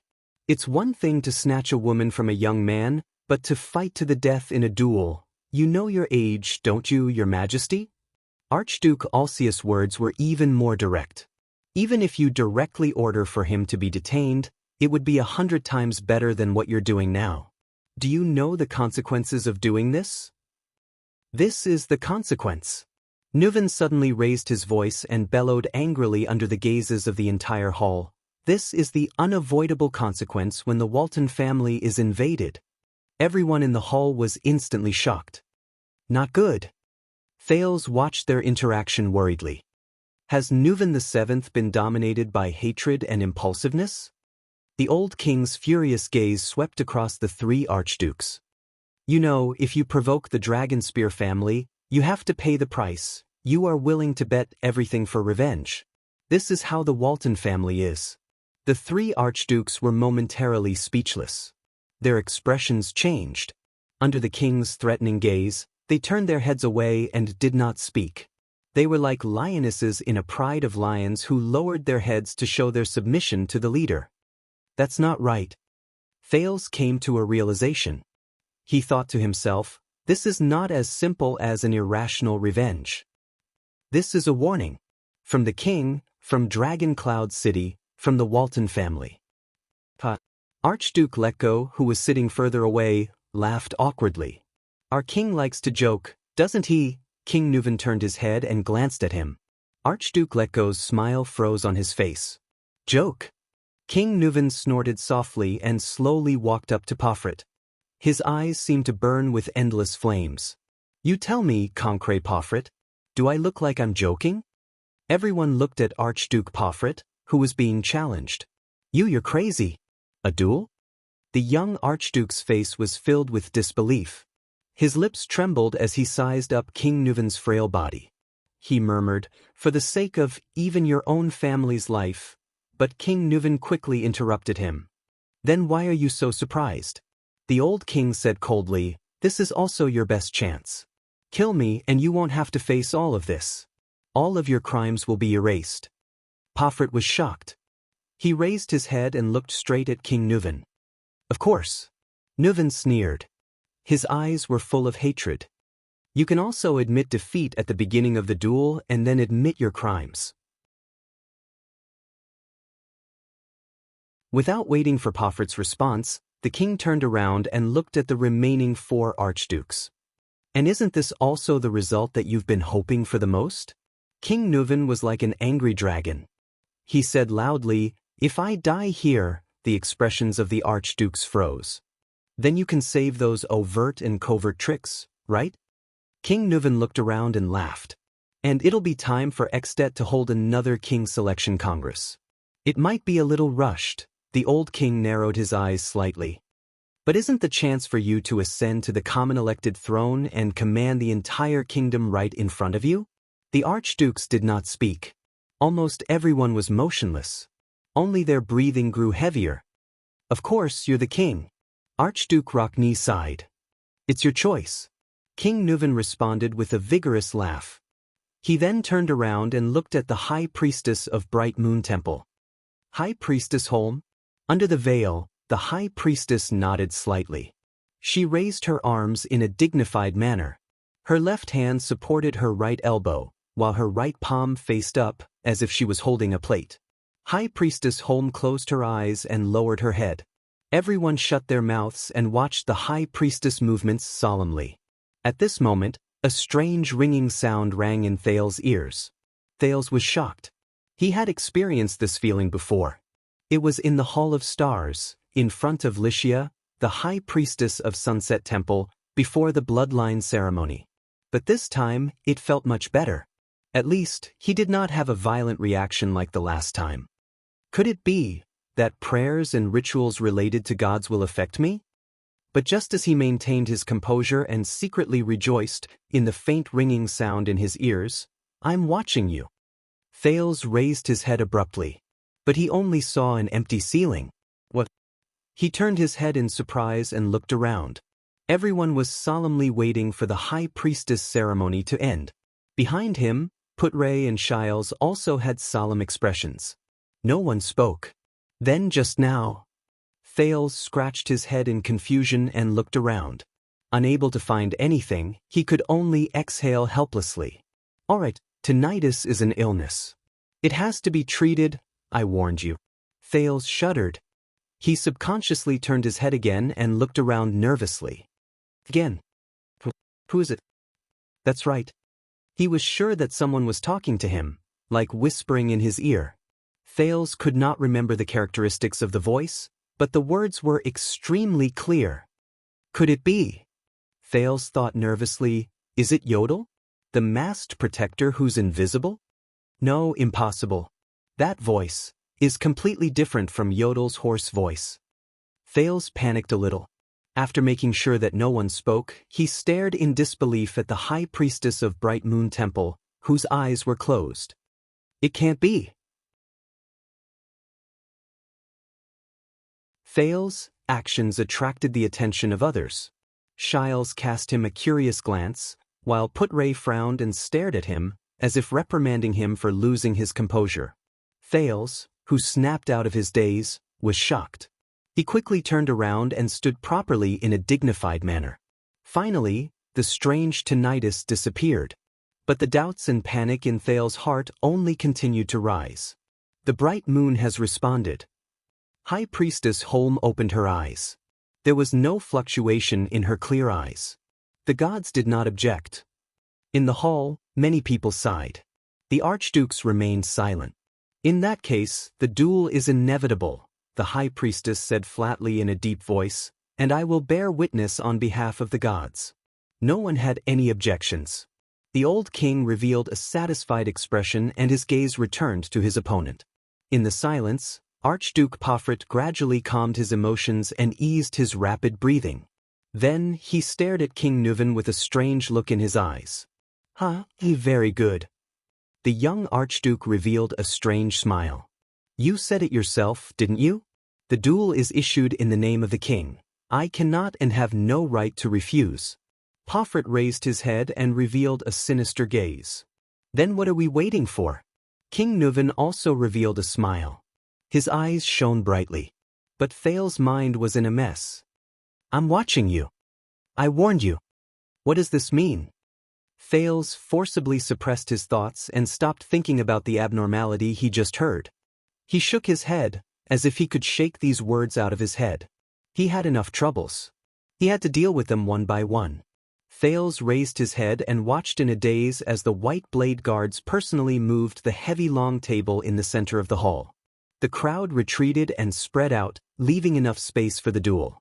As the crowd retreated to a brazier, Thales realized that there were 5 to 6 steps along the wall of the Oval Hall of Heroes, and there was an empty space in the center. Just like the Colosseum in my previous life, Thales suddenly thought of something. Could it be that this meeting hall in Heroic Spirit Palace was originally prepared for a duel? I don't know if it's fortunate or unfortunate. Putray exhaled through his nose and said with no discernible emotion, you get to witness a rare duel on your first visit to Extet. Thales flashed a rather unpleasant smile. Does the king have to personally fight? According to the rules, duels during the Age of the Empire can be fought by proxy, Putray said in a low voice. But this is Northland, the Northland after the collapse of the Empire. A duel must be fought personally, even as a king. Beside them, Marquis Shiles sighed. Even though I've heard of the duel customs in Northland, it's also my first time witnessing one. God, a 70-year-old king against a 30-year-old archduke. No matter what the outcome is, when I go back, this is enough to be a topic of conversation for a whole year. Duels don't happen often? Isn't the King's Selection Congress supposed to end with a duel? Isn't every archduke who aspires to become king prepared for a duel? Thales continued to ask. The duel in the King's Selection Congress is only limited to when the number of votes is the same and it's hard to decide. That hasn't happened for a long time. Putray shook his head. I heard that in the King's Selection Congress more than 30 years ago, Nuven VII obtained the support of 6 archdukes. I heard that Archduke Lampard of Black Sand region once defeated his elder brother in a duel and seized the right to inherit the throne? Thales asked with a grim expression as he watched the two men take off their robes and Lord Merk solemnly decorate the place. Putre nodded. That duel made him famous. From then on, Chapman Lampard's name spread throughout the kingdom, and even Constellation heard about it. Putre's expression was solemn. There are very few suzerains in Extet who are so bloody, violent, and terrifying, but who can make his followers' blood boil. Lampard was then entrusted with an important mission and sent to Constellation. At the same time, it also made the other suzerains wary of him. After all, he's a terrifying person who can even kill his own brother. Marquis Shiles pursed his lips. This is the conclusion I obtained after visiting all the cities in Northland. But this duel is too hasty. Are all Northlanders crazy? Thales gritted his teeth. Didn't he think about the consequences of losing? At this moment, a cold voice traveled into the hall. In Northland, duels are sacred rituals. The Star Killer, Nicholas, appeared beside them at some point in time. He stared intently at the two men facing each other in the hall. It can prove whether you are a selfish villain who only dares to hide among the army and guards, or a valiant hero who is willing to gamble with his life for the goal in his heart. Thales exhaled and shrugged. In the center of the hall, King Nuven was only left with a convenient, tight-sleeved battle robe embroidered with the emblem of the Cloud Dragon Spear. Opposite him, Pofrit was the same. The emblem of the blood shoe could be seen on his left shoulder. I was the one who suggested the duel. King Nuven fixed his gaze on Pofrit. As for the weapon, it's up to you to choose. Pofrit took a deep breath and paused for a few seconds. Great axe. The young Archduke raised his head and looked at King Nuven with a calm gaze. The double-sided great axe. Just like this. King Nuven's pupils contracted slightly. The people in the hall burst into a cacophony of hisses. Ah! Archduke Trentida laughed at Archduke Alcius. What a cunning boy! Archduke Rockney snorted in disdain. Coward! Great axe? Is it what I think it is? Thales was struck by a thought. He turned around and asked. Double-sided great axes require a lot of stamina and strength. The destructive power of its slashes is astonishing.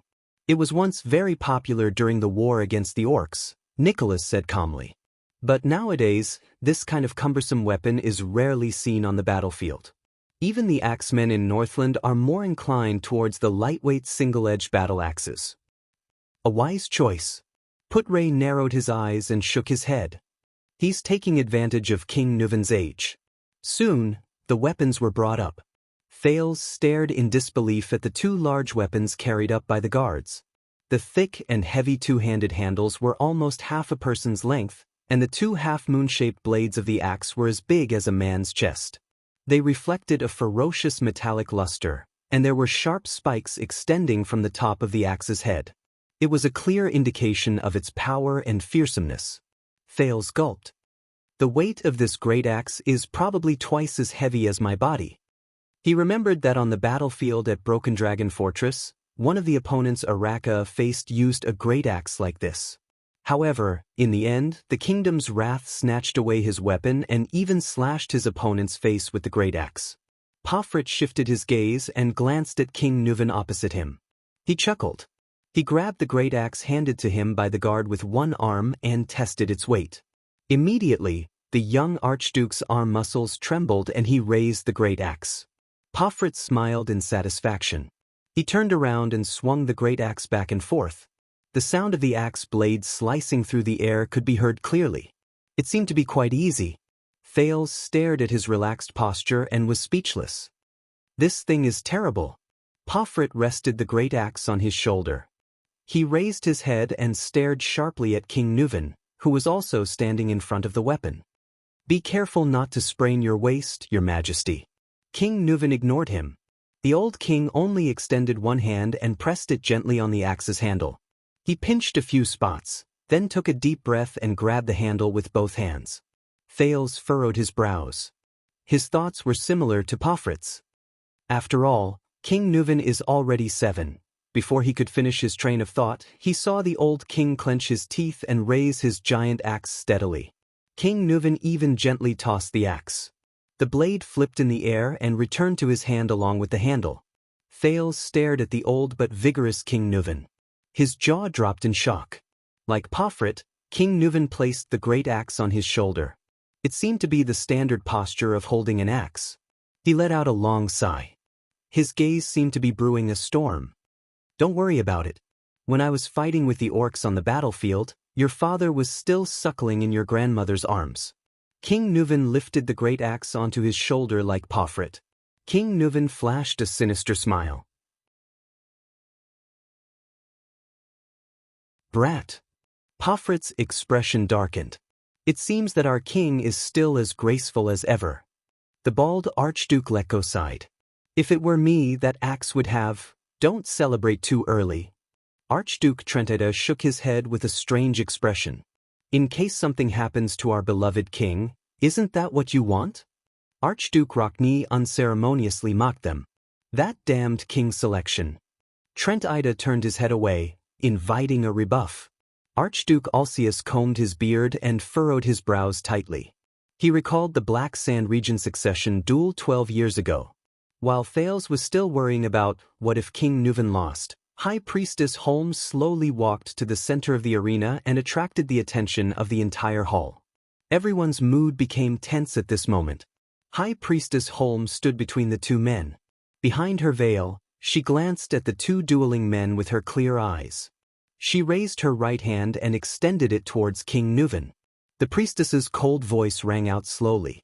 "In the name of blood vengeance, this man challenges me to a duel." King Nuvan stared coldly at his opponent. The high priestess raised her left hand again and extended it towards young Pofrit. "For honor and glory, this man will accept the duel." Pofrit exhaled with a solemn expression. "In the name of the holy bright moon goddess, I will bear witness." The high priestess began to retreat slowly. Her posture was light, and every step she took was accompanied by a sentence. "The weapons dance in the moonlight. Blood reflects the glory of the gods. Courage burns a great life. Death is but a long-awaited homecoming." King Nuvan and Archduke Pofrit's expressions turned solemn at the same time. Both of them removed the great axes from their shoulders and held them in their hands. King Nuvan lowered his body and widened the distance between his hands. His left hand pushed further and further, even grabbing the joint between the handle and the blade of the axe. Archduke Pofrit pulled the axe diagonally to his side. The blade of the axe brushed past his face and stopped in midair, assuming the most suitable posture for wielding it. Both of them stared at each other with solemn expressions. Thales narrowed his eyes. From their gazes, he read all the negative emotions humans could have. The high priestess slowly retreated to the edge of the arena. She took a deep breath and raised her arms towards the sky, as if making a final prayer. Everyone held their breaths at that moment. In the next second, the high priestess retracted her arms and gently placed her palms on her shoulders. She lowered her head and uttered her final words.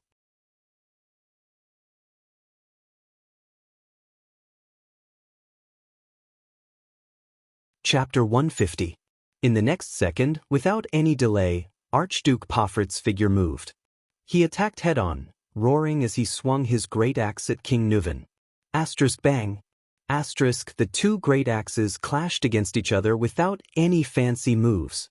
The dull sound of metal clashing tortured everyone's ears. Thales stared in shock at the two men in the field. Pofrit clenched his teeth. The blade of his great axe was stuck at the tip of King Nuvan's great axe. It was slanted downwards between the tip and the axe's sharp edge. Impulsive rookie. King Nuvan calmly turned his body sideways.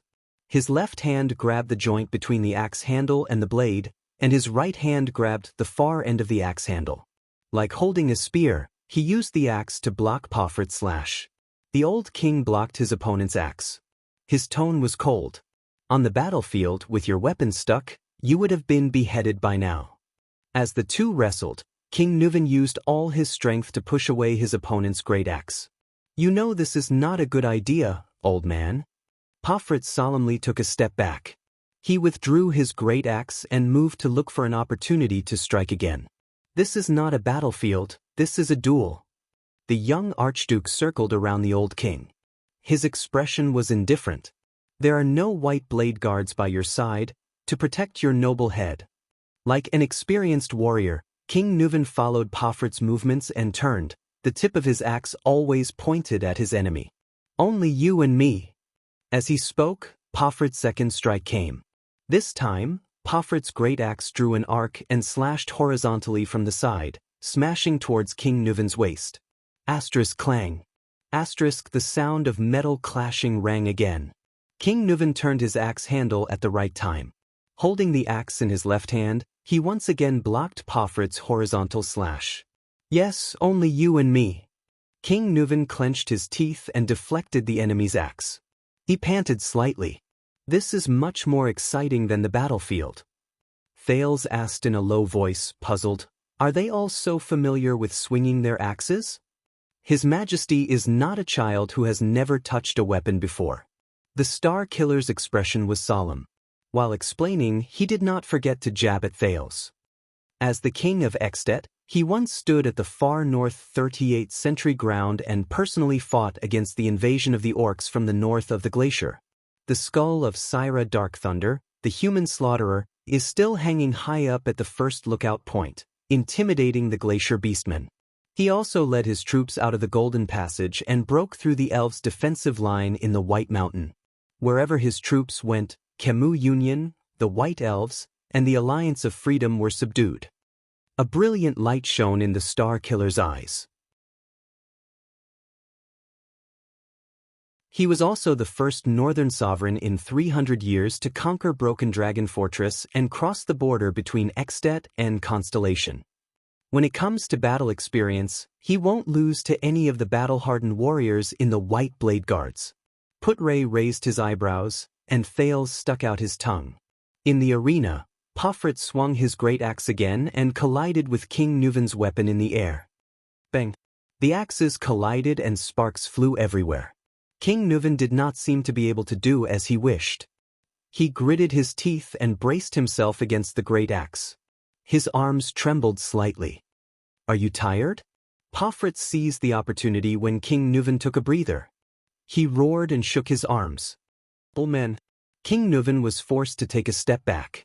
While he was still adjusting his body, Pofrit swung his axe again and chased after him. Clang. King Nuvan once again parried the enemy's fierce attack. From the beginning until now, he had been passively defending. But this time, the enemy's attack did not end so easily. A surge of power surged into Pofrit's arms. His eyes were burning like a warrior who had gone berserk. He roared and swung his axe again, striking the king's left leg. In Thales' wave vision, Pofrit was filled with bright light. It was concentrated in his arms and flashed continuously. The power of eradication. Seeing that his king was in danger, Nicholas remained calm. He briefly explained, Beacon Illumination City's unique combo axe technique has given birth to at least 3 types of power of eradication. The old king roared and used all his strength to pull back his great axe. He struck Pofrit's great axe away, and the 2 axe blades clashed in the air, creating sparks. Clang. The king blocked Pofrit's axe. But unlike before, the old king did not manage to lock Pofrit's axe in this strike. Pofrit had no intention of stopping either. His axe spun in the air. Under its master's crazed expression, it brought with it a strong gust of wind as it chased after the king's head. Panting, King Nuvan struggled to adjust his posture. He lifted the heavy axe handle to his side and forcibly parried Pofrit's attack. Bang! A loud noise was heard. Thales subconsciously covered his ears with his hands. But Pofrit, who was supported by the power of eradication, did not get his axe stuck like the previous few times.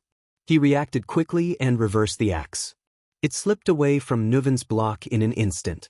The next moment, the young archduke pursed his lips and pushed with both hands, thrusting the sharp tip of the axe forward. It was a sudden stab at the opponent. In the face of the enemy's sudden attack, King Nuvan, who was powerless, had no time to retract his heavy axe. He could only watch the tip of the axe stab towards his face, until the tip of the axe pierced straight into his left cheek. King Nuvan roared indignantly. At that moment, Thales felt his heart skip a beat. In the nick of time, King Nuvan suddenly turned his head sideways. Rip! The tip of the axe grazed the king's face, drawing blood. It also caused a wave of exclamations in the hall. With a terrifying scar that stretched from his cheekbone to the side of his left ear, King Nuvan narrowly avoided the fatal tip of the axe. Blood dripped onto the ground. The king then gritted his teeth, mustered all his strength, and swung his axe horizontally, forcing Pofrit to retreat. This was also Nuvan's first counterattack. Pofrit nimbly retreated 3 steps, dodging the wind from the king's axe. At the same time, he left his opponent's attack range. Like many people in the hall, Thales heaved a sigh of relief and patted his chest to soothe his nerves. Perhaps all of you have forgotten something? Thales turned around and said worriedly, "That old man, King Nuvan, is already 70 years old. As the king of Extet, a duel is a test he must undergo." Nicholas' gaze did not waver, but his lips parted slightly. "It has nothing to do with age. Every man in Northland has to undergo harsh combat training during their military service. Every suzerain of Extet has to do the same, and even awaken their power of eradication," Putre explained to Thales, who had a strange expression on his face. "This is how the country is, and the customs of the people dictate it." "My God!" Thales rolled his eyes and shrugged helplessly. "I'm so lucky to be born in Constellation and not Extet." Hearing this, the Star Killer smiled indifferently. "It's still the same old saying, 'Welcome to Northland.'" Thales shook his head and turned his gaze back to the arena. Putre's expression changed as he looked at Thales' back. "Being born in Constellation is a kind of luck?" Putre sighed silently. "It's too early to say that, young prince." "Ha!" The young archduke looked at the blood-covered, panting king with satisfaction. He gritted his teeth and laughed nastily. "How many rounds has it been, old man? You're already at your limit?" "Nonsense, brat." King Nuvan propped his axe on the ground and used his left hand to wipe away the blood on his face. Without showing any sign of weakness, he retorted, "I've just warmed up." "You're 70 years old." Pofrit weakened the king's imposing manner with his words and prepared for the next wave of attack. "Not only have your muscles withered, but your power of eradication has also deteriorated, right?" Hee. King Nuvan inhaled and smacked his lips ferociously. "Brat, how many battles have you fought? How dare you say this in front of me?" Pofrit began to laugh strangely. "Yes, I still remember 12 years ago, when my grandfather was still alive, you gathered the armies of the 7 archdukes. With unprecedented pride, you went south to Constellation." As he spoke, Pofrit swung his axe without warning. Bang! The blade of the axe ruthlessly struck the great axe that King Nuvan had raised. This time, the young archduke roared and pressed his entire body forward, wrestling with King Nuvan head-on. King Nuvan was pushed back 2 steps before he could stabilize himself. His face was contorted as he struggled to resist the young and aggressive archduke. His arms could not stop trembling. "You were strong, fierce, and in the prime of your life." Gritting his teeth, Pofrit pushed the axe in his hand forward and easily suppressed the aging king. "You were strong, fierce, and in the prime of your life. You weren't like this sickly and broken man now." In the next second, the old king finally lost his strength. He was pushed away and fell to the ground. His weapon fell to the ground. Clang. Many people held their breaths. Pofrit mercilessly smashed his axe down. The old king rolled away in a disheveled manner and the axe smashed hard on his left side. Bang. The force was so great that the stone floor caved in. The hall burst into an uproar. "Damn it." Thales turned around in frustration. "This is what I'm worried about." "Keep watching," Nicholas said coldly, although his furrowed brows had already betrayed his emotions. On the battlefield, until the last moment, panting, King Nuvan quickly picked up the giant axe that had fallen to the ground with a reaction speed that was beyond his age. The young Pofrit withdrew the giant axe that had been plunged into the ground. He seemed to have used too much strength in the attack just now. He was also slightly panting. At that time, my grandfather was wearing a military uniform and armor, panting as he stood beside you.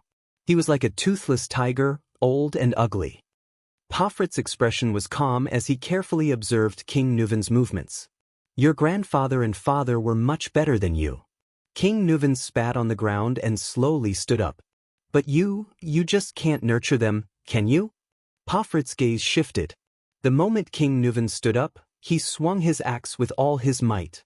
Taking advantage of the other party's unsteady footing, he smashed Nuven until he knelt on one knee. Can't nurture them? Pofrit sneered and waved his giant axe. Once again he pushed Nuven back. The latter half knelt on the ground, panting continuously. To you, Beacon Illumination City is a tamed, well-fed hound, isn't it? A hound that is at your beck and call? Pofrit laughed and once again knocked down the old king, who was trying to get up. Every time King Nuven tried to stand up again, he was interrupted by Pofrit's attacks. The common elected king of Extet could not even get up to face the enemy. In front of Constellation's broken dragon fortress, my grandfather's army could not stop that damned sword of reversing light. Beacon Illumination City's defense line collapsed. I still remember you softly saying to my grandfather, "You're old." Is Beacon Illumination City also old? Pofrit's tone was cold as he recovered from the huge exhaustion caused by swinging his axe. The next day, my grandfather obediently returned to Beacon Illumination City to retire, and my father became the next Archduke of Beacon Illumination City. What? Kneeling on the ground, King Nuven, who was at an absolute disadvantage, laughed nonchalantly. Don't tell me that you're going to betray Dragon Cloud City because of this? As he spoke, the old king swung his axe and struck Pofrit's leg close to the ground. The three archdukes of the south are arrogant and unruly. Pofrit took a step back in a relaxed manner to avoid the strike. He looked at King Nuven, who was kneeling on the ground. Their supplies are lagging and their progress is slow. Hence, the war with Constellation is all on Beacon Illumination City's shoulders. The supplies, military expenses, reinforcements, suicide squad, and even the nearby prostitutes in the camp. Don't you think something's wrong? Pofrit said through gritted teeth. That's the responsibility you've been assigned. King Nuven's gaze was frightening. His voice was laced with anger. It's also the king's order. Pofrit mercilessly swung his axe again, causing King Nuven to roll away. This time, Nuven, who had expended a lot of energy, could not completely parry his opponent's attack. The axe grazed the old king's left arm, causing blood to spurt out. This is bad. Thales thought to himself. This is bad. To hell with your order. How many soldiers and men have we sacrificed in order to take down that damned broken dragon fortress? More than half of them are from Beacon Illumination City. The young Archduke shouted angrily. I watched the dead and injured soldiers return to their tents with numb expressions, lamenting about when they would be able to go home. The next day, they were sent as the first wave to attack the fortress. Like targets, they depleted the fortress's crossbows, arrows, kerosene bombs, huge logs, rolling stones, mystic guns, and soldiers. Pofrit pounded his chest. His gaze was fierce. They were sent to their deaths. On the other side, the elite soldiers of Dragon Cloud City were laughing and singing, enjoying the best wine, food, and women, and the privilege to attack the fortress at the most critical and relaxing moment. After Father took office while trembling with fear, what else could he do in front of you? He could only be crazier, more magnanimous, and send all of our soldiers to their deaths at the fortress regardless of the cost. In exchange for your trust. King Nuven grabbed the handle of his axe and parried another attack from his opponent. Then he lay on the ground and panted. Pofrit began to pace around King Nuven. He switched the position of his left and right hands at the right time to reduce the consumption of holding the great axe with both hands. You actually sat in the tent, under the protection of the White Blade Guards, and righteously questioned grandfather and father why Beacon Illumination City couldn't stop Horus Jadestar. Couldn't stop that damned butcher of Constellation? Couldn't stop the most elite and craziest royal guards he brought from Constellation? Horus Jadestar? He recalled what Tolja of Black Sand region told him about the final story of the Sword of Reversing Light. He turned his head and looked at Putray and Nicholas. The former did not say a word, while the latter pursed his lips, looking unhappy. You talk a lot of nonsense. King Nuvan wiped the blood off his left arm on his clothes so that it would not affect his grip. He raised his head, his gaze fierce. On the battlefield, those who talk the most die the fastest. Pofrit answered him with a merciless slash. Asterisk bang. Asterisk King Nuvan trembled as he parried the trajectory of the axe. He was already at an absolute disadvantage. Go to hell, Nuvan Walton. Pofrit spat, his face full of resentment. Conqueror of Broken Dragon Fortress, do you think you're worthy? King Nuvan got up on one knee, holding the great axe in his hand. He looked at Pofrit ferociously, as if he was preparing for the most crucial counterattack. Once again, Pofrit did not stop. His axe struck the handle of Nuvan's great axe. Asterisk clang. Asterisk King Nuvan struggled to resist his opponent's great strength. The two terrifying weapons were locked in a stalemate in the air. You told everyone to pack up and go home just because of the fortress treaty. At least you pretended to comfort and explain to the other archdukes. And to us, to Beacon Illumination City? No land, no spoils of war, no rewards, no consolation. You told us to leave with a wave of your hand. Pofrit gritted his teeth, looking crazy. I personally sent your grandfather and your family to the position of Archduke of Beacon Illumination City. I trusted him. King Nuvan clenched his teeth, his expression furious. I ignored them because they were my most capable assistants. Bullsh asterisk T-Trust, they're not even worth a penny. Pofrit roared. Countless corpses of Beacon Illumination City soldiers are buried in the fortress, in Constellation. If you have the guts, go and tell them. Assistants? Why don't I see you sending people from Dragon Cloud City to their deaths? However, in the next moment, the eyes of the seemingly disadvantaged old king flashed, and the muscles on his arms suddenly bulged. In the unique vision provided by the fluctuation, the old king's arms suddenly erupted with a dazzling light.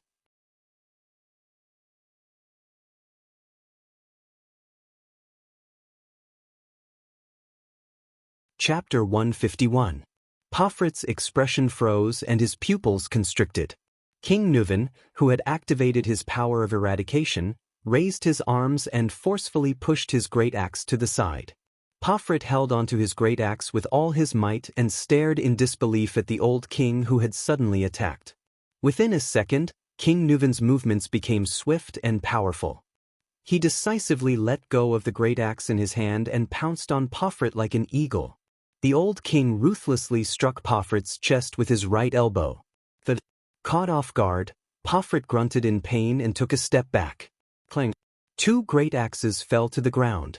In the hall, the spectators' moods were instantly stirred. Thales could not take his eyes off the king. He almost forgot to breathe. The king's counterattack had arrived. Without the great axes restraining him, King Nuvan's movements became as fast as lightning. He did not stop after the elbow strike. Instead, he steadily hugged his right arm and did not stop his feet. With a terrifying momentum, his right shoulder crashed into Pofrit's chest. Pofrit instantly lost his balance. The young archduke felt a tightness in his chest. He gritted his teeth in pain and kept retreating. Beautiful! Marquis Shiles clicked his tongue in admiration. The tables are always turned in an instant. With a ferocious expression, King Nuvan stepped forward. You talk too much, Ush. King Nuvan clenched his right fist and swung it violently in the air, causing the wind to howl. Never a good ending. Amid the king's low growl, the heavy punch hit Pofrit's abdomen. The muffled sound of fists hitting flesh reverberated in everyone's ears. Many archdukes frowned. These blows are really unlike a 70-year-old man. Trent Ida watched the king's counterattack in disbelief. Don't underestimate him. Archduke Alcius's expression was solemn. He is the sentinel of the glacier defense line. He has fought countless life and death battles with the terrifying orcs. With a pained expression, Pofrit instantly crouched down. His entire body suddenly shrank into a ball, as if he could not withstand the strength of the punch. King Nuvan immediately raised his left fist. His expression was calm but full of anger. Beacon Illumination City? Unfair? King Nuvan was like a lion that had successfully hunted its prey. He stared coldly at the young opponent before him. You caused the death of Mariah. The next moment, the king punched again with his left fist. With the terrifying force of the power of eradication, he hit Pofrit's heart on the left side of his chest. Bang! A terrible dull sound came. Pofrit's body shook violently under the punch, like a leaf floating powerlessly in the water. As he watched his opponent tremble, King Nuvan spat viciously. Coward! It was only then that Thales relaxed. Phew! You scared me to death. At this moment. Wait! Nicholas said warily. Something's wrong. King Nuvan's expression changed drastically as he punched. The next second, Pofrit roared and raised his head, straightened his chest, and stretched out his curled body. His gaze was fierce. Only then did everyone see the battle situation clearly. The punch that King Nuvan used to land on the Archduke's chest was being held tightly by Pofrit's hand. There was no solid hit at all. Thales immediately felt a chill in his heart. In the next moment, Pofrit grabbed King Nuvan's fist with his left hand and abruptly pulled it backward, pulling King Nuvan towards him at lightning speed. Then he raised his right elbow and aimed it at King Nuvan's face. Pofrit's elbow landed heavily on the old king's skull. A terrible dull sound echoed in the hall. However, this time, the two parties engaged in a hand-to-hand fight had switched to offense and defense. King Nuvan seemed to be dizzy from the ferocious elbow strike. As he swayed, he fell backwards. King Nuvan fell hard on the ground. His head landed solidly on the stone bricks. Some of the spectators could not help but cry out in surprise. Thales stared blankly at the reversal of the battle. I've been waiting for this strike for a long time, Your Majesty. Pofrit laughed and rubbed his chest, which had just suffered a heavy blow. His tone turned cold. To think that I said so much nonsense to lure you into taking the bait. King Nuvan shook his head strenuously, as if he had lost his sense of direction and vision. You're used to fiercely counterattacking when the enemy has the upper hand, playing to your strengths and avoiding your weaknesses, and subduing the enemy with one strike, right? The young Archduke angrily raised his leg and kicked King Nuvan's chest. Amidst the gasps in the hall, he kicked him back to the ground. Your Majesty! King Nuvan trembled. He dragged his aged body and tried to stand up again. However, the blow just now seemed to be too heavy, or perhaps he had used up too much energy. The old king actually could not struggle to get up. My grandfather always told me stories about you, from your fighting habits to your footsteps. Archduke Pofrit panted and flashed a ferocious smile. My grandfather? Do you still remember him? Panting in pain, King Nuvan flipped over and tried to grab his fallen great axe. But Pofrit was faster than the king. He abruptly stepped on the two great axes on the ground. The Archduke then kicked King Nuvan back to the ground. Many people in the hall were so shocked that their mouths were agape. Although they had expected it, when it really came to this, when I was young, my grandfather always said that there was a generous and just king in Ekstedt. He said that you clinked glasses with him and Archduke Stustel in the camp of the sentry. Pofrit picked up a great axe from under his feet. His gaze was bleak. But what did I see? They were the Archdukes of Beacon Illumination City for 2 generations. They were subservient, fearful, and lived worse than dogs in front of you. Grandfather died of depression on the way back to his hometown. Father trembled in fear and wore a distressed expression all day long. He was afraid that he would disobey you and lose Dragon Cloud City's support. Even on the way back, he had to prepare camp prostitutes for you. Pofrit looked at the king and growled indignantly, they all lived in your shadow. They suffered humiliation, fear, and pain. The young Archduke swung his axe at him. King Nuvan panted. He had no choice but to abandon his weapon and roll away from Pofrit's attack range. Asterisk bang. Asterisk the axe hit the ground with a loud bang. Stone chips flew everywhere. Pofrit exhaled and panted for 2 seconds. Then, he picked up his great axe and walked towards the defenseless King Nuvan, who was panting on the ground. Many people in the Hall of Heroes clenched their fists. "It's over." Marquis Shiles slapped his face in pain. The crystal drop mine contract with Dragon Cloud City.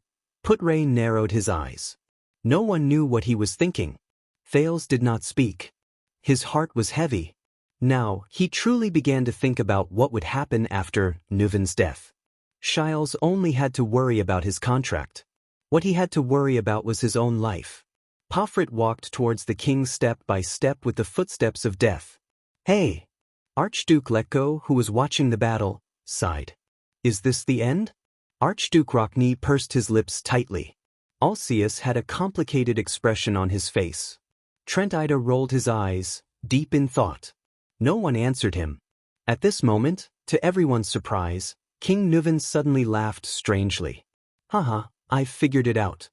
Panting, King Nuvan threw his head back and laughed. "Your father's death was because of you, wasn't it?" Pofrit's gaze suddenly froze. The sudden death of the former Archduke of Beacon Illumination City? In an instant, the young Archduke's expression became incomparably ferocious, as if his deepest past had been touched. "The secret room has been suspicious for a long time. Your father's death was too strange. He suddenly fell ill in the prime of his life." The defenseless old king gritted his teeth and stood up with all his might. He glared at Pofrit. "It was you, Concret Pofrit?" King Nuvan's words cut Pofrit's heart like a knife. It also made the other people in the hall tremble with fear. It was his favorite son and heir. Nuvan's expression was solemn. His gaze was complicated. "You killed your own father, didn't you?" Pofrit's axe-wielding hand began to tremble. His face was contorted and his teeth chattered. No, Pofrit's face was pale. His lips trembled and he subconsciously raised his great axe. "No," the young Archduke took a deep breath. "I didn't." He raised his head abruptly and glared at King Nuvan with eyes full of hatred. "I didn't kill him." With a furious roar, the young Archduke swung his axe and struck the king. Bang.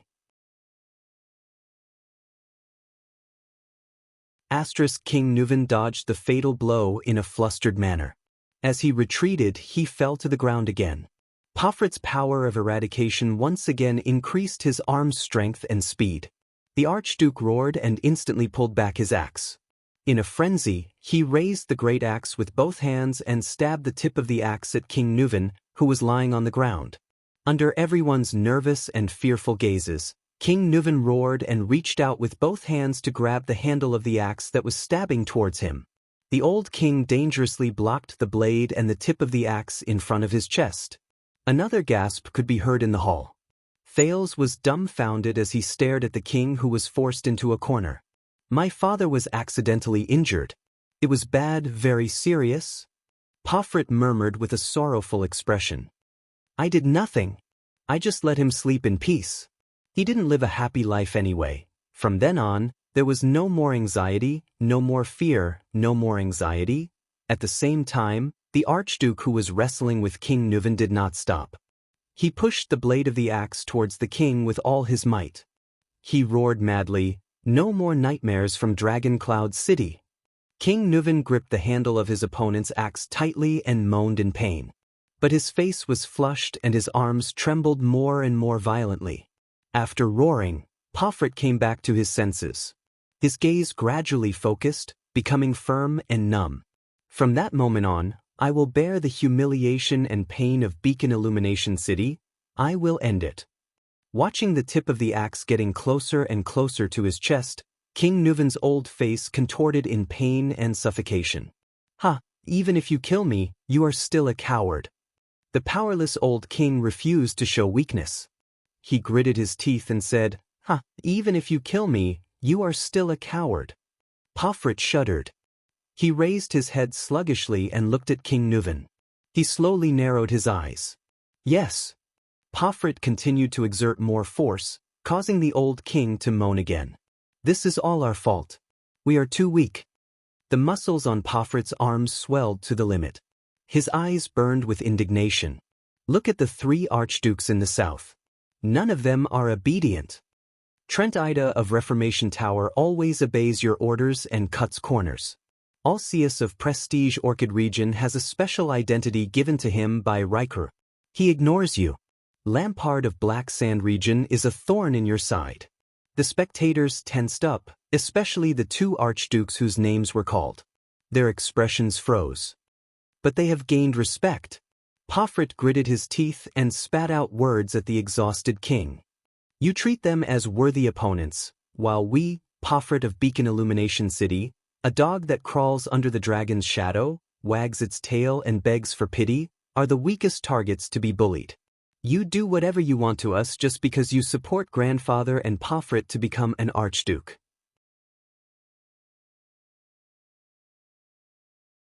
Because we, the 2 generations of archdukes, are cowards. King Nuvan gradually could not withstand the young man's tremendous strength. The struggle between life and death had reached its final juncture. The tip of the axe began to move towards the king's chest. Just because of us. King Nuvan's words became incoherent. You? Turned to Lampard? The old king's eyes were bloodshot. Of course, that's not the only reason. Pofrit's expression became cold again. But why should I tell you? Nuvan howled in indignation. When you arrive at Hell's River, please send my grandfather and father my regards, the young archduke said coldly. My beloved late king, your majesty. King Nuvan let out the most sorrowful and indignant roar in pain. Pofrit's pupils shrank. His power surged and he thrust the axe in his hand. Asterisk grip. Asterisk the ferocious spike at the top of the axe sank straight into the old king's chest. King Nuvan stared at Archduke Pofrit in front of him. It was as if he could not believe what he was seeing. Blood stained the king's robe. Thales gently lowered his head and shut his eyes tightly.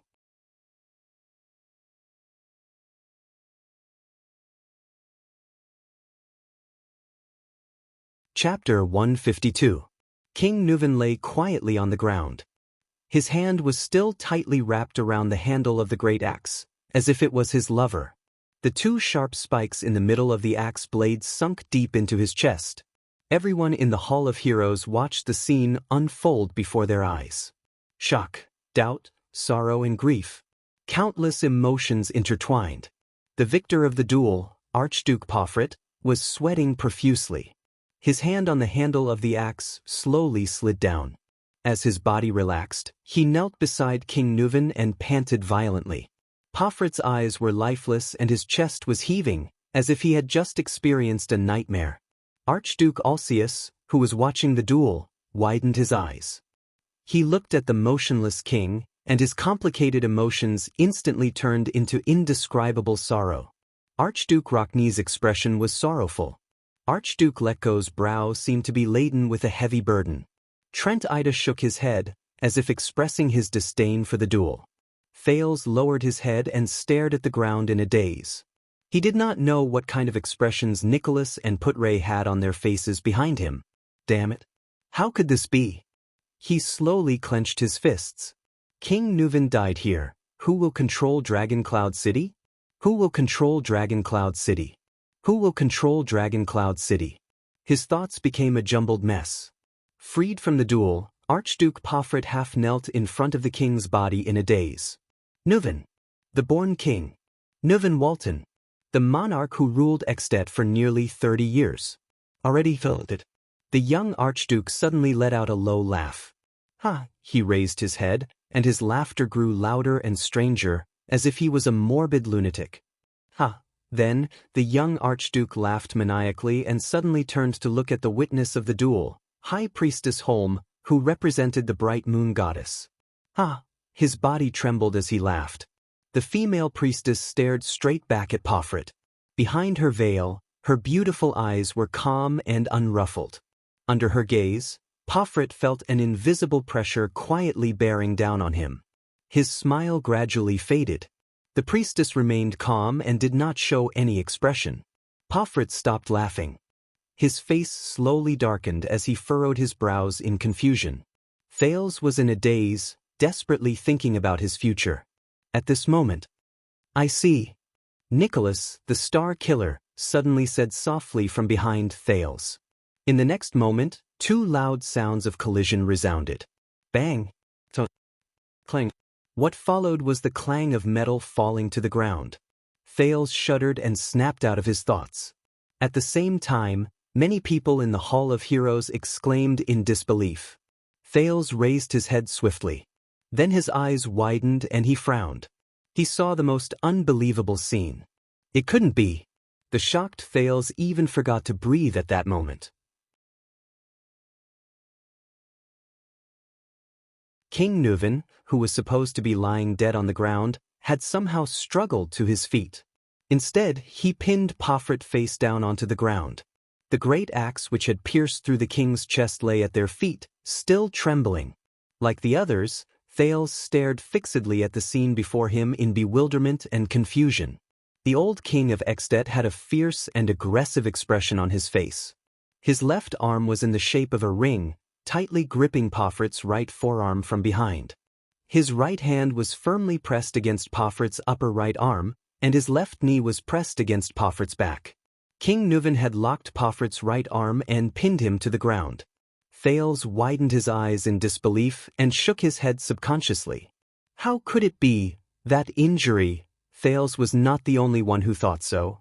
Everyone in the hall, from the archdukes to the vassals, from the servants to the guards, were shocked to see this unbelievable and incomprehensible turn of events. No, you clearly. Amidst the intense pain, panic, and fear, Grand Duke Pofret, whose right arm was locked and whose head and face were pressed to the ground, desperately exerted his strength in an attempt to break free. At the same time, he shouted with a face full of fear, "No, impossible!" He could not believe that the king, who had been pierced through the chest by his axe, could stand up in an instant, as if he was unharmed. The old king's right chest and the front and back of his robes were soaked in blood.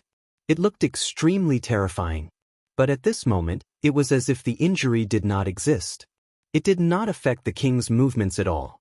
It was as if King Nuven had just been pricked by a needle.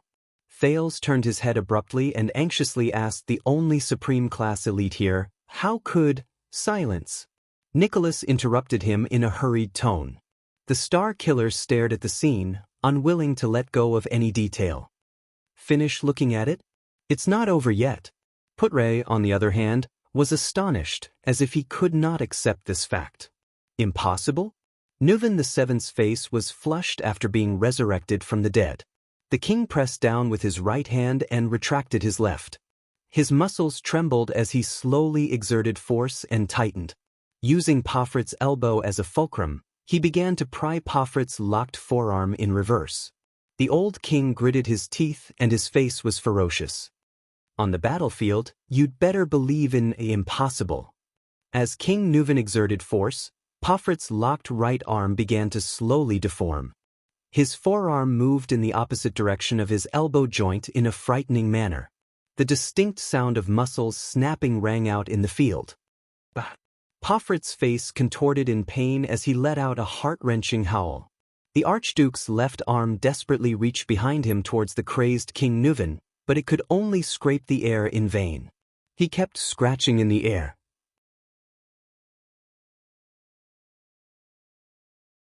He could not break free from such a fatal lock at all.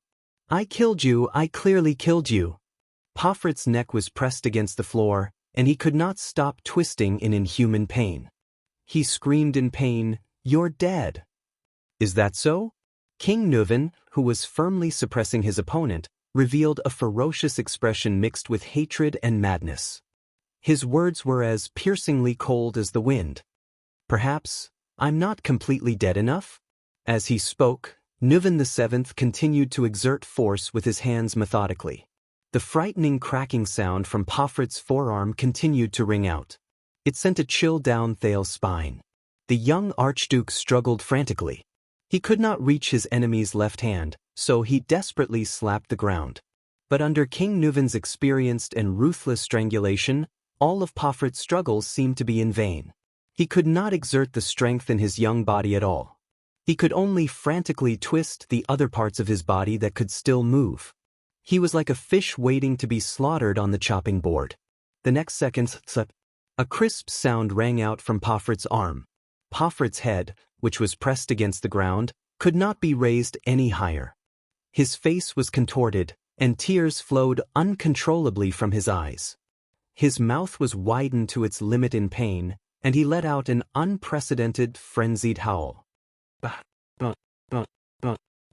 His right forearm, starting from the elbow joint, had been forcefully bent in the opposite direction. Under the intense pain, Pofrit trembled as he resisted King Nuvin's strength. He even lifted his chest an inch off the ground.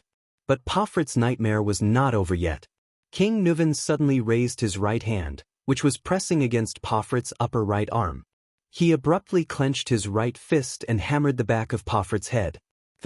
Pofrit's head was smashed to the ground again by the punch. His forehead hit the floor with a dull thud. But King Nuvin did not stop. He let go of Pofrit's crippled right arm and extended his right hand to grab Pofrit's left arm. Then, using the same posture, he switched his left and right arms. His right hand clasped Pofrit's forearm while his left pressed against Pofrit's upper arm. King Nuvin took a deep breath and continued to exert force. Pofrit recovered from the brief dizziness. Panic struck him in an instant. Feeling the intense pain and numbness in his right arm, as well as the sensation of his only intact left arm being tightly locked, the young Archduke realized something. He turned his head in despair. Tears of pain rolled down Pofrit's face as he asked his opponent indignantly, "Why?" King Nuvin stared into Pofrit's eyes and sneered in satisfaction. On the battlefield, a wound that penetrates the chest is fatal. Most of the injured can only leave their lives to luck. The king stared at his enemy like a hawk, as if he was staring at a rabbit. This is especially true for a wound that penetrates the chest. King Nuvin continued to exert force on Pofrit's arm. He did not stop talking and exuded a chilling aura. Your lungs will become like broken bellows. Breathing will become harder than lifting your hand. Every time you take a deep breath, you can even hear the hissing sound of air entering and leaving your lungs from the wound. You will start coughing, and the coughing will become more intense and painful. Breathing will become softer, more painful, and more difficult. Blood will also slowly soak into your lungs. Then, as you breathe and cough, it will continuously flow out of your throat, mouth, and nose. In the intense pain and tightness in your chest, you will feel an incomparably heavy chest. Then, slowly, your strength and consciousness will leave you. If your ribs are broken, then congratulations. The fine bone fragments will become the most terrifying torturer. They will penetrate deep into your muscles, rub against your tissues, puncture your blood vessels, and torture your spirit and body in pain and sourness until you surrender to death and reach out to the ferryman of Hell's River. Even if the wound is blocked in time and the external bleeding is stopped, it will be of no use. You will first cough more and more blood, then less and less until you die. If you are lucky, it will be over in a few minutes. If you are unlucky, you will even wail until midnight. Accompanied by a terrifying fever and cold sweat, you will die in pain in your hallucinations. I have seen too many tragedies like this on the battlefield. Pofrit widened his eyes.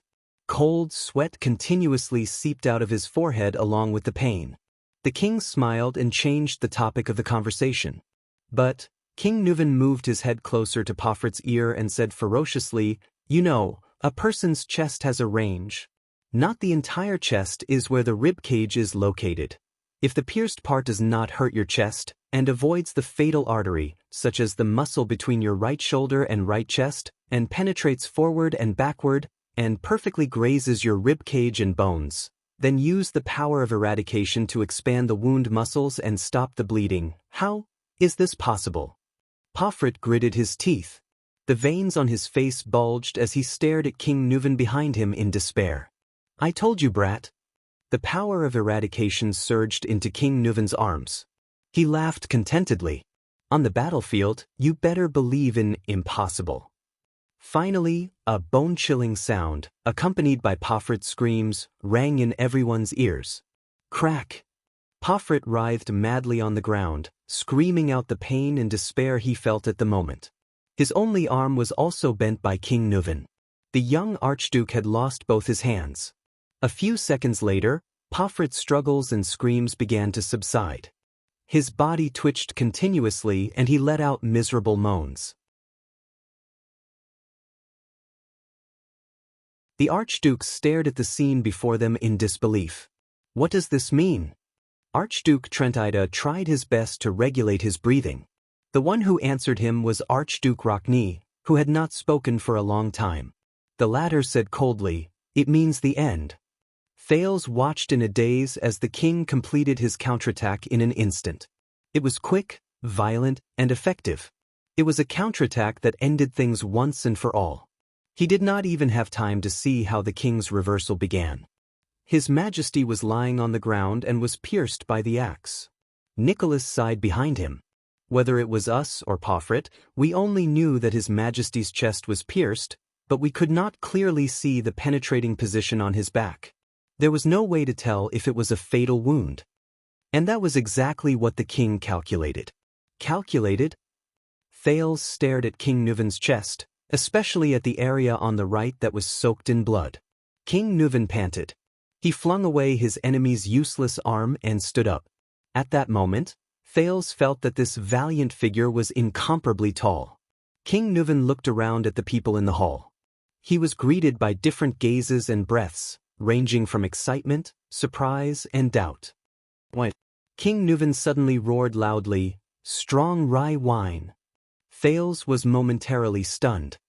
The strongest kind. The servants and guards in charge hesitantly looked at the High Priestess of Bright Moon Temple and the Archdukes. However, High Priestess Holm was still unmoved. The Archdukes only stared at the king in a daze. Pofrit, who was on the ground, stopped moaning. He struggled to lift his head and looked at his opponent with a face full of despair and numbness. "Enough!" King Neuvin roared impatiently. "I won't suffocate him to death with a wine cup. Motherf asterisk cur, bring me the wine." "In the name of the king." The king's administrator, Lord Merk, sighed and waved his hand, granting the king this privilege. A wooden barrel full of rye wine was quickly carried to the hall. King Neuvin grabbed the metal wine cup that was brought over, opened the lid of the barrel, scooped up the wine, threw his head back and poured it into his mouth. Wine seeped from the corner of his mouth and flowed through the king's short beard that stretched from his chin to his neck. The old king downed the wine in the cup in one gulp, wiped his chin happily, and scooped up another cup.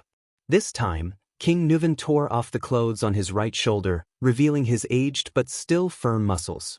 The wounds caused by the axe just now were obvious.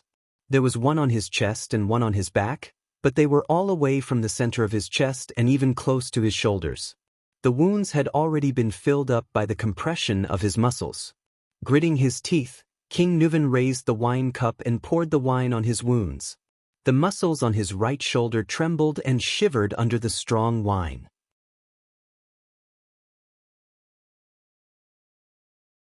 However, King Neuvin's expression was as cold and indifferent as usual. It was as if the wine that had soaked his wounds was not strong wine. Everyone in the hall watched this scene in silence. No one interrupted him.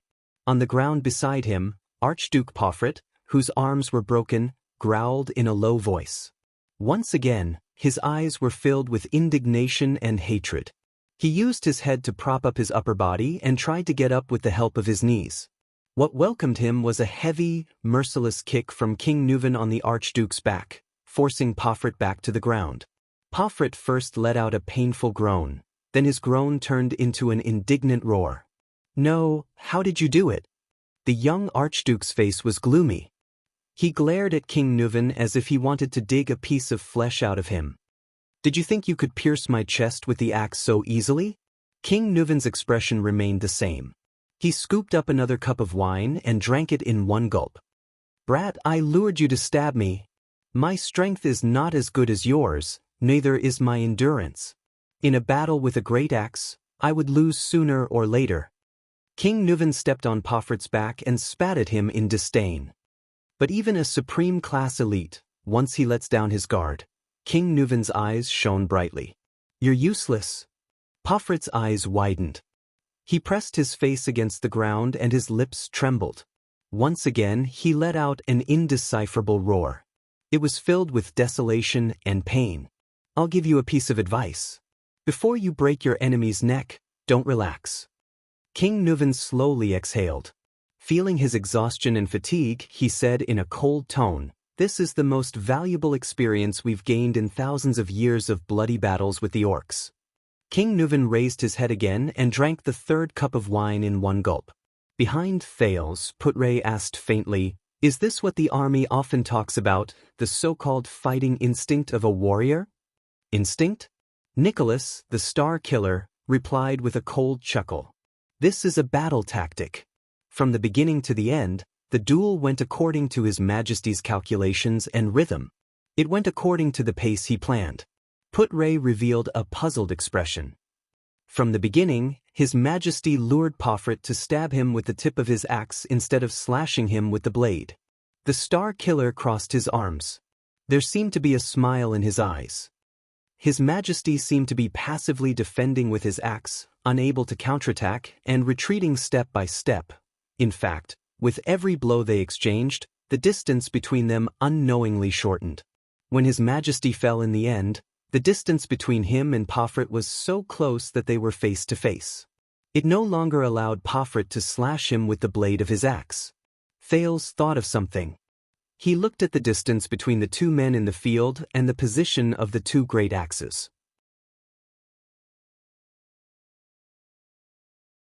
Pofrit was led by His Majesty to end the duel with the thrust of the axe. The leader of the White Blade Guards replied faintly. His Majesty, on the other hand, was lying on the ground. He used both hands to control his opponent's axe to stab into the muscle gap between his chest and his shoulder blade. That was an injury His Majesty inflicted himself. It would bring him terrifying pain, but it was definitely not a fatal blow. Thales took a deep breath and looked at King Nuvan in the field. A shrewd and ruthless hunter, huh? The only thing left to do was to wait for his opponent, who had been incited into a frenzy by his words, to think that he had won the duel. Putre added to the Star Killer's answer in a sentimental tone. Then he would seize the opportunity to take advantage of an opening that could completely restrain Pofrit's advantage in endurance and strength, and launch a decisive counterattack. "I hope that you will watch this rare duel carefully and benefit from it, Your Highness," the prince's vice diplomat said faintly to his prince. Thales could only shake his head slowly. Pofrit claimed that he understood His Majesty's fighting style from his grandfather, but he did not understand anything at all.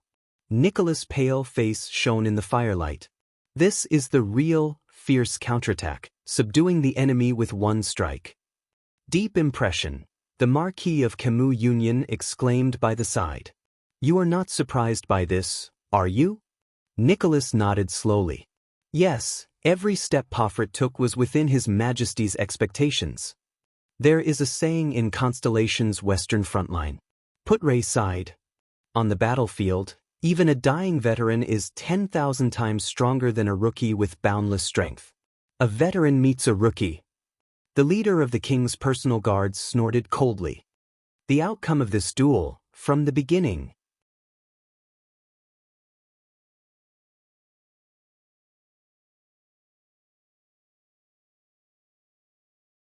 Chapter 153. The king had drunk enough. He threw the goblet down and exercised his joints. "Brat!" He snorted at Pofrit, who was on the ground. "You have the guts to mention the war 12 years ago? How much do you know about the tragedy and bloodshed 12 years ago?" With a disdainful gaze, King Nuvan stared at his prey, who had lost both his arms. "You are nothing but a suzerain's heir whom he dotes on. Your grandfather only keeps you in the safest main camp. He doesn't even let you transport the supplies." In Thales' eyes, the young Archduke's eyes were bloodshot as he stared blankly at the front. It was as if he had even forgotten the pain in his arms. "But maybe your grandfather was right. If you were sent to transport the supplies, and if you encountered Horus Jadestar, who would sneak around and attack the supplies." At this, King Nuvan's face darkened. F***CK, then there wouldn't be so many F***king problems. A few seconds later, Pofrit, who was pinned to the ground, let out an indecipherable laugh. "As for the so-called shock you received in the war, bullshit. King Nuvan suppressed his anger until he could no longer suppress it. Without Dragon Cloud City, without the Walton family, you are nothing. He let go of Pofrit's foot and kicked Pofrit's stomach. Thales frowned. He remembered his time in Abandoned House, the days when he was punched and kicked from time to time. After suffering the kick, Pofrit curled up and moaned in pain. And you shouldn't have gone after Mariah. King Nuvan lowered his head and growled with a pained expression. He thought you were his friend.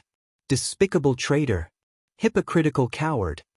The enraged King Nuvan kicked Pofrit's chest again. Asterisk thud. Asterisk the dull sound was clear.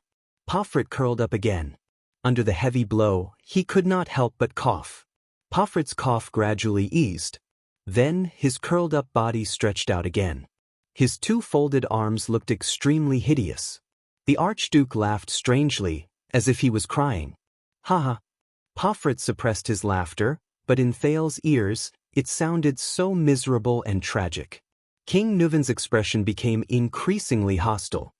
He looked at his enemy and gritted his teeth. His expression was terrifying. The young Archduke abruptly stopped laughing. He raised his head and glared at King Nuvan with eyes brimming with anger. That's right, I did it. Pofrit glared fiercely at the old king. Panting, he said, Mariah only told me about his secret mission, to visit Constellation and renew the treaty. What an honor. You admit it. King Nuvan's expression was solemn. His eyes burned with hatred and pain.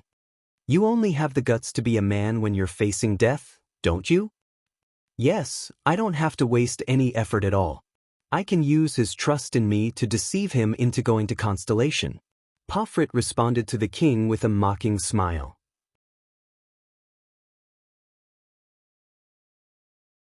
Including his itinerary, arrangements, plans, and even the members of the diplomat group, King Nuvan kicked Pofrit's abdomen again. Pofrit rolled away from King Nuvan's side in pain. Just because you feel that you've been treated unfairly? King Nuvan sneered. His voice suddenly rose. You killed my son and betrayed your friend. The so-called status in Beacon Illumination City is just an excuse you're looking for your selfishness and indifference. You can even betray your own father. What else can't you do? Pofrit groaned in pain from his broken arms.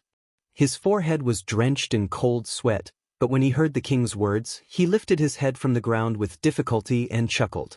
Unfair. Pofrit's laughter was strange and maniacal. My God, you really, you don't even blush? You're indeed our born king.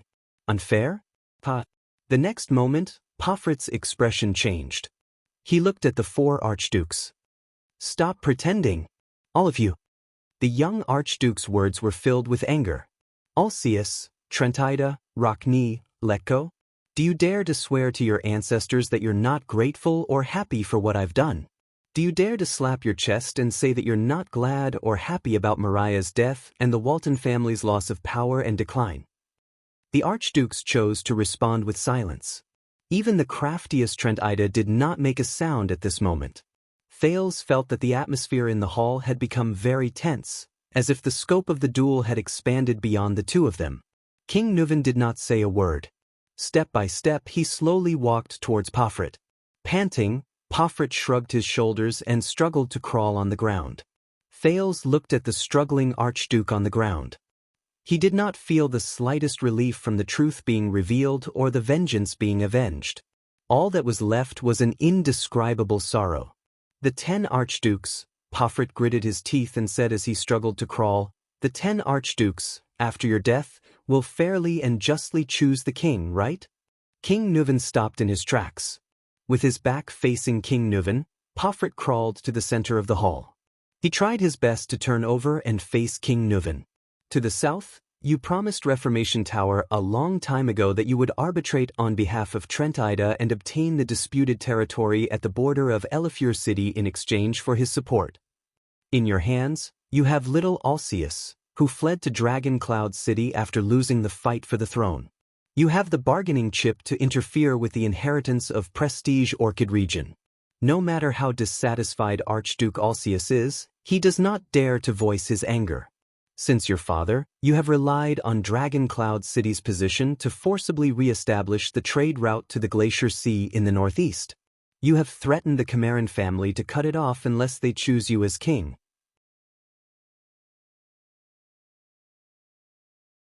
Of course, there is also us, the Pofrit family that you and your father supported to rise to power, the beacon illumination city that you tamed like a hound that will listen to you with a whistle. King Nuvan frowned deeply. The hall was filled with whispers. Thales also had doubts in his heart. Pofrit continued to speak with grief, indignation, and pain. To the north, the bald old Letgo of Defense City will only remain neutral and choose the family that is bound to win at the most crucial moment. To the north, the Stustel family of Sentinel Region has always chosen whoever supports them in resisting the orcs. Pofrit rose from his kneeling position. He straightened his upper body and turned his head abruptly to look at the ice-cold King Nuvan. His voice was desolate. In the next King Selection Congress, you and your Walton family have already made arrangements for 4 of the votes. And with these votes, the 2 people in the north are destined to choose you. King Nuvan's face turned green. His clenched fists made cracking sounds. In the future King Selection Congress, we so-called archdukes have no chance at all. Unfair. This is the real unfairness. Pofrit roared in a low voice. His words sent a chill down the spines of everyone in the hall. Decades ago, before your grandfather died, he arranged for the king selection and your father's coronation. Since then, all of you have used all kinds of disgusting methods to manipulate everything in the dark under the pretext of fair competition and open king selection, pushing the appointed person to the front and suppressing all dissenters and opposers. Our king selection is just a formality to send the appointed person to the throne. King Nuvan strode forward. Thales sighed in his heart. Is this the truth behind the king selection? He remembered what Putray had told him about the history of the establishment of the Extet king selection system. The archdukes who had opposed each other since Rykru's death.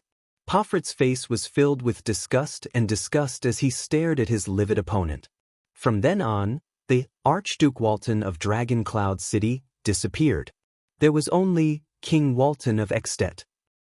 But he gritted his teeth as if he wanted to bite King Nuvan into pieces. Don't you know why we call you the Born King? It's not because you are a genius or powerful. It's because you were destined to be the common elected king of Extet since you were born. You king born king. What disgusts me the most is that you still have the cheek to proudly claim that Extet is governed by a joint king selection system? Pofrit's face was dragged across the cold floor tiles. He began to lose control of his emotions. Under the suppression of the Waltons, what difference is there between us and the rotten hereditary royal family of Constellation and the tyrannical system of the Empire?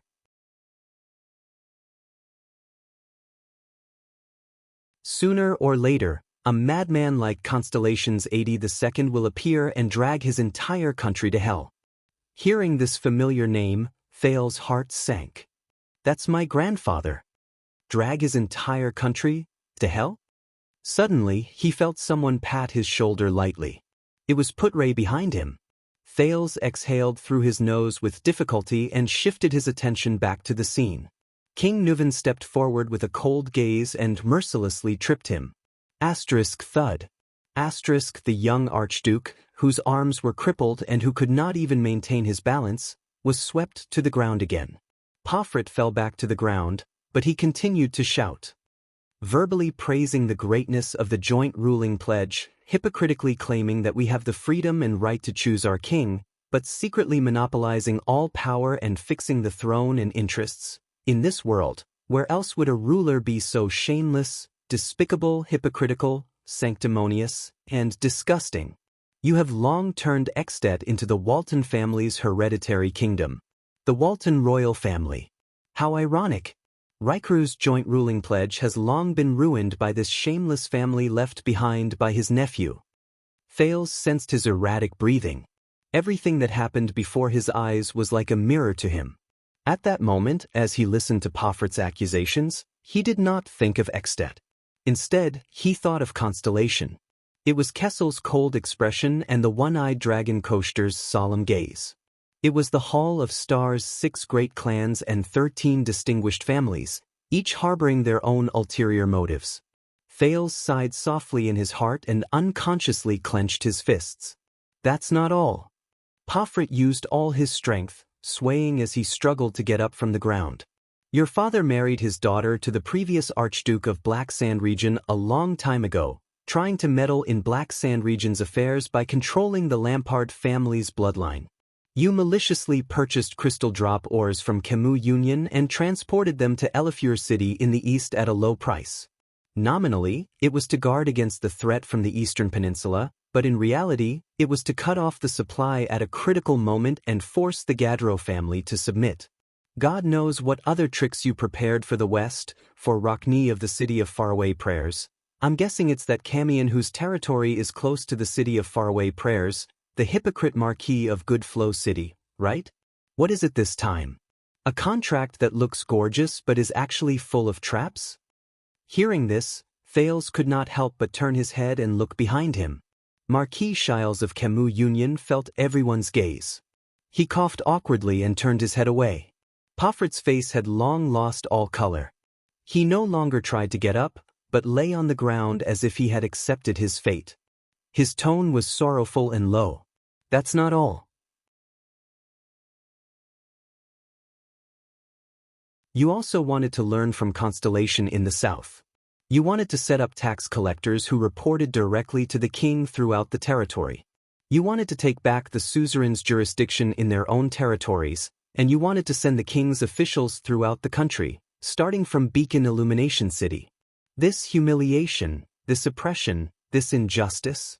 It's not just me, and it's not just a day or two. Pofrit panted, his voice becoming weaker and weaker.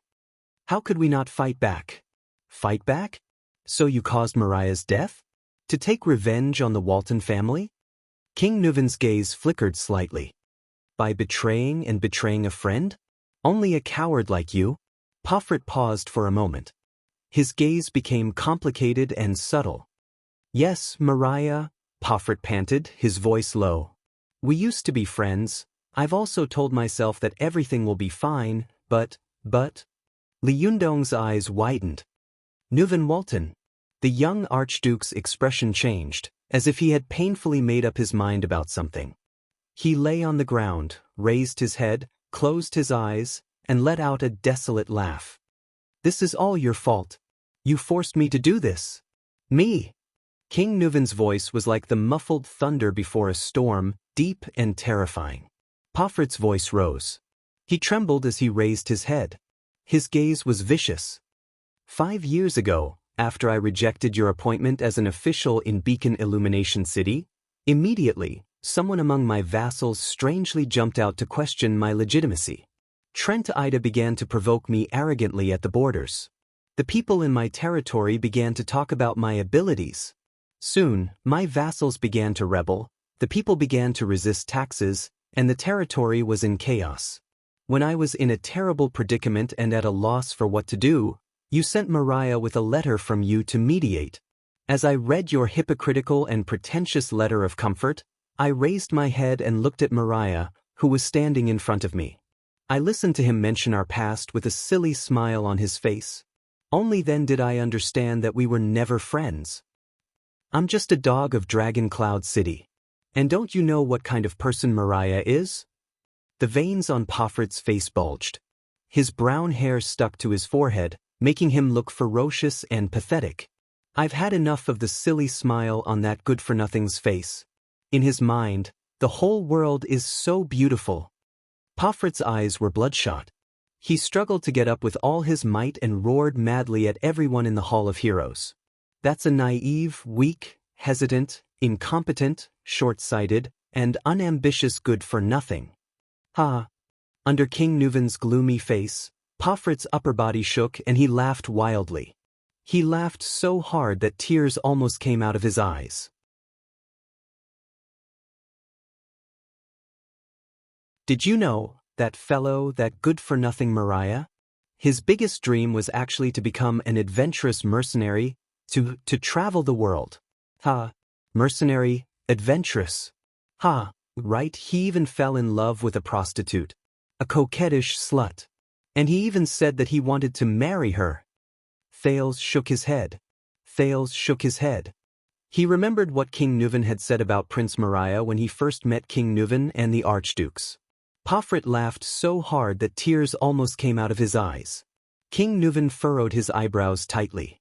Pofrit laughed in a morbid manner. He rolled on the ground in pain and agitated emotions.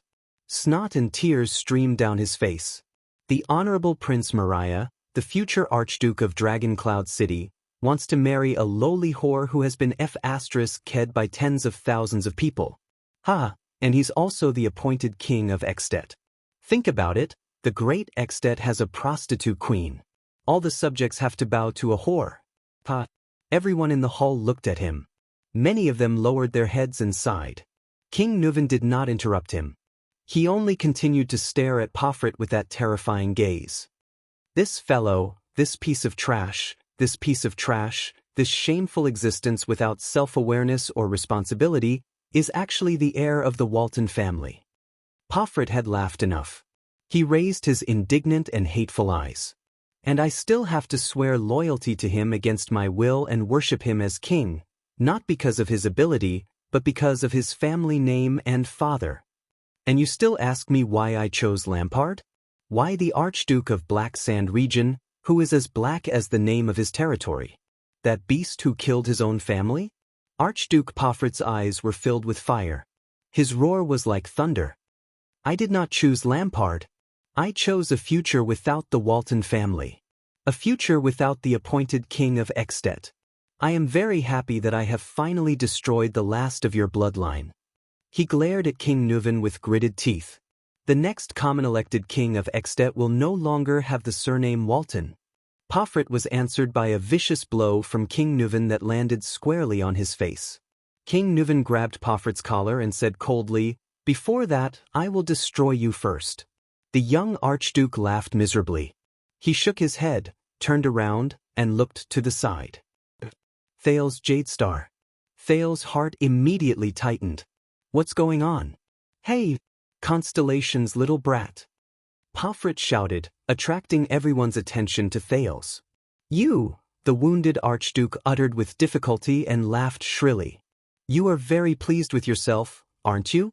A prince of Constellation flaunting his prowess in the capital of Extet, fooling a group of archdukes? Thales frowned. He could feel the hostile gazes of the people in the hall. After all, he was in Extet. Your days will not last long.